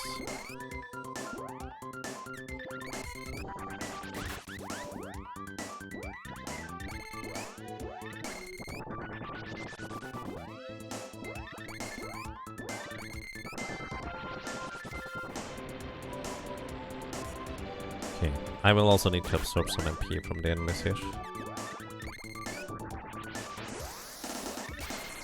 The last missing sword orb. It's actually not missing. The mana sword is the last sword orb, but you just don't get it until the final boss.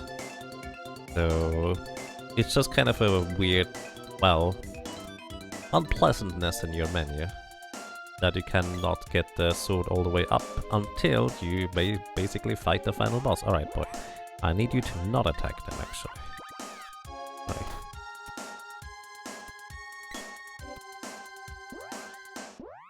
Alright, continue spell leveling here.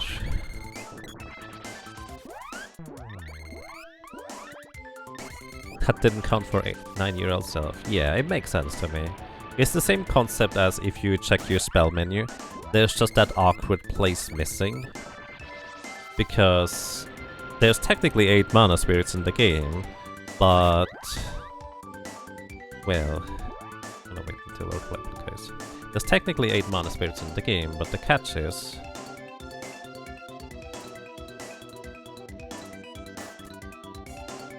come on, duplicate, please. Really? Come on, dude. Okay, there's technically 8 mana spirits in the game, but because the sprite and the lady each have an exclusive mana spirit, it just doesn't quite work out at all.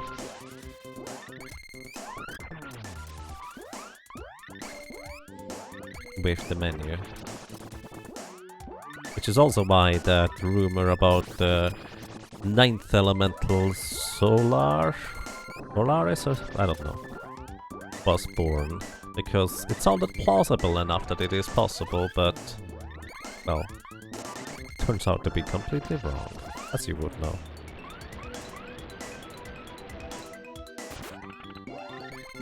The door in the North City was the same thing. Yep, it's just decoration. But hey, it's kind of tricky to accept this being as just decoration. Or is it?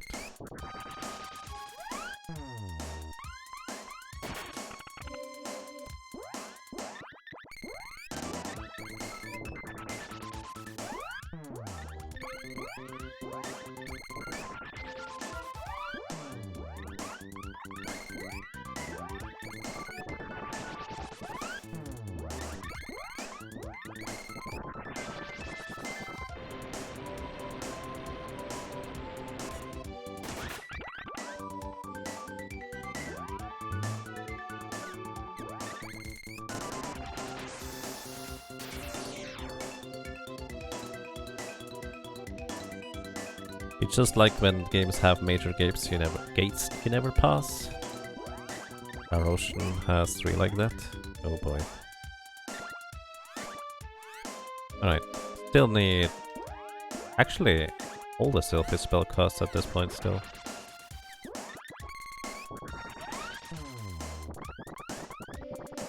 Faster animation, Euron. We have fast animation for spellcasting when, oops, when having the cactus small. Just allows us to cast spells quicker. That's it. Nothing more fancy than that.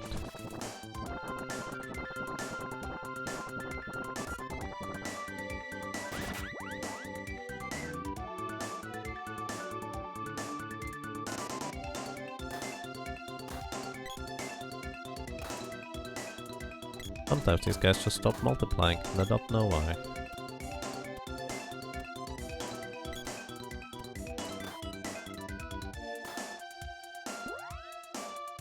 Oh well. Hey Cine. Welcome, Happy New Year to you. Yep, we're streaming all the way into the new year with Secret of Mana 100%. And hello, I hope you have a nice day so far. Some games make fun of that kind of thing, see Graveyard Keeper. Honestly, Graveyard Keeper having a city that it kind of teases but you never get to visit is actually pretty awkward, honestly, in my opinion.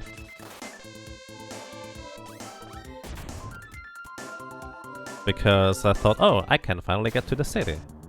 Nope. Turns out no. The answer is no.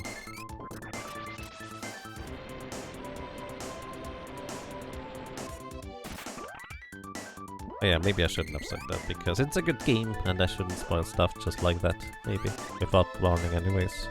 Sorry. Oops, wrong button.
Also, by the way, in case you're wondering, that was the level of the fancy analyzer animation. It just doesn't really do anything. Unfortunately, it's just slightly larger, I guess.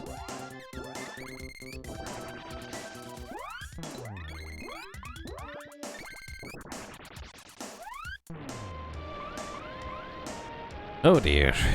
So... wait, why does it hit both of them? I guess they didn't spawn all of them yet?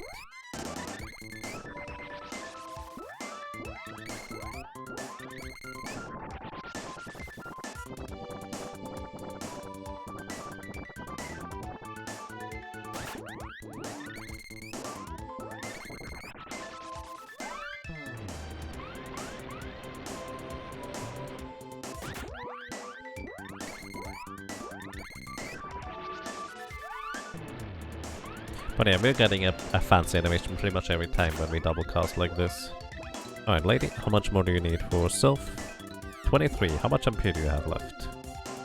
25. So when she has 2 MP remaining, she will actually have spell fully cast. Also, stop running into that guy. That is just silly.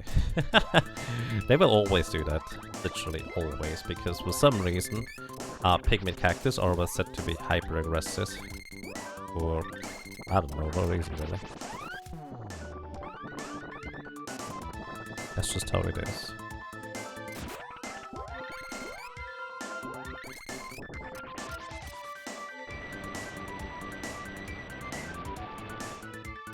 The symphony music of Secret Mana is amazing. I can agree with this.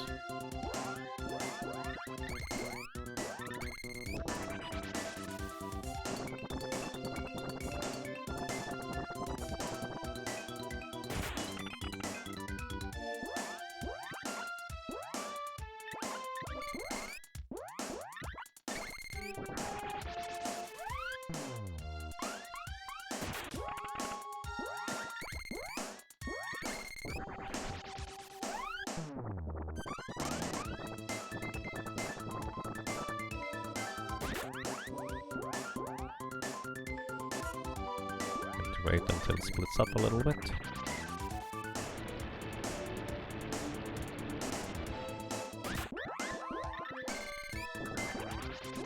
And to wait until it splits up again.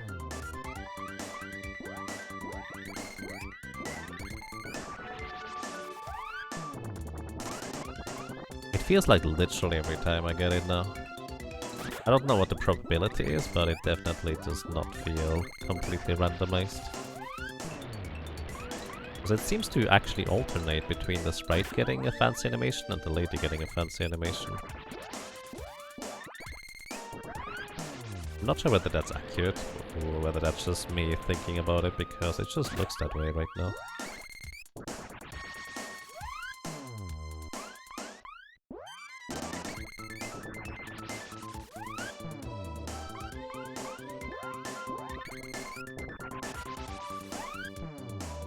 And again, I seem to get literally every time the fancy analyzer animation just now. I can't do anything in between. We're almost done with analyzer, to be fair, so that helps.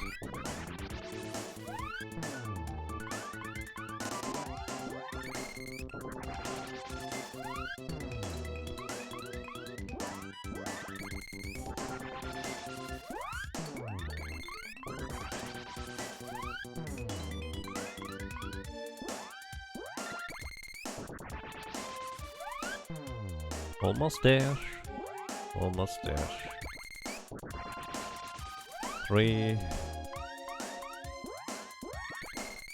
2, 1. And 0. Alright. Sylph all the way up to level 8.00. Excuse me, 8.99. Which means it's just Gnome left. Gnome will probably level along the way, so I really don't have to worry about that too much. Okay. Also means we can actually do the rest effectively along the way with the sprite, which will be fine mostly. Yeah, we're just gonna cast Lava Wave until it gets stopped now. And we will continue doing this at this point against every enemy. Just continue casting until we get stopped by the fancy animations. And here we go. Oh, good night. Rest well, I'm Kaltire. Thank you for dropping by. Thank you for sticking around for such a long time, and rest well. Good night.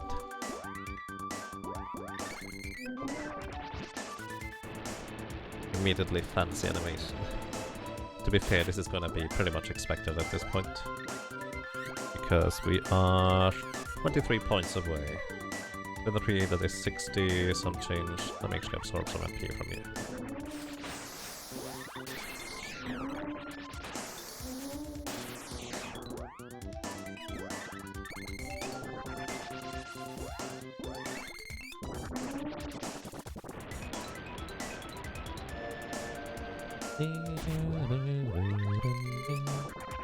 So once I am at 36 MP remaining, this fight will be done with Salamander. Good to know. That's assuming I always cast the same spell.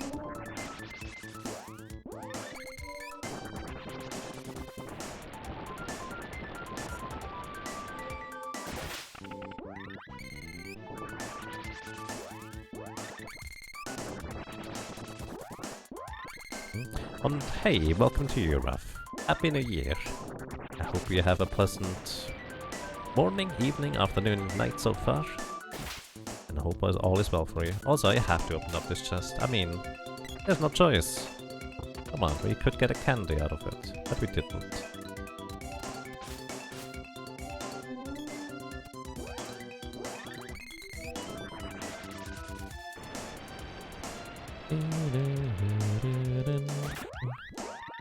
You always thought that the decimal part was the chance for the fancy animation. Yeah, that was kind of my original thought as well, but no. It's a bit more complicated than that. I don't know how it works though. I wonder, maybe you could find the answer to that in the task videos thread.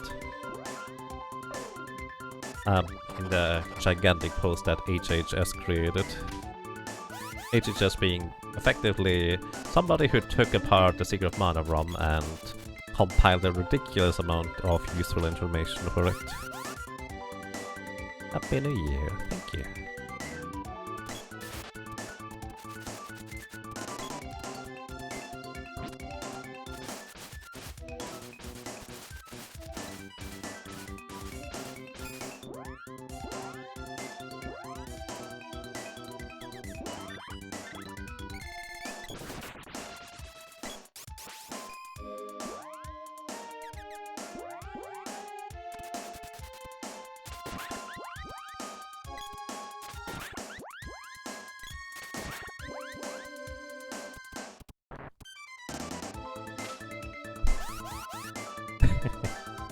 Thank you for being awesome.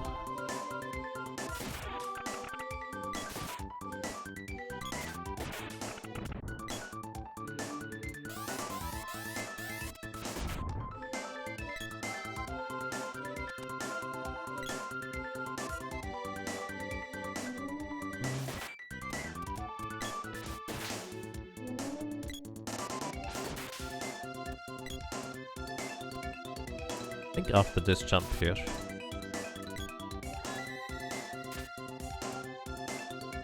I can pick me the sprite again because there's gonna be a pretty bad chest.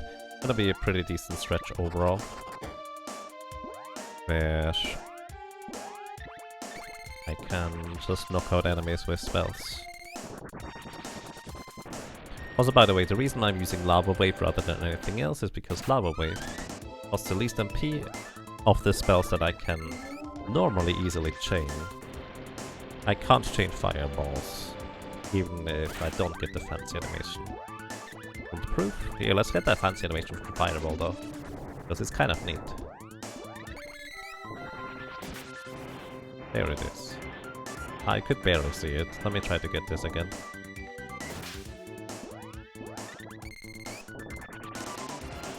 There it is. I really enjoy this animation. Also, if you'd like to get the fancy animation for Exploder, here we go. Oh, maybe sometime. There it is.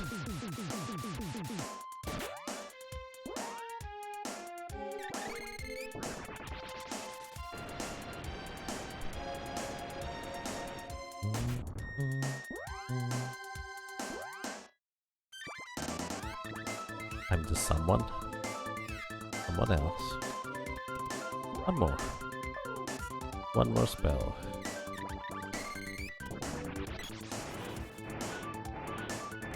Alright, with this we have leveled up Salamander all the way. Can you absorb MP from this guy, or is it going to backfire? You can absorb MP from this guy. But not backfire. Alrighty. Sorry, I need to look up which one is next. Luna is... well, we're getting that, I suppose. And Dryad is going to be actually the last one. So let's go ahead and cast Sleep Flower a ton.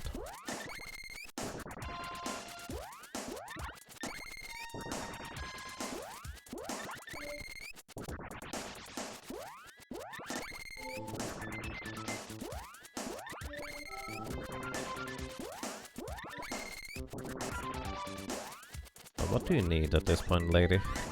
4 spells. Gnome. Alright.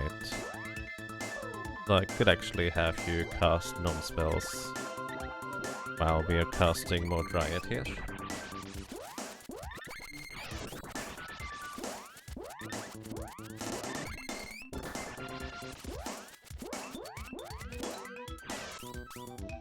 That's a level 8 fancy gnome animation. Let's see the other ones, maybe. Fire snakes!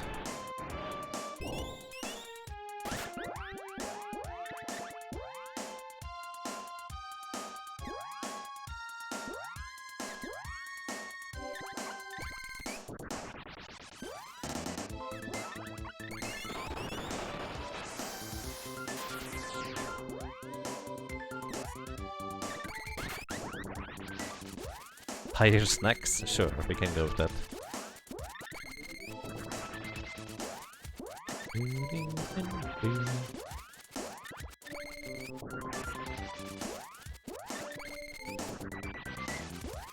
Oh hi, how are you doing today? Let me burst you a little secret. It doesn't quite work. Well, close enough.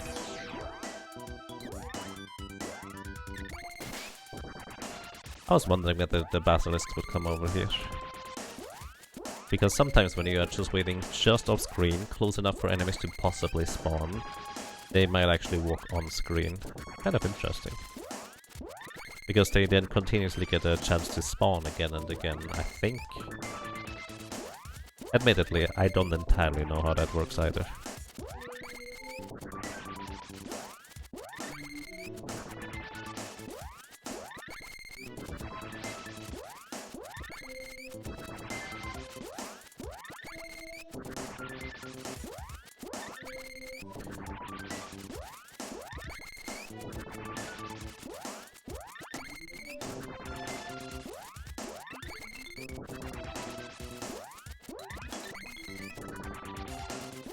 Kind of surprised that I don't have the level 99 thing as well in here.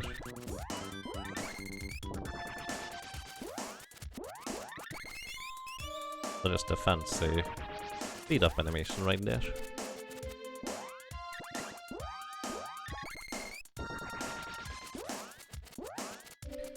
Also, hang on, we need to pick me the blade, otherwise it's gonna take forever.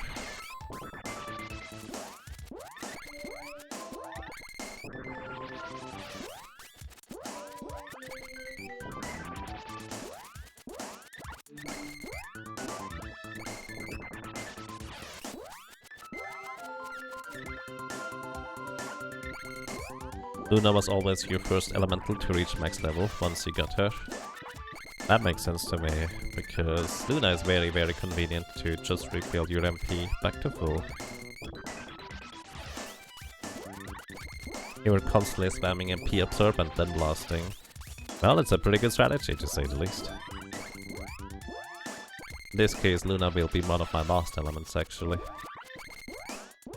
But I did use Luna pretty much throughout the entire thing, so it's been incredibly helpful.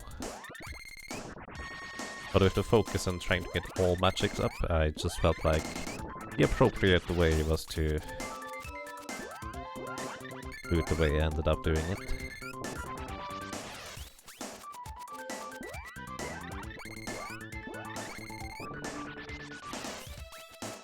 Also, that's a level 8 fancy sleep flower animation right there.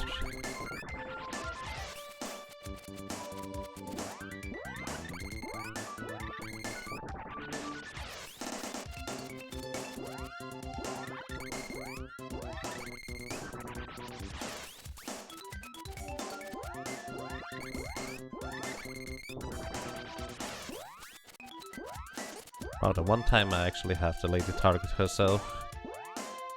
She does not get the fancy animation this time. Oh, she still didn't get it.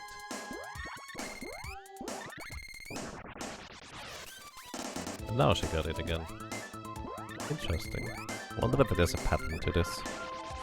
Or whether it's just coincidence. Could entirely just be coincidence. Alrighty, how much more for Gnome? 49 more spell casts for Gnome, and then the lady is actually gonna be done. Let's see. 49 more spell cast is actually a full MP pool here.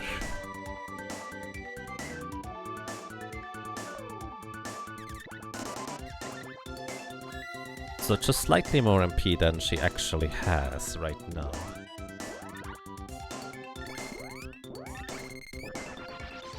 Also worth noting that I have to absorb MP from an enemy sometime soon. If the sprite, otherwise I'm gonna run dry on magic. Is Fancy Burst the longest animation? You can't think of any longer. I'm not sure. Let's see. Did we get it? We didn't get it. I need to absorb some MP real quick before I continue.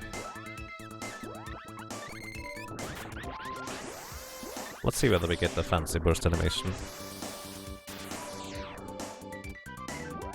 By the way, let me actually note a technicality. So, enemies can have a certain amount of MP. Let me actually show you real quick.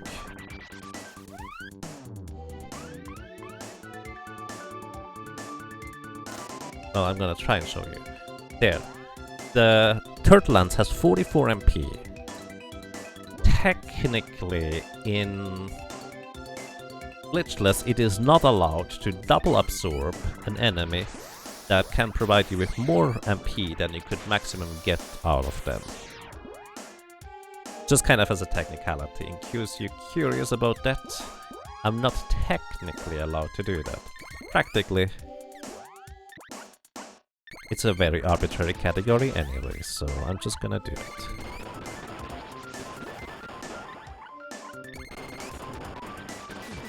There it is.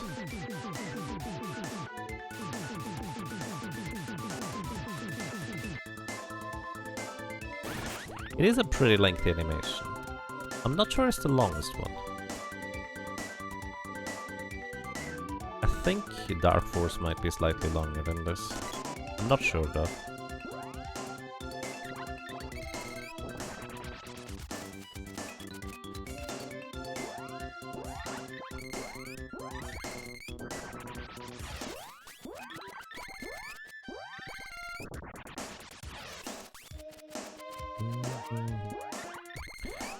And hey Ref, welcome back. But you swear I was in this room when you went to bed. That is very possible. We did have a pretty lengthy session of weapon leveling. So there's that too.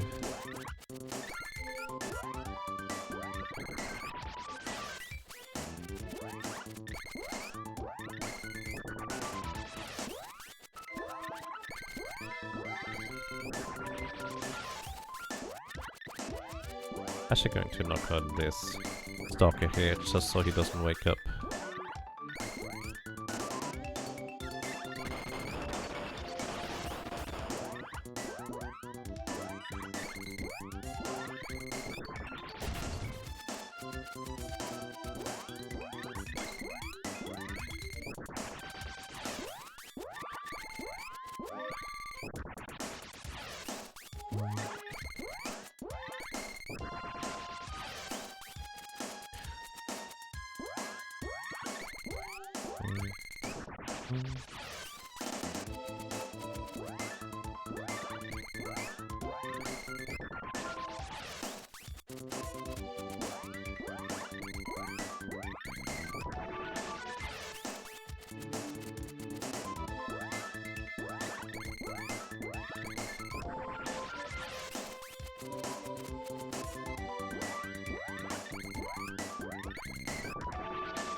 Yeah, weapons are not fully leveled yet, and we don't have the complete level up on the cactus yet either. We still need to reach level 99, which actually will still take, like, I would guess 40 minutes to an hour. It's a little bit deceiving in terms of where we are at this point.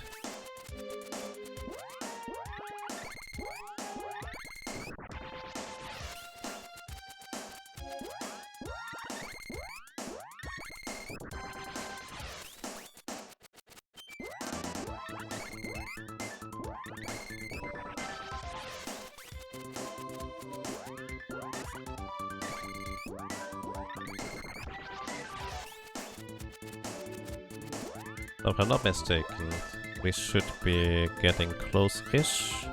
Yeah, 19 more spell casts, which is 38 MP remaining on the lady here.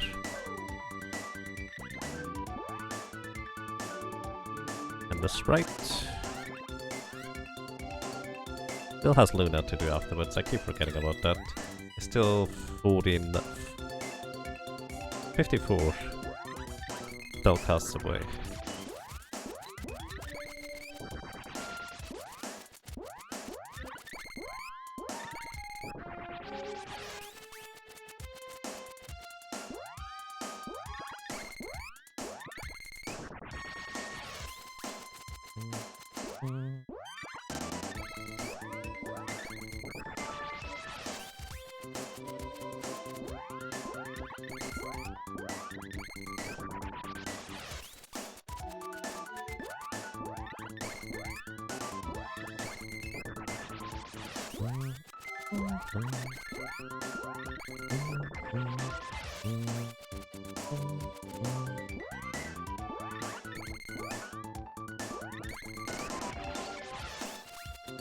Alright, I'm actually gonna go ahead and knock out this guy here, just so I can continue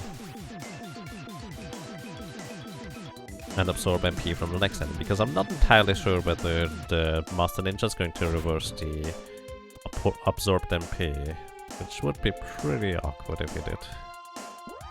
But I know this guy doesn't, so...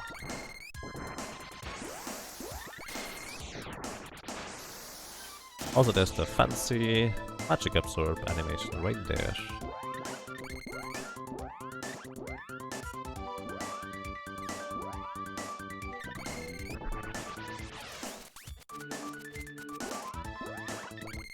So I guess they are immune against any form of crowd control.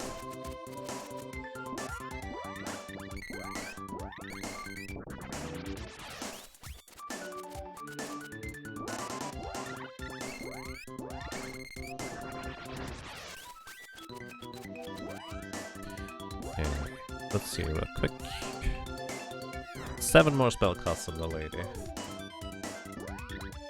Let's just finish it. I was considering just doing this along the way with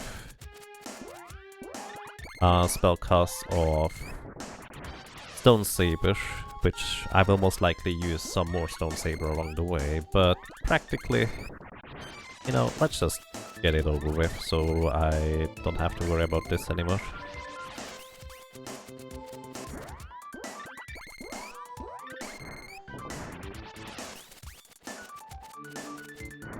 Does Thunder Magic and Change Form have fancy animation? Probably. So here's the thing. I'm not going... Let me rephrase this real quick. Please remind me after I save to try out the change form and lunar magic thingy. Because the problem with change form and lunar magic is I don't trust them to not crash the game. That's kind of the short version. So I'm gonna try and show them off, but I would like to save before. They're not immune to the death status effect, the ultimate crowd control.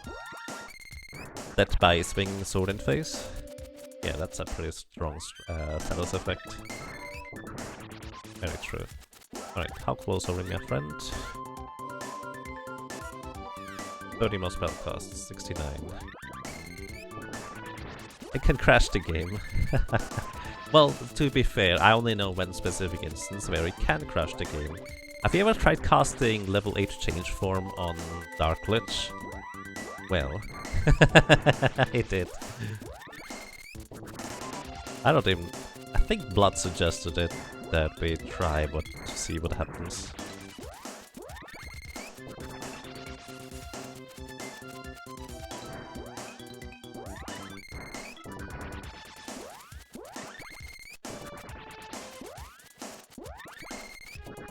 Also, what happened to my idea of just kill enemies while we walk past?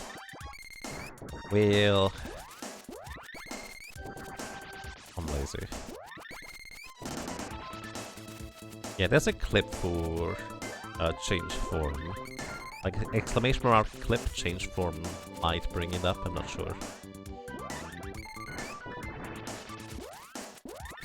Also did not pay attention on how much MP I had when I said 30 more spellcasts.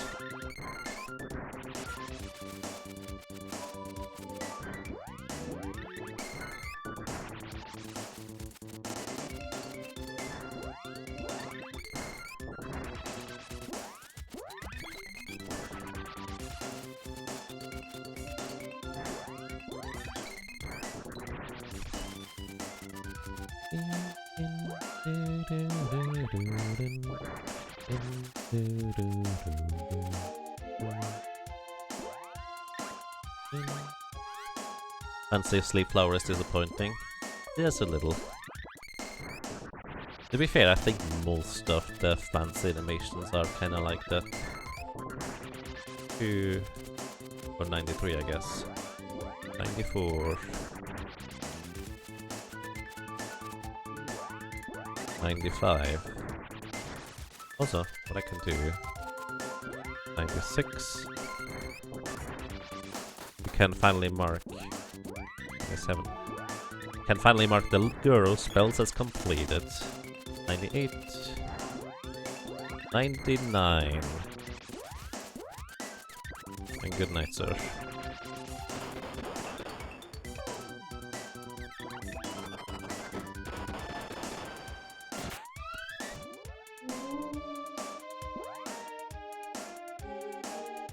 Alrighty. Actually, literally just Magic Absorb remaining. Magic Absorb is gonna be really easy to level if we bring an enemy to really low MP remaining. Or about 0 MP remaining, then you can just spam it without having to go through the getting quote-unquote healed animation. Alright. Time to level up the sword. Let's see real quick. Yeah, you need to still level up the sword, that is perfectly fine.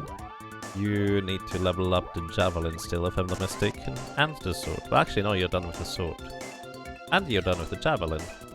Wait, the javelin is yours, right, I forgot. Wait, you also are done with the javelin, so nobody needs javelin anymore, because I do believe the boy is also done with the javelin, so we literally have just the sword remaining. Nice. Which means we don't have to worry about locking ourselves out of, well, stuff anymore. So we're just going to go forward from this point onwards. So, you're gonna attack at level 1, charge attack, but not with this weapon. I'm gonna give you the X. Well, actually, In this case, I'm gonna let you charge up to level... No, you don't charge up. Right will charge up to level 1 on the other hand.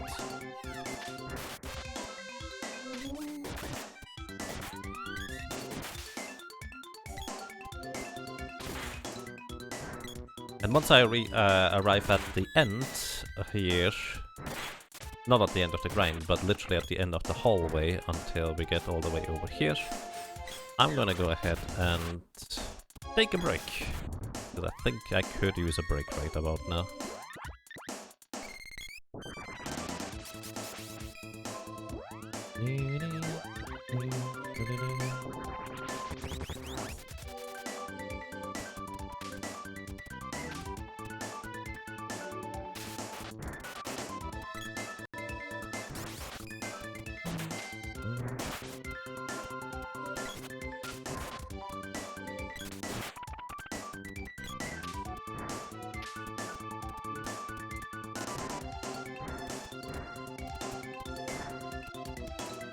Spell worked, Dark Lich changed to Dark Lich. Something like that.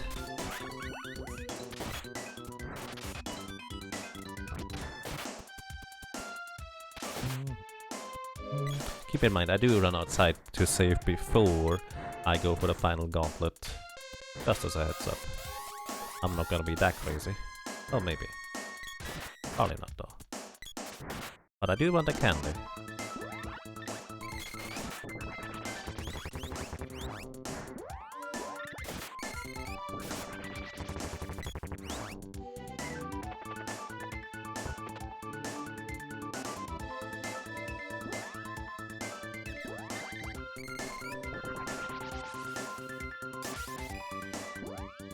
Also, we have reached level 90, I'm happy. But this is still going to be 9 more levels, and those are pretty long levels. Very crown one fit. Oh, sad face. Okay. Get the sprites on charge. Attacks. And we take a break, everybody. So, gonna get up, stretch, move around, probably like 5-ish minutes. Gonna get off the coffee, so be right back.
Alrighty, I'm back. Let's continue. Or finish, depending on how you want to look at it.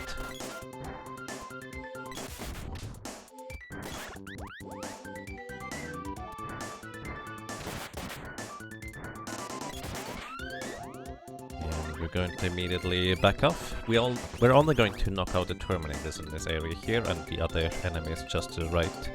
Because I think that is going to be the most efficient experience per, well, time invested.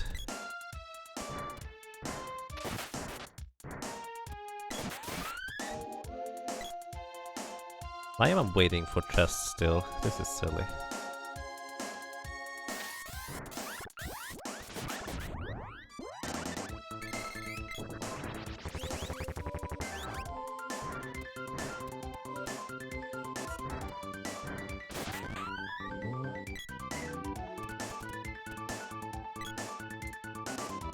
For the ruby armor doesn't exist in the game without using a cheating device or using the randomizer.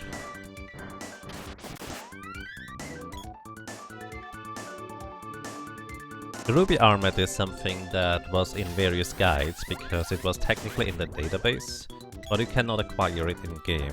It is technically in the game's data, but practically you will never be able to get it without using like a cheating device or some other means that, well, are not part of the normal game, let's put it this way. So it, technically speaking, doesn't exist.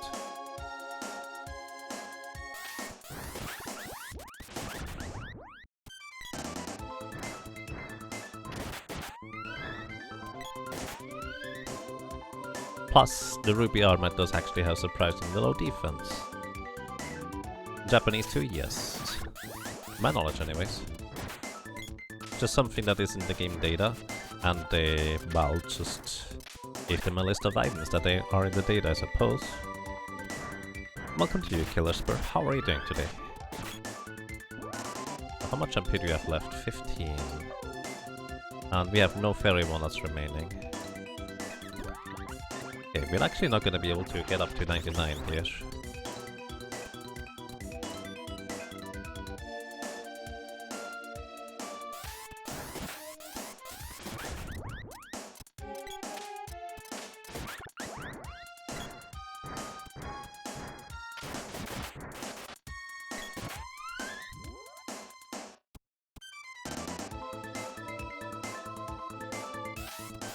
Again, a thing that sucked hours of your life searching for it. I just searched it on the internet because I was like, huh, that's strange. I do see that in the guide. At least in the German guide, that was definitely a thing in that. But yeah, practically unfortunately, the ruby armor does not exist.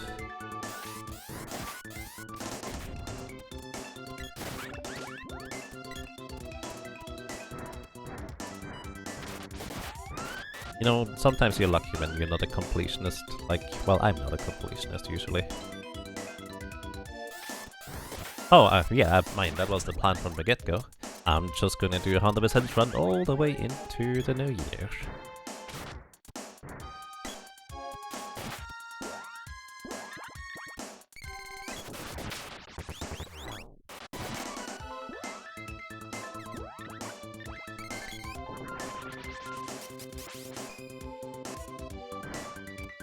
Also, it is reached level 91.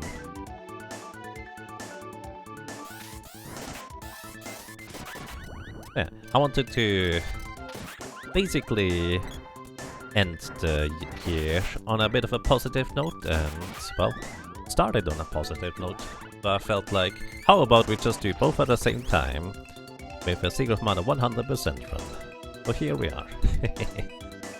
So we still need level 99 on the cactus, which is gonna take, yeah, a fair bit. And I want to actually run outside now and restock fairy walnuts, recover the latest MP, and maybe on the way outside I'm just gonna level up the sprite's MP all the way up to 99 as well. I have to open this chest.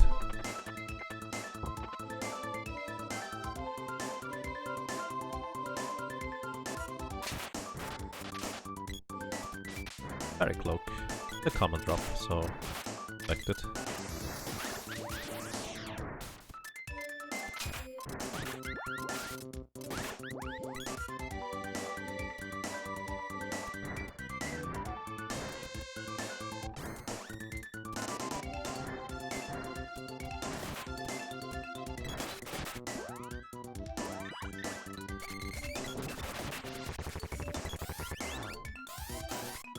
Think I can hit that guy through the wall? Apparently not. Right, don't hit that guy. Because I will not be able to finish him off with physical attacks. Not anytime soon anyways. No, now I can because I took so long.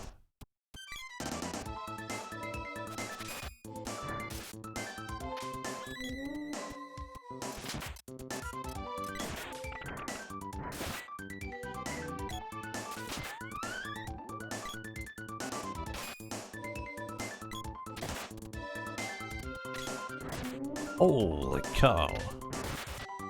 Wow. Astro Blitz, thank you. That's crazy. Thank you so much for 20 gift subs to people. That's really nice of you. Thank you so much, and well, I'm glad you enjoy your stay that much.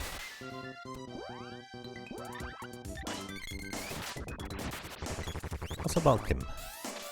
And happy new year to you.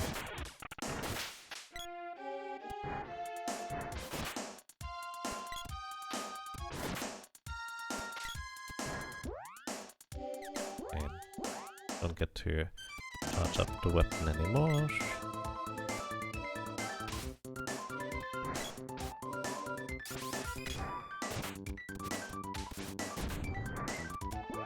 Let me see real quick where we are with the weapon level for the boy. We are at 6.35. Still a fair bit away from 8.00, but we actually might get there before we end this segment here. Or, well, we end up leveling up all the way.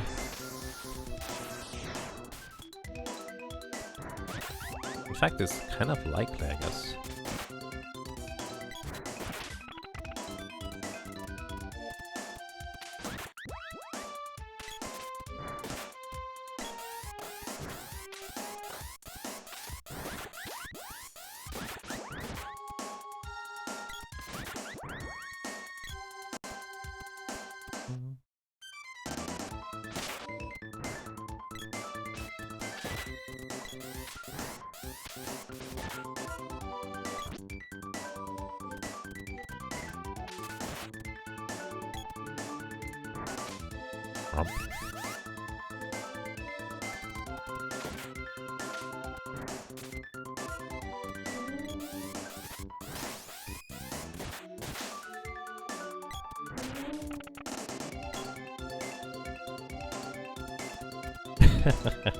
I see. Thank you for your kind words. Thank you for your well support, Astro Blitz, and yeah, you're welcome.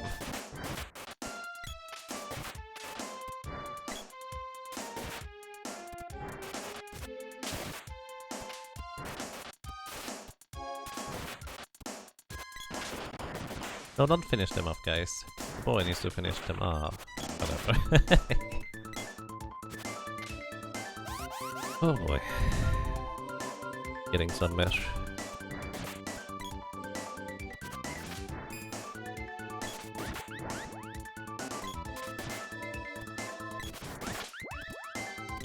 I always think, oh, Tsunami dropped chest, it's gonna be a fairy walnut. Wait, no it's not. These are not the Embermen. Embermen common drops is fairy walnut, not Tsunami. Different enemies.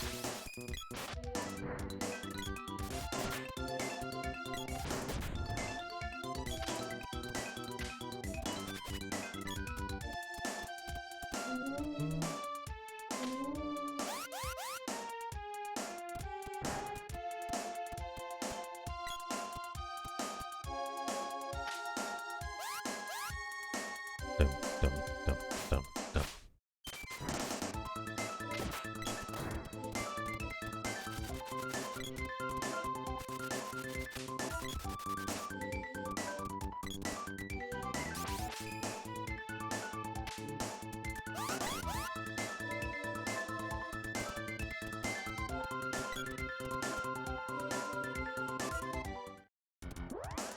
Alrighty.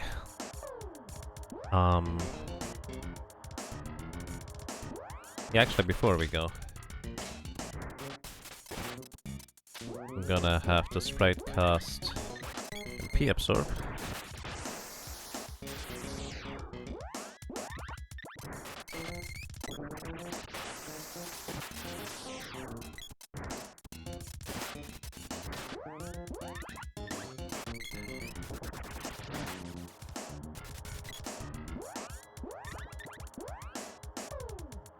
And we're just gonna cast MP absorb really quick overall. Or at least that's the plan. So we need how many more spell casts here? That is actually a grand total of 72 spell casts, which means 95 minus 72. I have no idea how much that makes.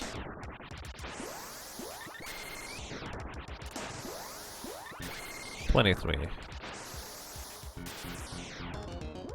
23 MP remaining. The sprite will be done with magic leveling, which means I will be done with magic leveling at that point.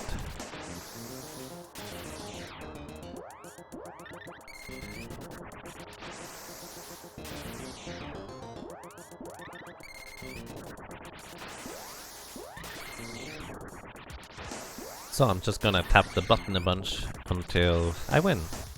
Well, kind of. You get the idea. Definitely completing the spell leveling is kind of a big part of the run, since, well, initially spells are amazing to deal damage, just kind of towards the end. Just specifically leveling spells drags on quite a bit, since while I do like this fancy spell animations for the most part, they're pretty awesome. Well, they are also kind of slow, since it locks your screen, kind of like Trials of Mana locks your screen when you cast a spell.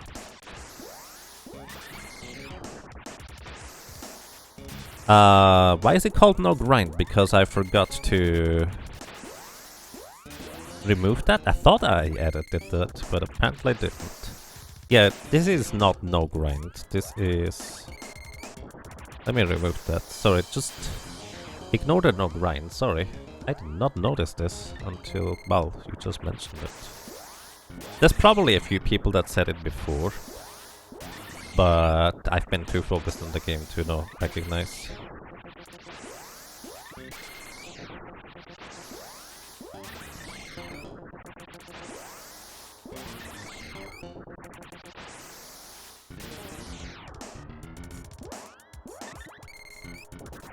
But yeah, that's my bad, sorry. You would think I should have noticed, because I did edit the spreadsheet itself and the announcement, but I forgot to edit the command apparently properly.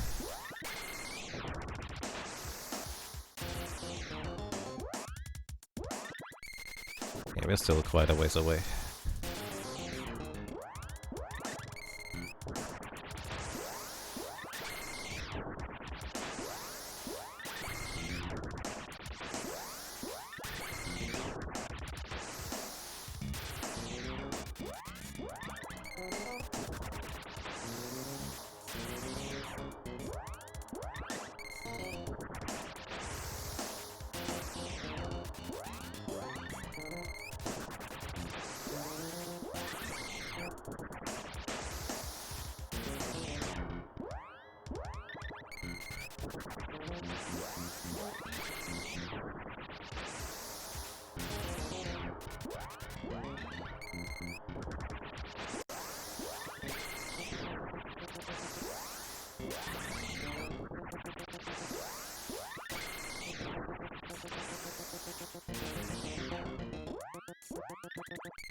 How would you do 100% no grind anyways?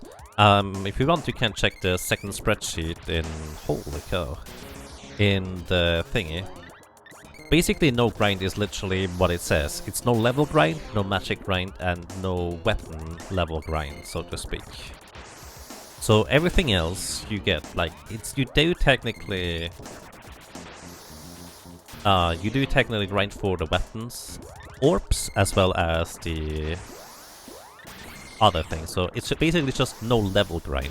No weapon level grind, no experience level grind, and no magic level grind. That's the thing. Holy cow. Wow. Hotshot, thank you. Thank you so much for 10 gift subs to people. That's really, really crazy. Really kind of you. Good morning. Happy New Year, and thank you so much. Yeah, you just don't maximize everything. I think no level grind is more accurate to call it.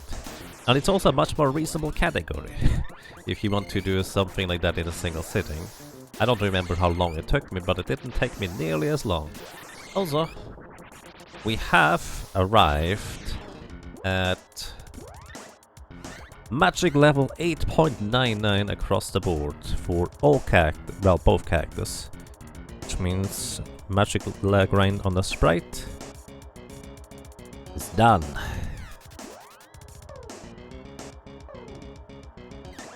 So, weapon level grind is going to come up soon.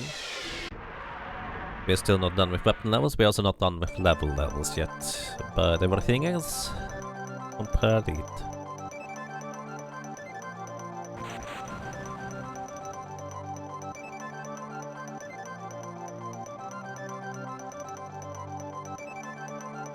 "19 hours. Happy New Year to probably the entire world now? I don't actually know.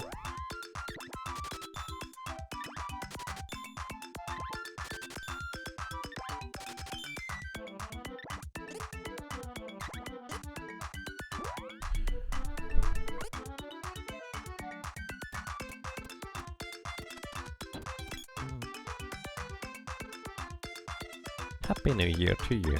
Oh yeah, Happy New Year to you, Xcodes.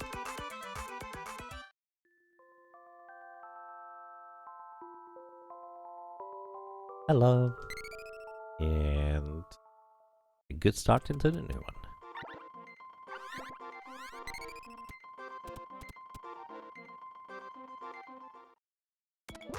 Alrighty. Ready.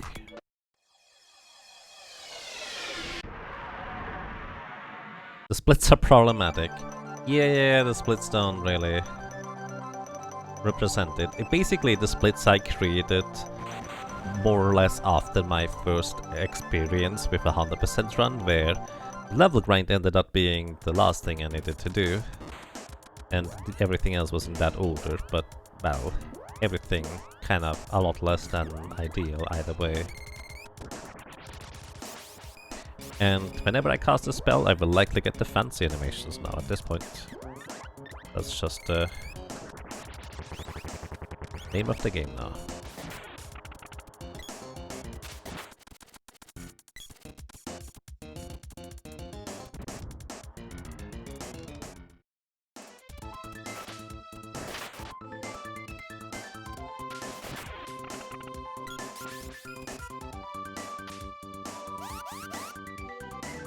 Oh, there's a couple of island nations, UTC -12, so another 2 hours before the whole world technically is in It's technically in 2021.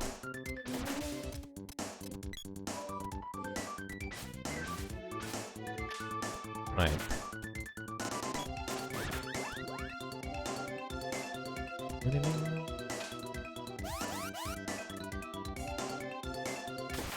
There is ones that are bust.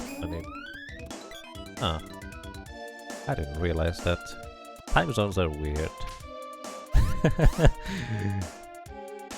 It's that time of the year again when you need to remove the thing where you wrote the entire year 2020 and replace it with the next number in line.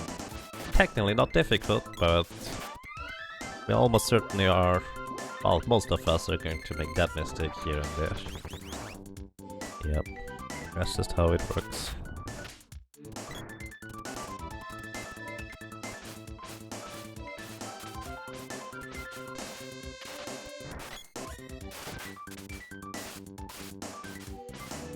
You know I have to open up this chest, right? But there's no way around it.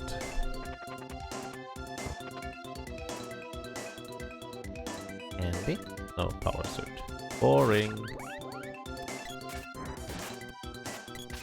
I just wanted to get one more rare candy. Too bad you can't use the rare candies in this game to level up. That would actually be kind of interesting.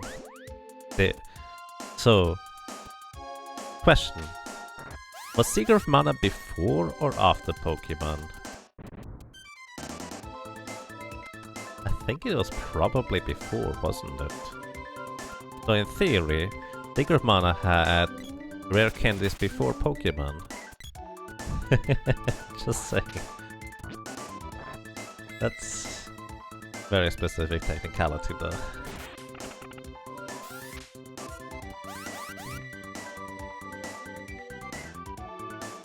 Nobody actually uses that time? That's interesting.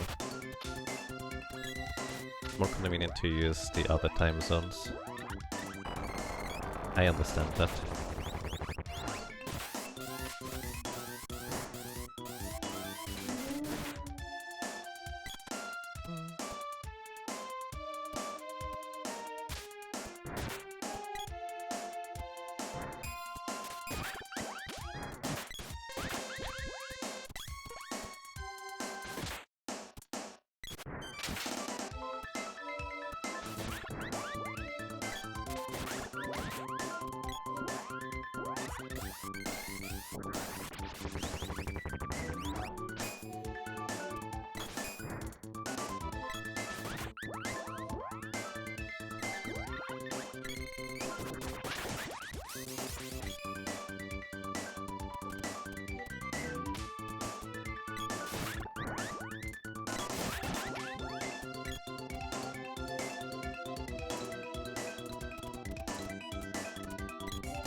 Pokemon wasn't the first monster taming series by a long shot.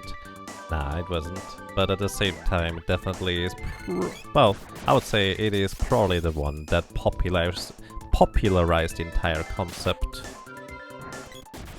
Wizardry 4, you were basically controlling a horde of monsters, because you were kind of the bad guy in the entire thing.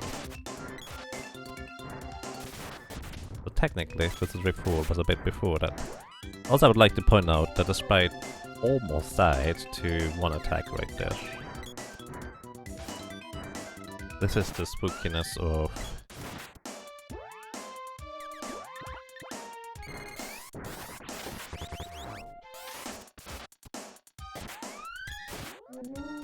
those enemies.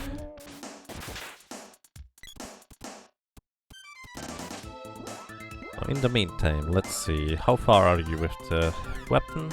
Almost level 7, that's pretty good.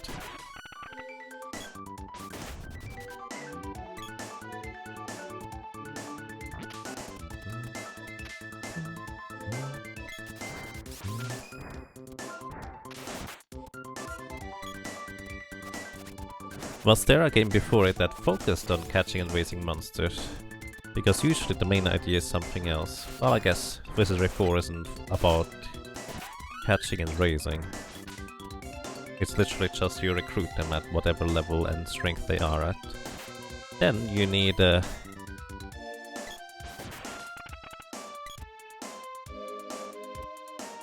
forget what the thing is called. It's like a dingus, or basically a super weak monster you need in order to unlock the true ending. And you have to escort it all the way from the bottom of the thing to the top, which is kind of ridiculous in itself. What is the thing called? SMT might actually count. Oh, I suppose SMT was there, that's true. I forgot about that part.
Level 7 sword.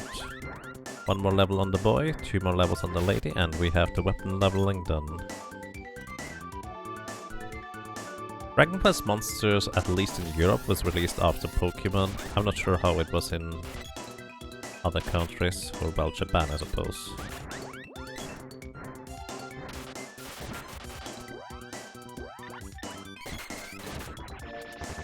Because I still remember the headline of in that one magazine whether Dragon Quest Monsters will be able to recreate the hype that Pokemon created, or something like that.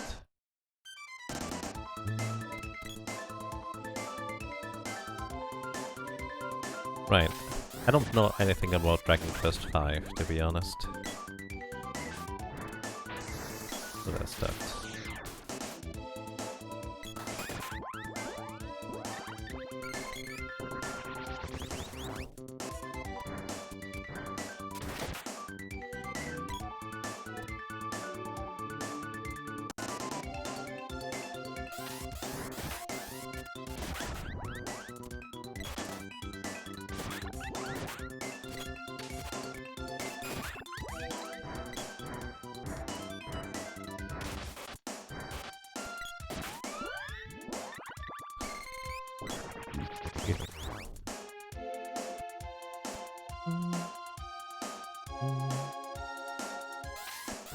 Lost Bible Revelation was in 92. I have to admit I've never heard of that one.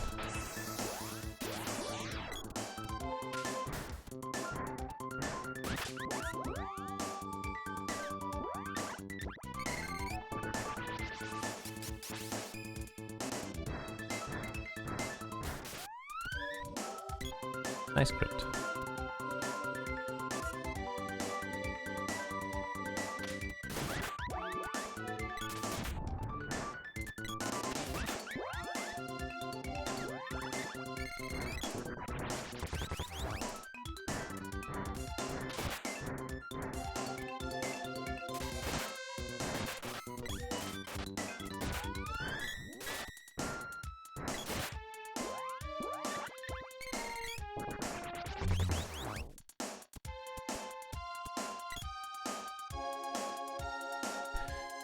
Capsule monster in Lufia.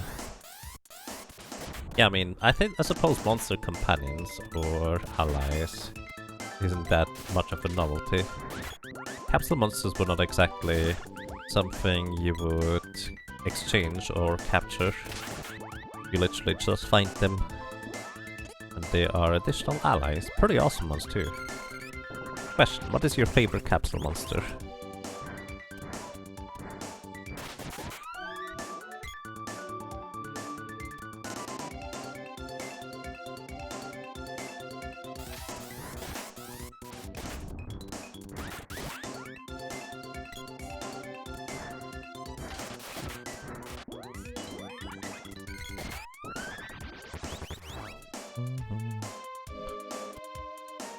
We all know it's buttfish. No.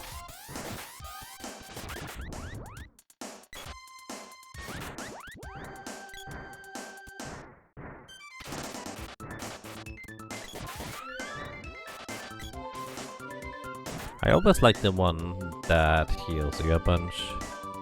Boomy, I think is the English name. Yes. Played it in Dutch. Wasn't Lufia 2 one of the few games that was translated into Dutch?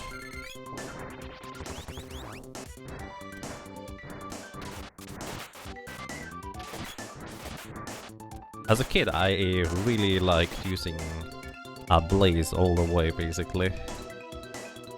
I just kind of thought fire was an awesome element, effectively, at the time. Nowadays, it's more like, ooh, healing, ooh, support. I love those things, which is why it shifted.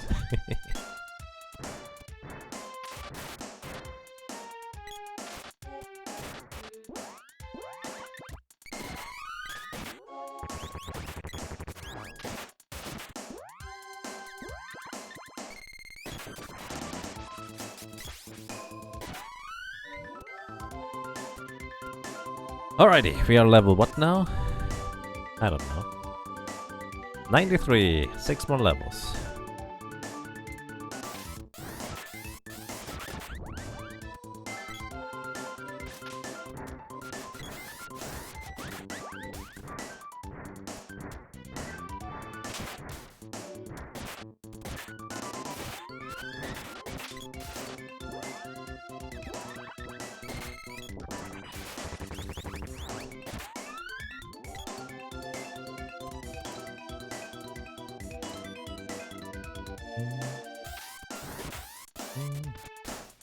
You only realize only years later that there's a whole element system in the game. In Lufia 2, yeah, the only time I ever really recognized the elements in Lufia 2 was when I was trying to fight like those lava golems in the ancient cave, and nothing really did damage until I tried the weakest spell, or at least what I thought was the weakest spell, Droplet, on them, and that did so much more damage than anything else I could do at the time. So I was kind of a little bit stunned. But beyond that, I didn't really recognize any elements. It's not really particularly clearly illustrated. Lufia 2 was your introduction to JRPGs and the reason why you love JRPGs so much. That's actually interesting, because to me, Lufia 2 was also the introduction to JRPGs. But curious enough, I was disappointed when I first played it, or when we first received it and I started playing it, because I was hoping for something like Seeker of Mana, so I was just really confused what this weird system was all about. And it took me quite a while until I got used to it, but the more I played it, the more well, essentially initially I just started playing it for the story because I thought it was kind of neat. But the more I played it beyond that, I actually kind of started really enjoying the gameplay as well, rather than just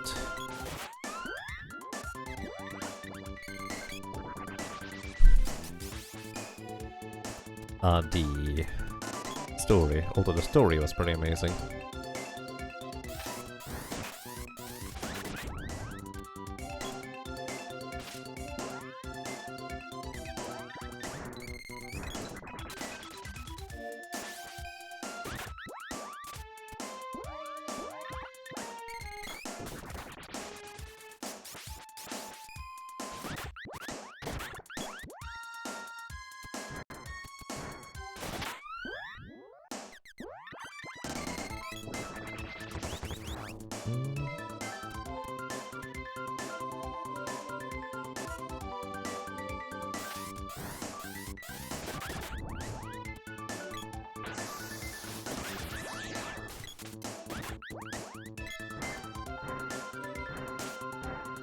Dude, swing.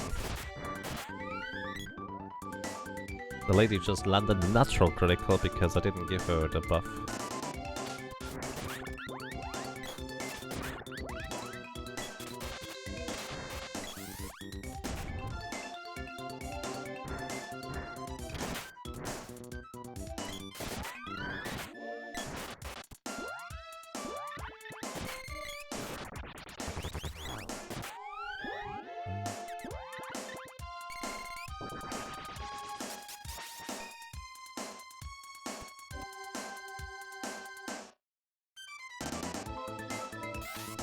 Many kids miss the chance to learn English.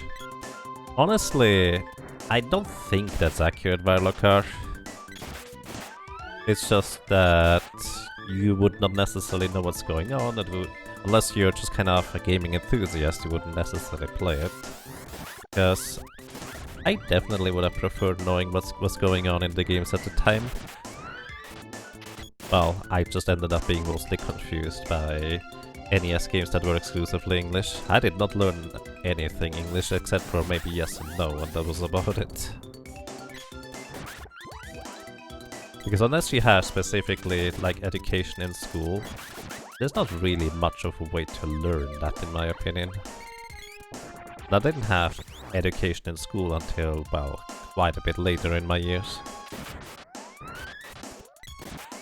But that might just kind of be a case of situational upbringing, etc.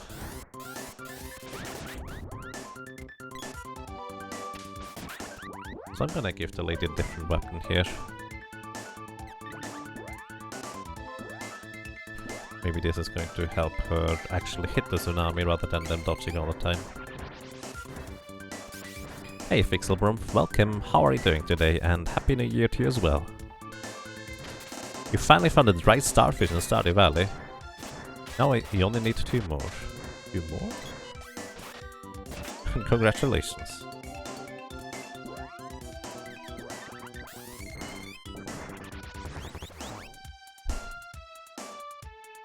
You remember being a kid with a dictionary playing Link to the Past before you knew English? Well yeah, but I didn't have a dictionary.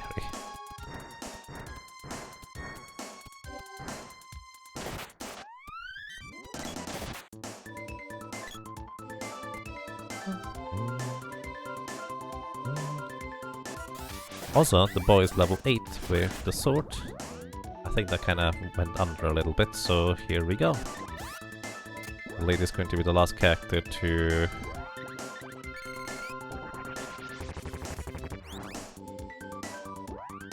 required to level up the sword to 8.00. After that I will be done with that grinding part.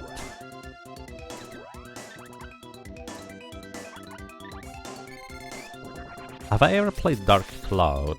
No, I think I've heard the name, but that's about it.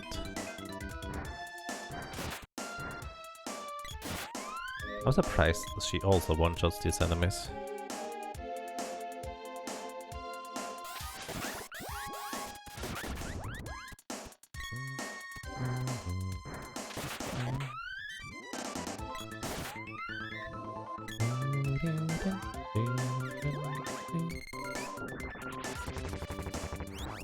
Final Fantasy V is not exactly the finest crafter story in the series.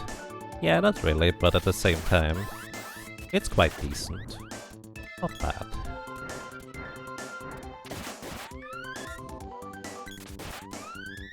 But yeah, honestly, if I were to try and learn English with any game, I think A Link to the Past would actually be pretty decent. Because there's not a whole lot of text. Well, that's not necessarily true, I guess.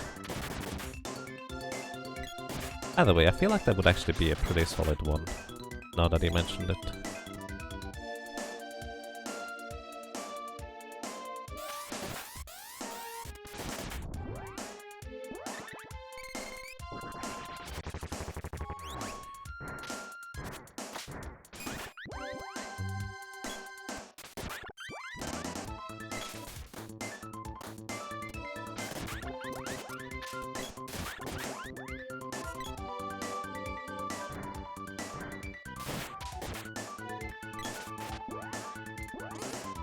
Oh, she's out of MP.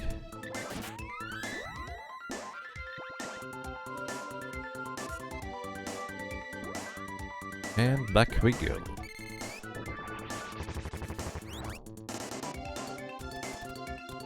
You get a big text dump at every crystal, for example? Yeah, that's kind of what I ended up remembering. Oh, wait a second. There is actually quite a bit of text.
Whatever.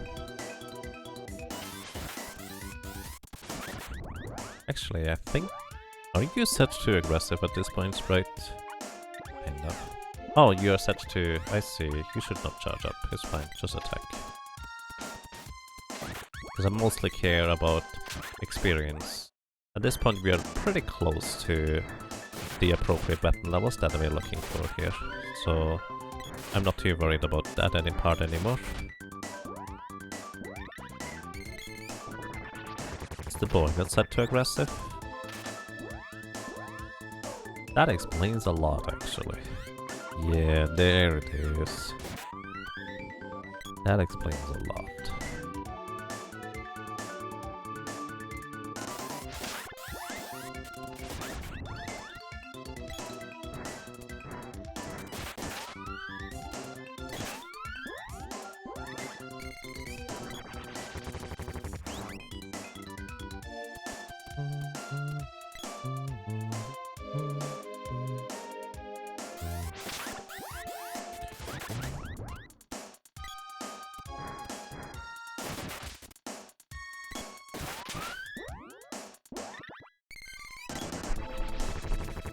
Are the Latin patches? I'm sure there actually exists some. Look for Latin patch in... What's the thing called? The surgery simulator thing. That is not really much of a simulator. It's actually called Surgeon Simulator, isn't it?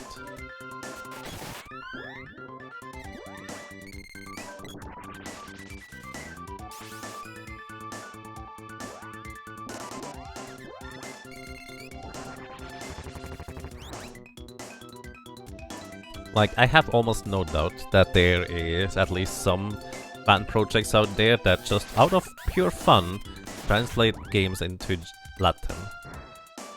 Like, I would bet on it that something like that exists somewhere. Maybe not in specific games, but there's crazy people everywhere, as you might be able to tell by almost 20 hours here. Hey, it's fine.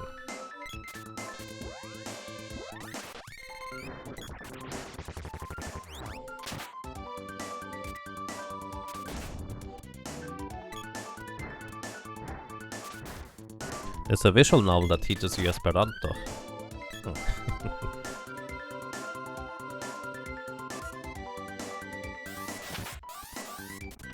This time last year you were watching the stream battle in Central America. Interesting. The only Esperanto I know is in Skies of Arcadia.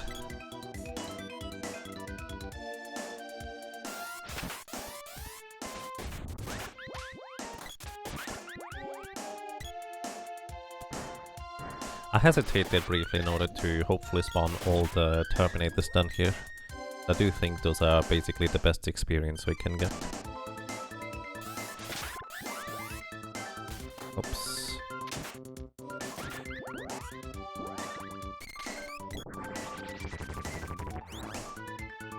2 chests!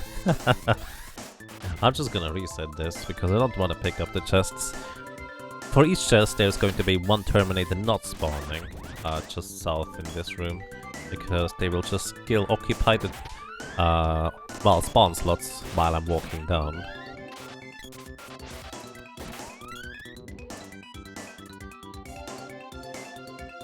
Dragon Warrior 1 and 2, Final Fantasy 1 and Zelda 1 and 2, and the Battle of Olympus all translated into Latin. As I said, some people just enjoy that kind of stuff because why not? You just looked it up on drumhatting.com. Am I not tired? Well, I am starting to get a bit tired, but hey, I started this and I'm gonna finish it. It's fine. Also, I think this is the first time we've seen a Lucent Beam from these guys. That's pretty lucky that we didn't encounter any until now. They like to cast that once in a while. To be fair, not terribly frequently, but yeah. There are probably more, probably.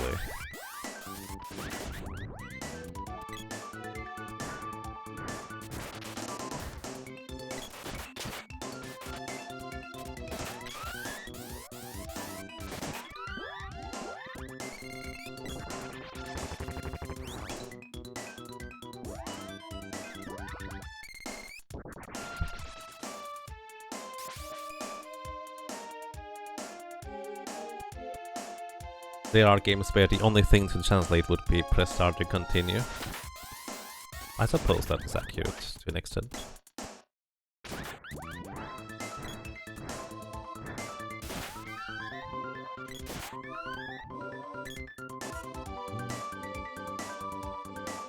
You need Gradius 3, not really translated.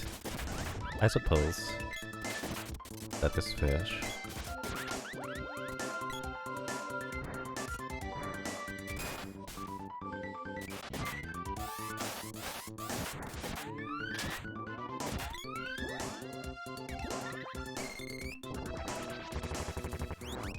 Does Flame Saber increase my damage output? Yes. So, maybe for anybody who wasn't here like 15 hours earlier. Elemental weapons in Secret of Mana do not actually deal elemental damage, they just have this special effect like engulfing enemies in flames or turning them into a snowman, and they increase your base damage a little bit. At level 8, they actually do increase your spell or base damage by a decently substantial amount, so it is worth using just for that. Plus, with a guaranteed critical hit, that also gets doubled.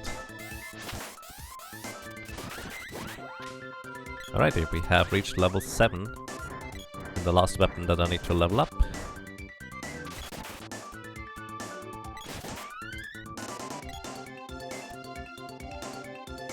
You always like Stone Saber. Yes, Stone Saber is amazing. Basically, it is, in my opinion, straight up the best saber enchant that you can have. Because if an enemy is susceptible to being petrified, they are dead very, very quick, just purely because they will get their HP halved, and then they take the damage from your swing after. Which means if you deal like 400 damage to an enemy with 800 HP, and they get petrified, they are instantly dead. It's pretty good. That's an understatement.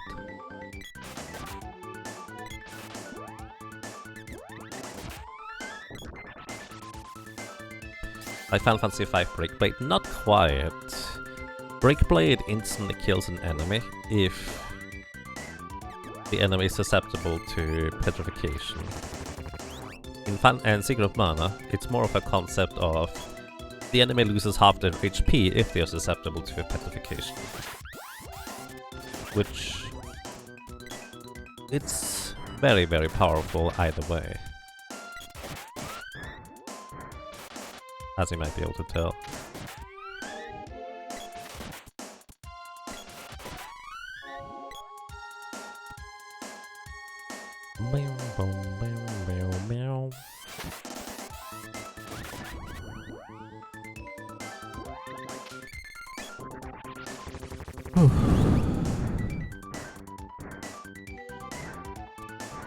We have reached level 96.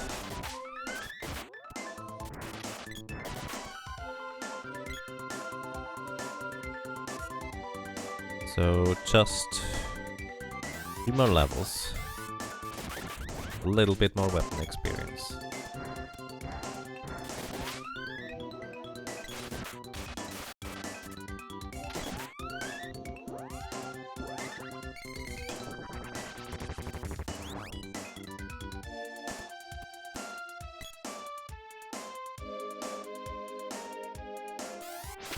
Yeah, you should definitely get some sleep. Thank you so much for dropping by, Falcon. Good night, rest well, and a good awakening tomorrow.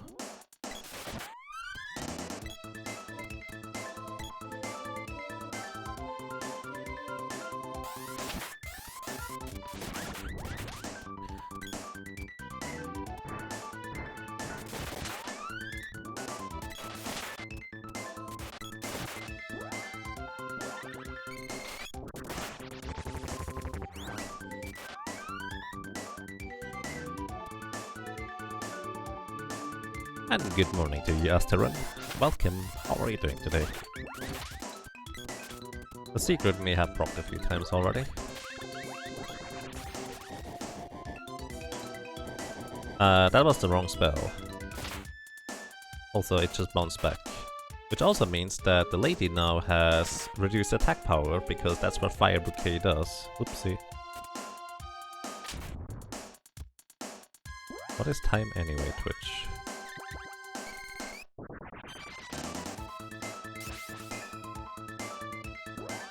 For me, it's soon lunchtime. Well, I hope you enjoy your lunch. Also soon lunchtime over here.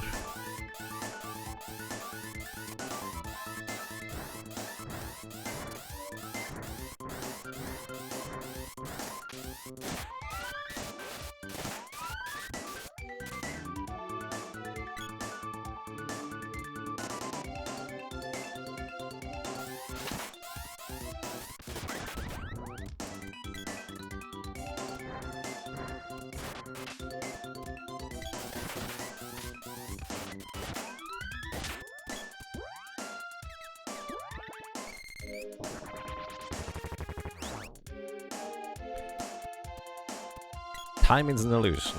Lunchtime doubly so. No, I think I would be really hungry if lunchtime was an illusion normally. I would be very surprised. I think this is a reference to something. To be fair, so... Did you get hit sometime?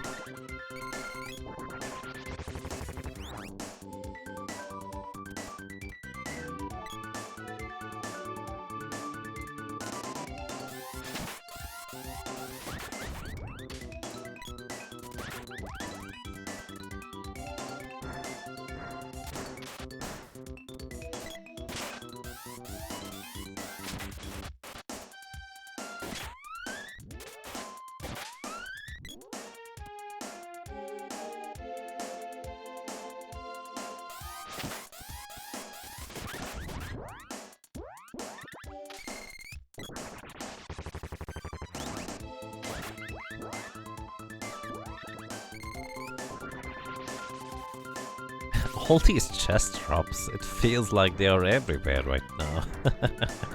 Then again, to be fair, I do kill enemies very frequently right now with the current setup. So it kind of makes sense. A lot of knocking out going on. Also, I guess time to refresh your Stone Saber so you knock out the enemy down dash. And yours as well.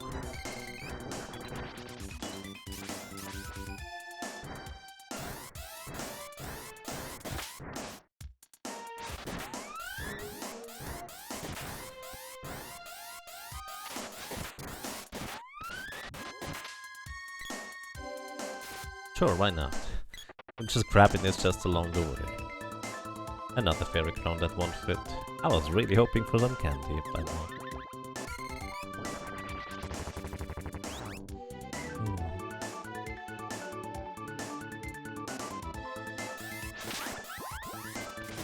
Also something I actually kind of forgot to do so far.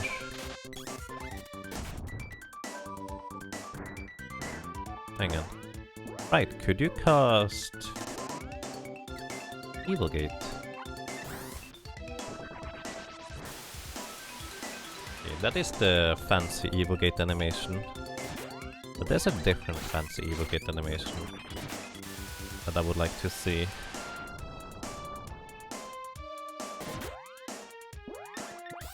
I don't actually know how likely it is to get that one. No idea.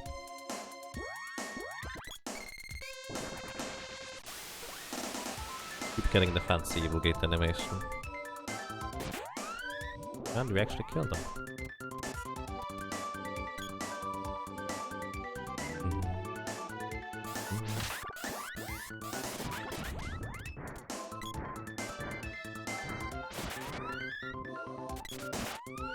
Have I tried cookies like this before? Let's see. Russian walnut cookies. Cookies aka Oreshko. No, does not look familiar, to be honest. Never really seen those.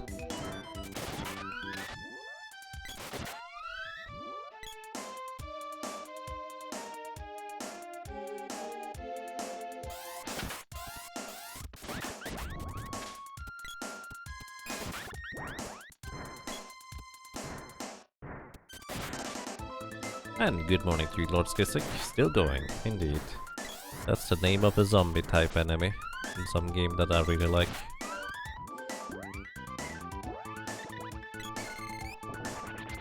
And welcome to Ed Rocket, thank you for the good luck.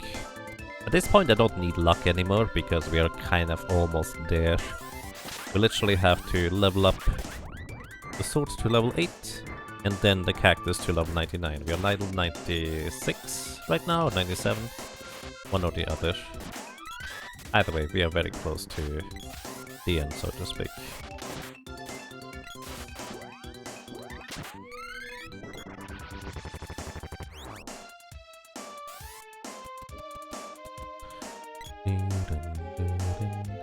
Still farming or at it again? Still farming. Well, not farming for weapons. Previously I was farming for weapon orbs, at this point I am farming for experience. A bit of a difference. Also we hit just level 98 I think? Maybe 90... no, 97. Few more levels. So we're almost there, almost there.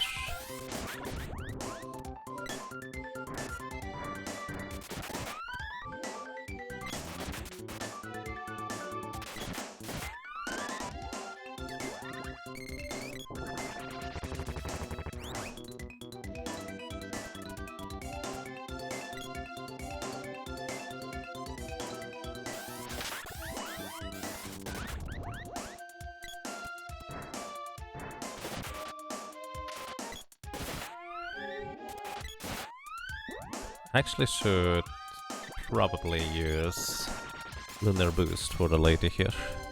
We have fancy animation too. Lunar Boost increases my damage by 25%, and that should actually guarantee that I manage to knock out the Terminators in one attack, rather than, well, multiples. As long as I don't get hit, because if I do get hit, I will take a lot of damage.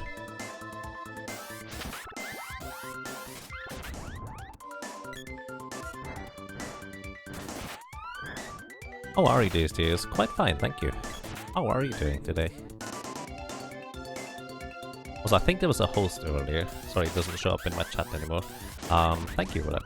No idea who that was though, to be fair. But thank you.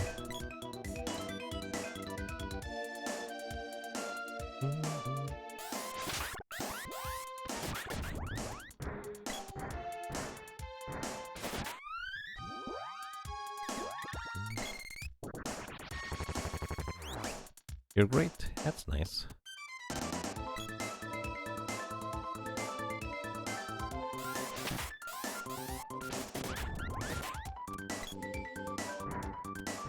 Aww. Two chests.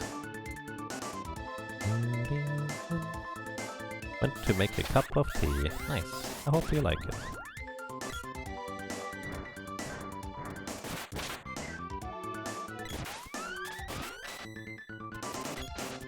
At the level 8.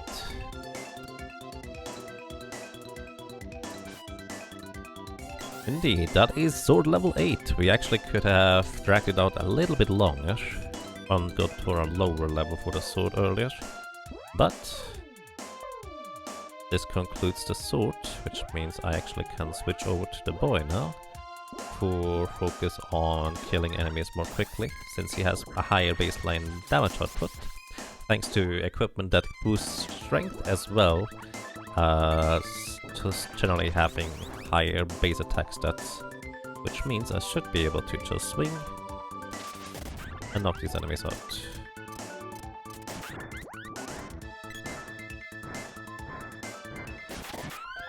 Kinda like that.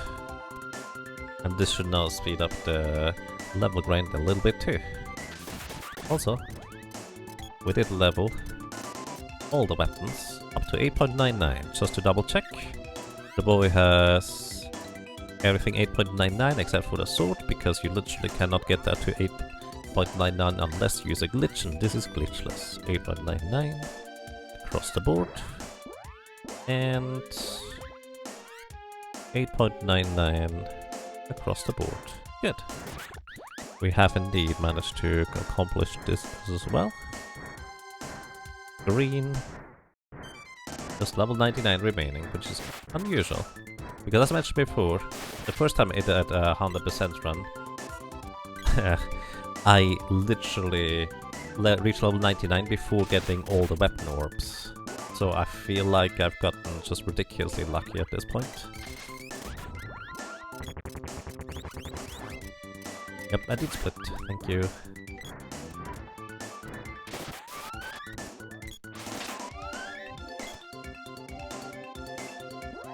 So briefly check. Okay, you do attack, that's good.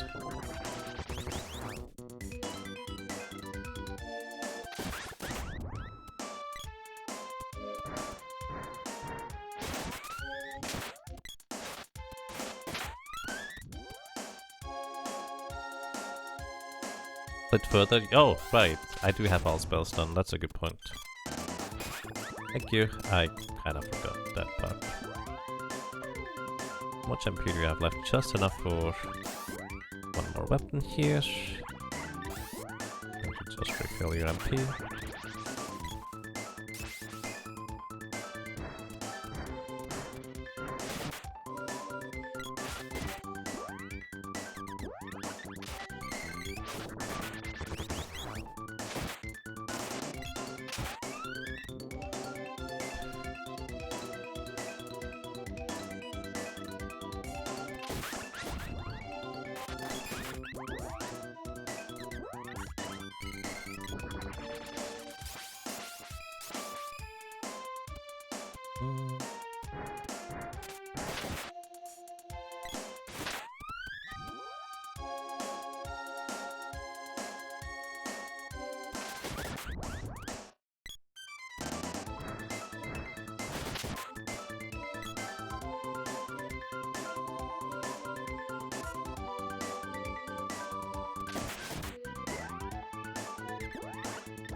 How's the experience grind going? Pretty good. 2 more levels. Well, 1 more level. I was about to say, I'm probably almost at level 98 at this point. So yeah, we're almost good here. Almost.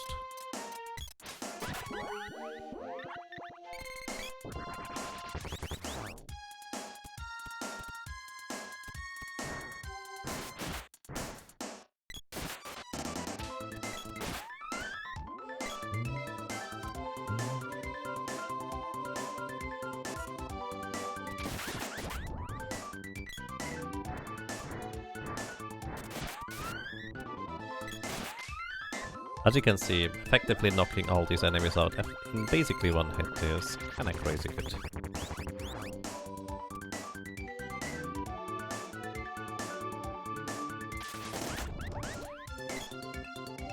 So neither Popoy nor Purim get 999 HP. Yeah, they do not. 24-hour stream? Well, that was the original plan, but I got too lucky for it to last for 24 hours. Sorry about that.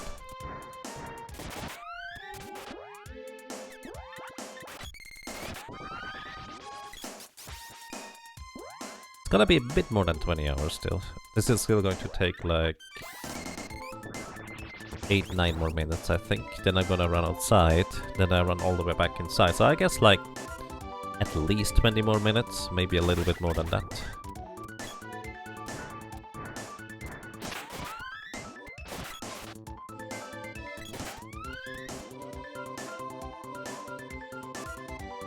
Is this fast way to level up in? Is this the fastest way to level up in game? Technically no, but the fastest way to level up in the game is via using a glitch. This is, to my knowledge, the fastest way glitchless. There might technically be a better way, but I don't know that one, if there is.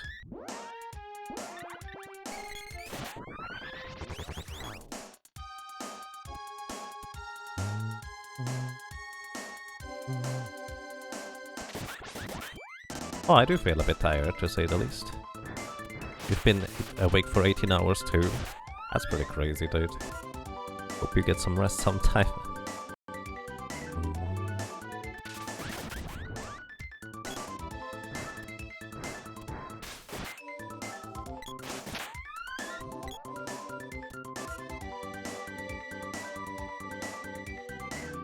Why not use any of the useless sabers like Thunder and Light? I guess I could do that. Might as well switch it up a little bit. Lightsaber, to be fair, is a lot more expensive. So there's that. But hey, it's a nice green-blue color. That's kinda neat.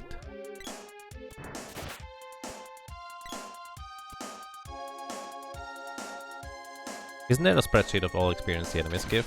There is, yes. It's in my spreadsheet, for example. But experience per minute / hour. I don't know whether this is technically the most efficient way. You might find a better spot in somewhere else in the Mana Fortress in order to grind even faster than this. I don't know.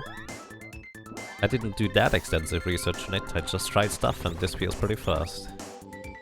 Which is why I'm saying this is probably the fastest way, but since I didn't do extensive research on it, it might be a faster way, for all I know.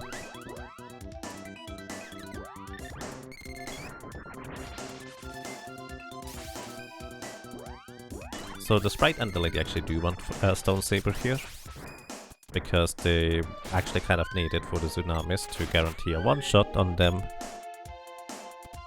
if they don't get guaranteed critical hits, which I'm not gonna give them all the time because that would be a lot of menuing.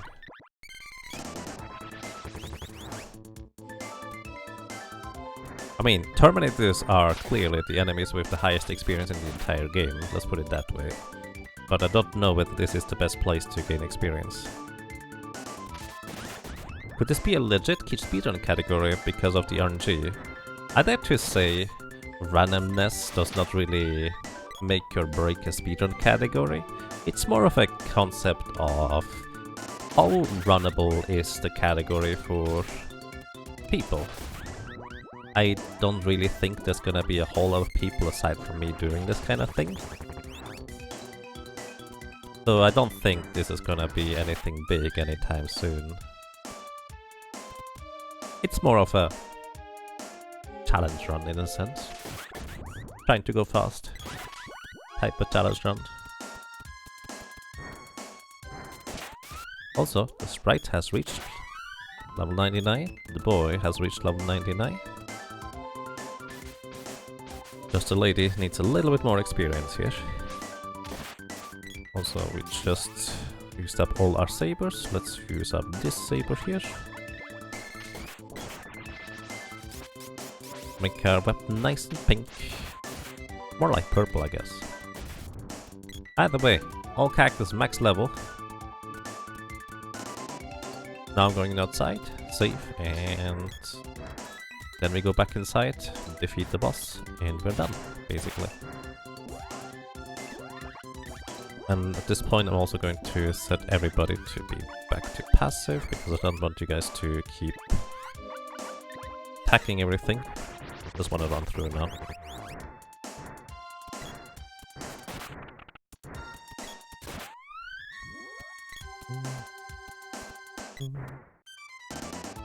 The only number that goes up at this point is the money. Which, to be fair, is probably pretty high at this point.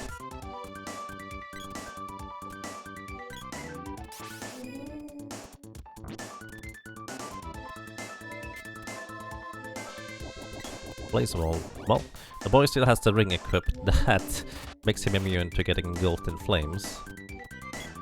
I never removed it. Turns out that's pretty useful.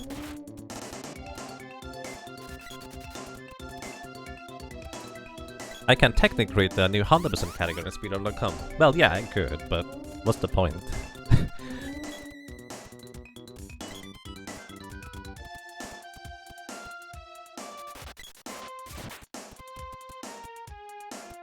I'm not trying to be competitive in this. I'm just trying to have a nice time.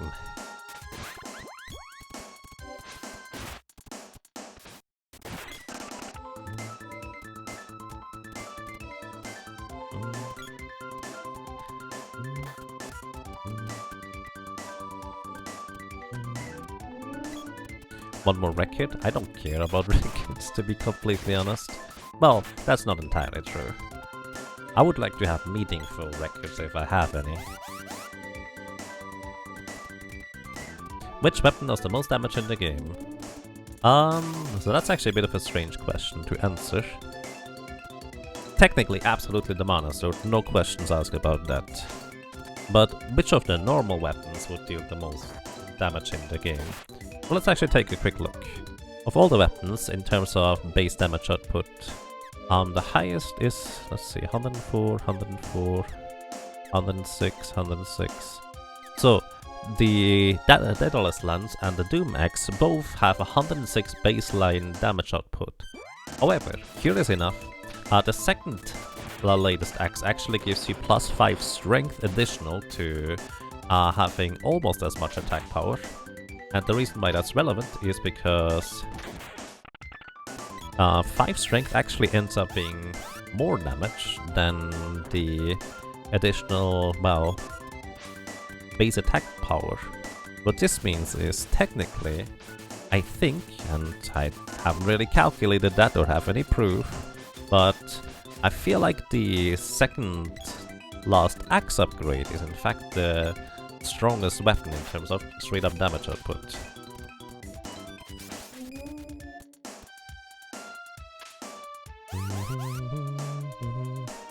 You would watch a course a 20-hour run at GDQ? Yeah, that's never gonna happen, I don't think.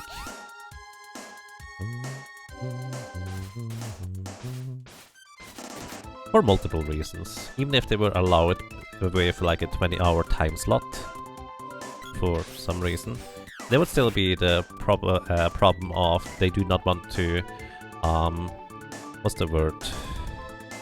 Promote, let's say, less than healthy behavior, because let's be real, doing a run like this for 24-ish hours straight, potentially, is not the healthiest thing you can do. I'm reasonably well prepared, but that still doesn't change that you need to give your body an appropriate amount of rest and preparation for that.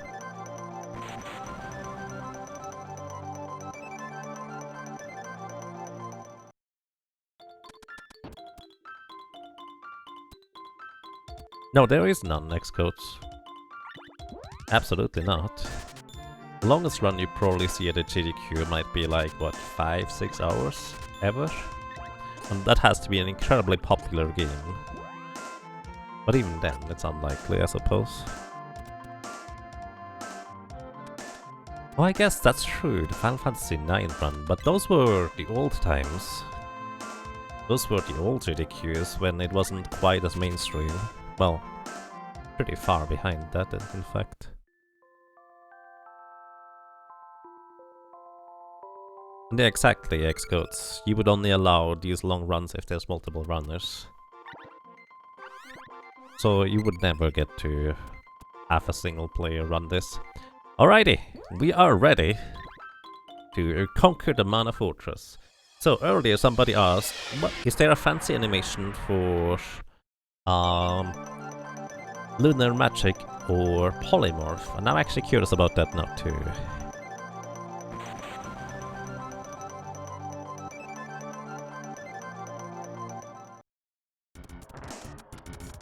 Really long-a-thon. Oh yeah, really long-a-thon is a thing. That is a thing. Okay, let's see whether we get a fancy animation for these. Lunar Magic.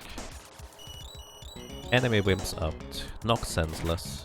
Everybody unconscious, and they're transformed on top of it. So I do think that was the fancy animation, honestly. That was kind of interesting. Let's see whether we get a change form. That is indeed a fancy change form animation right there. Alright, that answers that question. Just don't use change form on the boss unless you want to crash the game. Oh. Guild Whale! Wave. I'm playing with one hand now, just waving with the other, because why not?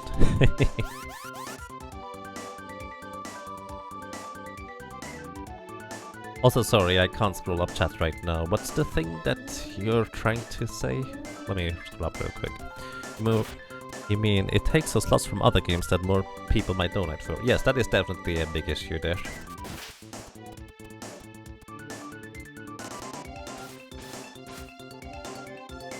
Like, it's not going to happen ever at the JDQ at this point anymore. Unless they change up the format in some capacity. Okay. Gonna continue waving now. Is there a way to manipulate certain routes through any means like glitches or something?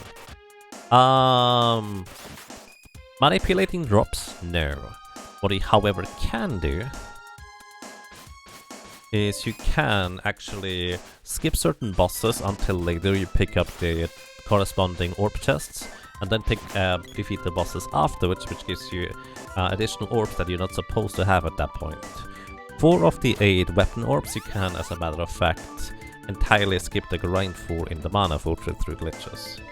A bit convoluted, but well, 4 I figured out. There might be more technically, but I haven't figured out more than 4.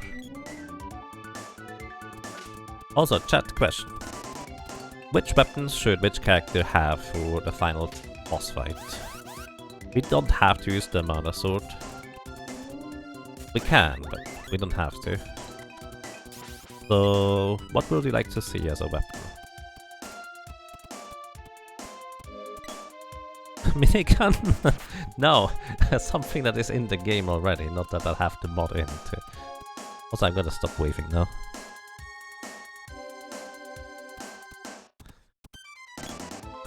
Whip it with the boy, glove on the lady.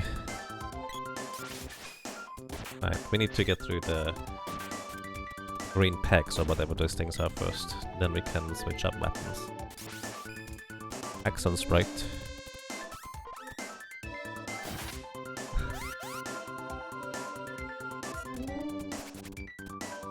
Oh yeah, Tales of Marathon is a thing too. I haven't submitted anything there in recent times because I don't feel like running Tales of Fantasia anymore. At least not currently. Kind of like so many other games for speedrunning purposes, I'm a bit burnt out. Even though I really like the game still. I actually wonder, Heinemüller or Skipsy could technically run that at the Tales of Marathon. Did they submit it? I didn't even check the schedule. That would be neat. The Final Fantasy Relay every year? That is pretty awesome too, I agree. You know what's also pretty awesome? The Forza Fiesta. I might be slightly biased. I might like Final Fantasy V a bit. Well, I guess the point to stick is what they call the spear. I see. Alright, let's go with what people suggested. We're gonna use the punch, as I like to call it, the glove on the lady. We're going to be using the axe on the sprite, because that's kind of fitting, and we have the whip on the boy, because why not? I like that combination. So I'm going to buff everybody up into oblivion. Everybody gets the maximum amount of guaranteed critical hits. Then we're going to make our weapons different colors.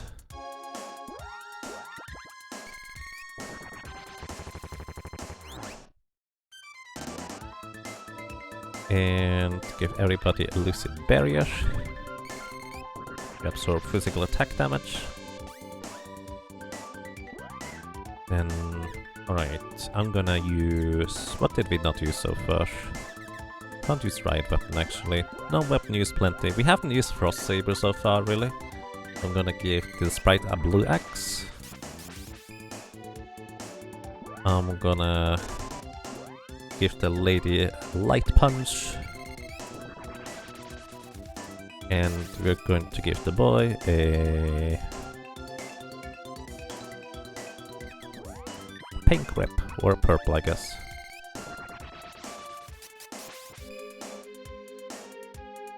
Alrighty, let's go. It's been a while since I've actually seen these things here.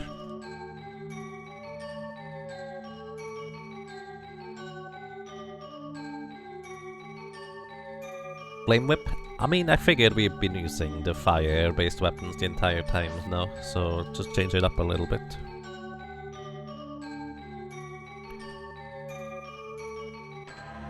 Alrighty.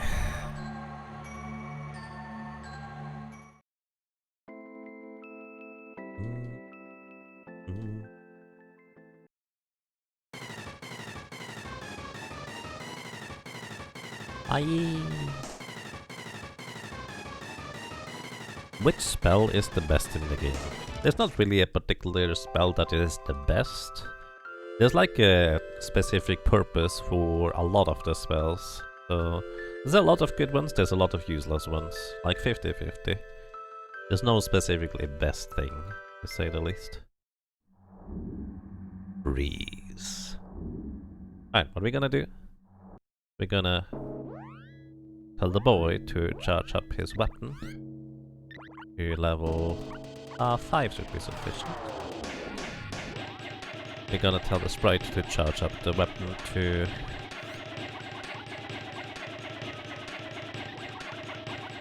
level 8. Did I tell the boy to attack? I did. I'm gonna cast one spell here, and that's gonna be Acid Storm to reduce this guy's defense. Then we're gonna start charging. This is the fancy animation for Acid Storm, by the way. A really, really lengthy range. Which reduces his defense for a long time, at 25%.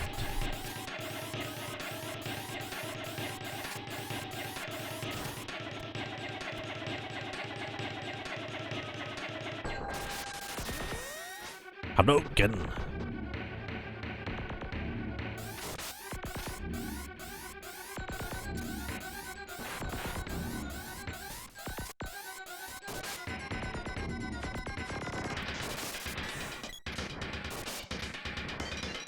I'm a small person now.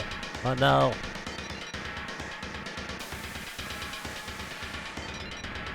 Oh no. That's exactly 1/3 of the boy's HP and damage right there.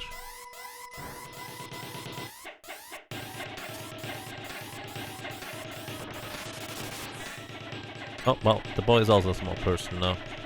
We just have the sprite remaining who can fight at this point. Tantalus ist erledigt.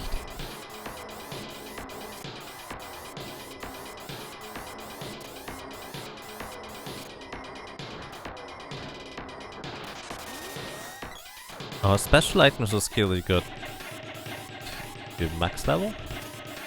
There's no special items you get once you reach everything max, it's just, well, for style points I guess you could say. Boom! Aside from initially setting up the stuff, didn't open the menu. Is it doing 999 damage or more? Basically the attacks are dealing probably more than 999 damage each, but they are just capped at, well, 999 damage. You cannot do more than 999 damage in one single swing or spell's attack. You have to let the counter count. What you see is what you get for damage.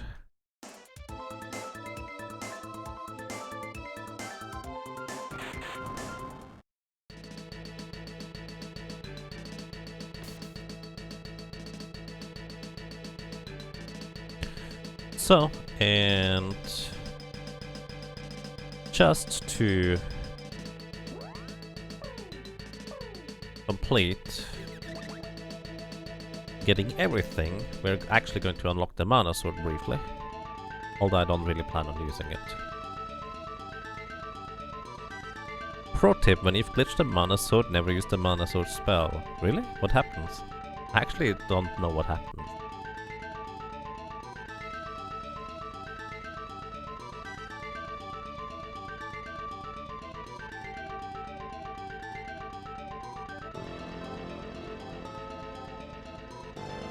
The sword disappears. Oh, it gets unequipped? Or does it disappear from the menu? You can get your weapons unequipped through certain circumstances when you pass mana magic, but you usually can't just equip them through the menu again.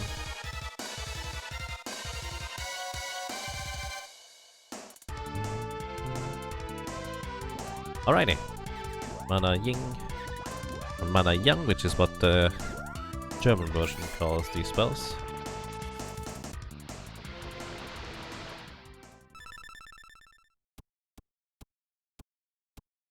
Well, that's a fancy dance they are doing there. Definitely some voodoo magic in there. Revive the mana sword. So I actually cannot give the boy elemental spell, because that would actually glitch out the game. More specifically, it is a glitch to use an elemental saber on the mana sword, because you make the mana sword permanent at that point. Which, well, this is glitchless, I'm not gonna do it. Managed to avoid pretty much all glitches so far, aside from some graphical ones. And we're gonna continue with that route. We still have the lucid barrier going. Oh my goodness.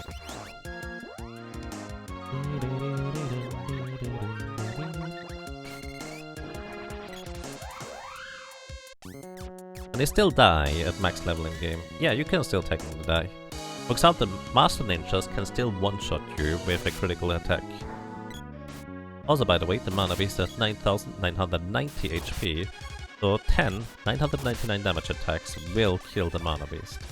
Also, there is a hidden formula for the mana sword to take or to deal even more damage. So a lot of people might think that you can only defeat the mana beast with mana match or with the mana sword, but that's not true. The mana beast just has a lot of physical defense, 450 to be exact. Actually no, 550, which means you need to deal at least 551 damage in one swing in order to defeat the mana beast.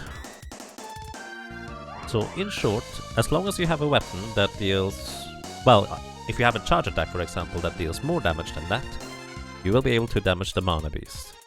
So you don't technically need the mana sword, but the way the mana sword works, or more specifically the mana spells work, is if you level up your mana spells, or if you level up your secondary weapons that are not the sword, you actually get the bonus damage for your spells overall. And that bonus damage is actually rather substantial. Because this is the reason why the boy right now is dealing effectively max damage every single swing. Even though the mana sword is already really powerful in its own right, it wouldn't be quite 999 damage material with regular swings. But hey, the sprite can here also just deal quite a lot of damage if he hits. So one of the big upsides of the mana sword is you never miss. So that's kind of useful, I dare to say. But as you can see, the sprite can still damage the mana beast. I just wanted to explain that. I'm just playing around right now.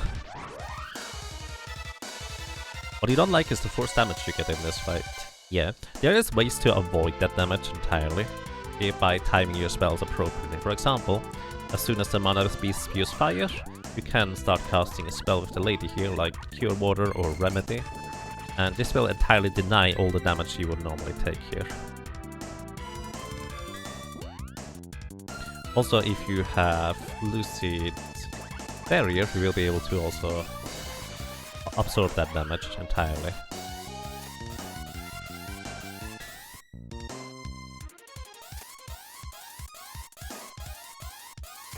I suppose this will be a new personal best, that is accurate. As you can see, the sprite just dealt max damage right there.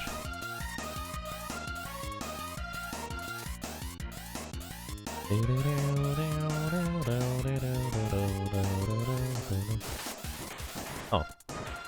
Alright, sure, why not? I guess the mana sword finishes it off after all.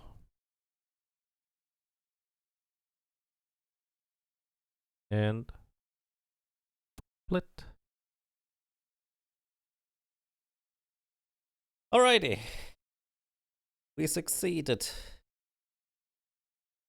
We got... Wait, did I actually update my UI? I didn't, did I? Ah, I did reach level 99. We succeeded, everybody. We have acquired all equipment pieces from highest defensive value to lowest. and filled out our equipment menu, which means 11 equipment pieces each, since you cannot have more than 11 equipment pieces in your inventory.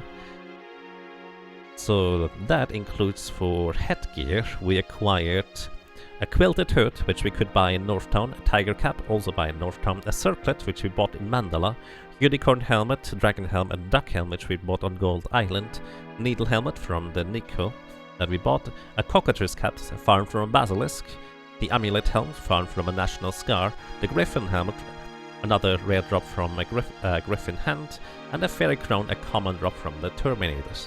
For body armor, we have acquired the ruby vest, which we could buy in Southtown, the tiger suit, tiger bikini, magical armor that you could buy as well in Tortoise Mail in Tassigna, flower suit and battle suit in Gold Island, and the vest guard was an armor we could get from the final Nico on the Sunken Continent.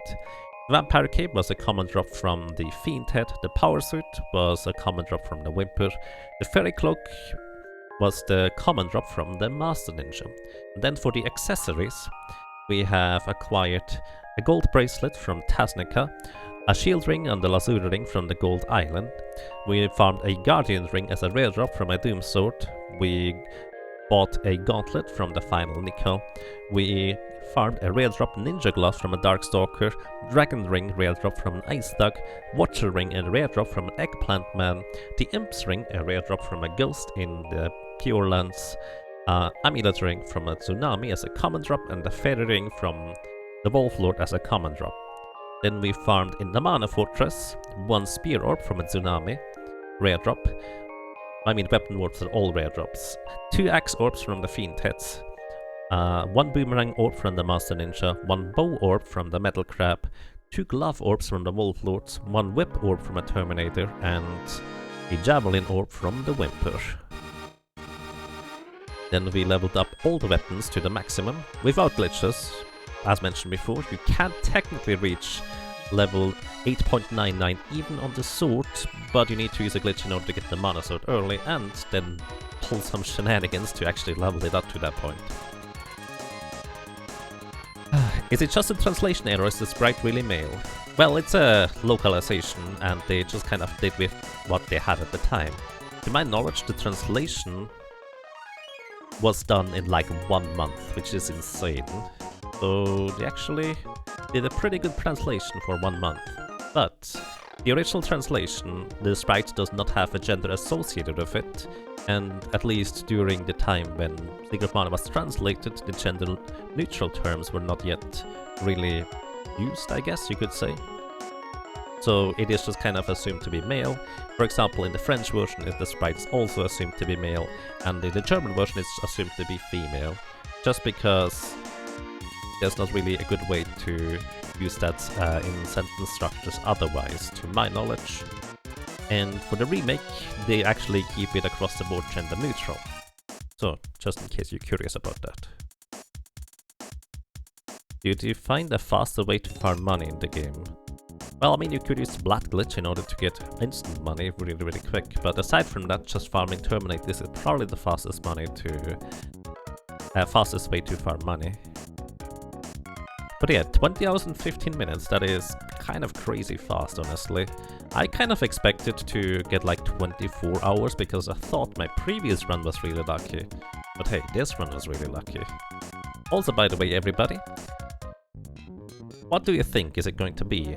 The very end has 3 different possible moons. It has a crescent moon, it has 2/3 of a moon, or it has a full moon. So, before you look up what it is going to be, post it in chat, post it in whatever comments if I post it on YouTube, and, well, it's completely random, we actually don't know what it's going to be. We have some guesses for full moon already. I know Blood also bet on full moon, so there's that. But yeah, here we are. By the way, if I missed anything in chat, do feel free to just repeat it.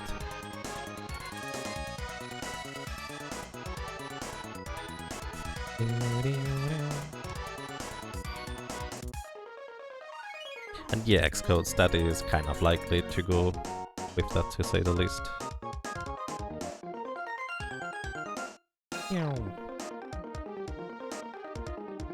Oh, yeah, that was a journey.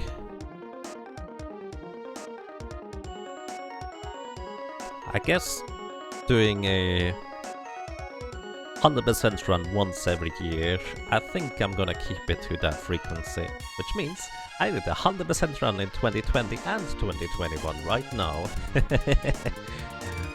So next one is gonna be in 2022, maybe. Maybe before, I don't know, always kind of depends on how I feel like. Go resting, well that will be the plan.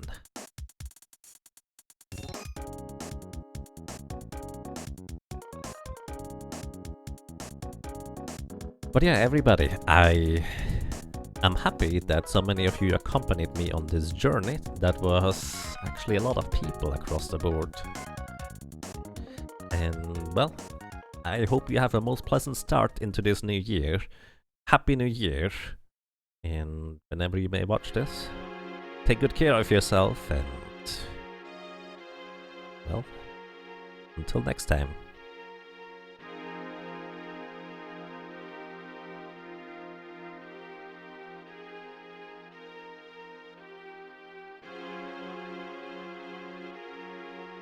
No, thank you for the company.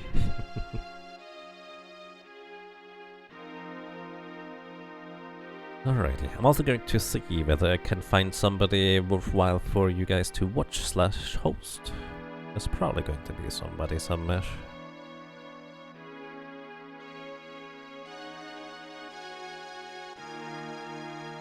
And today it is a crescent moon. Alrighty.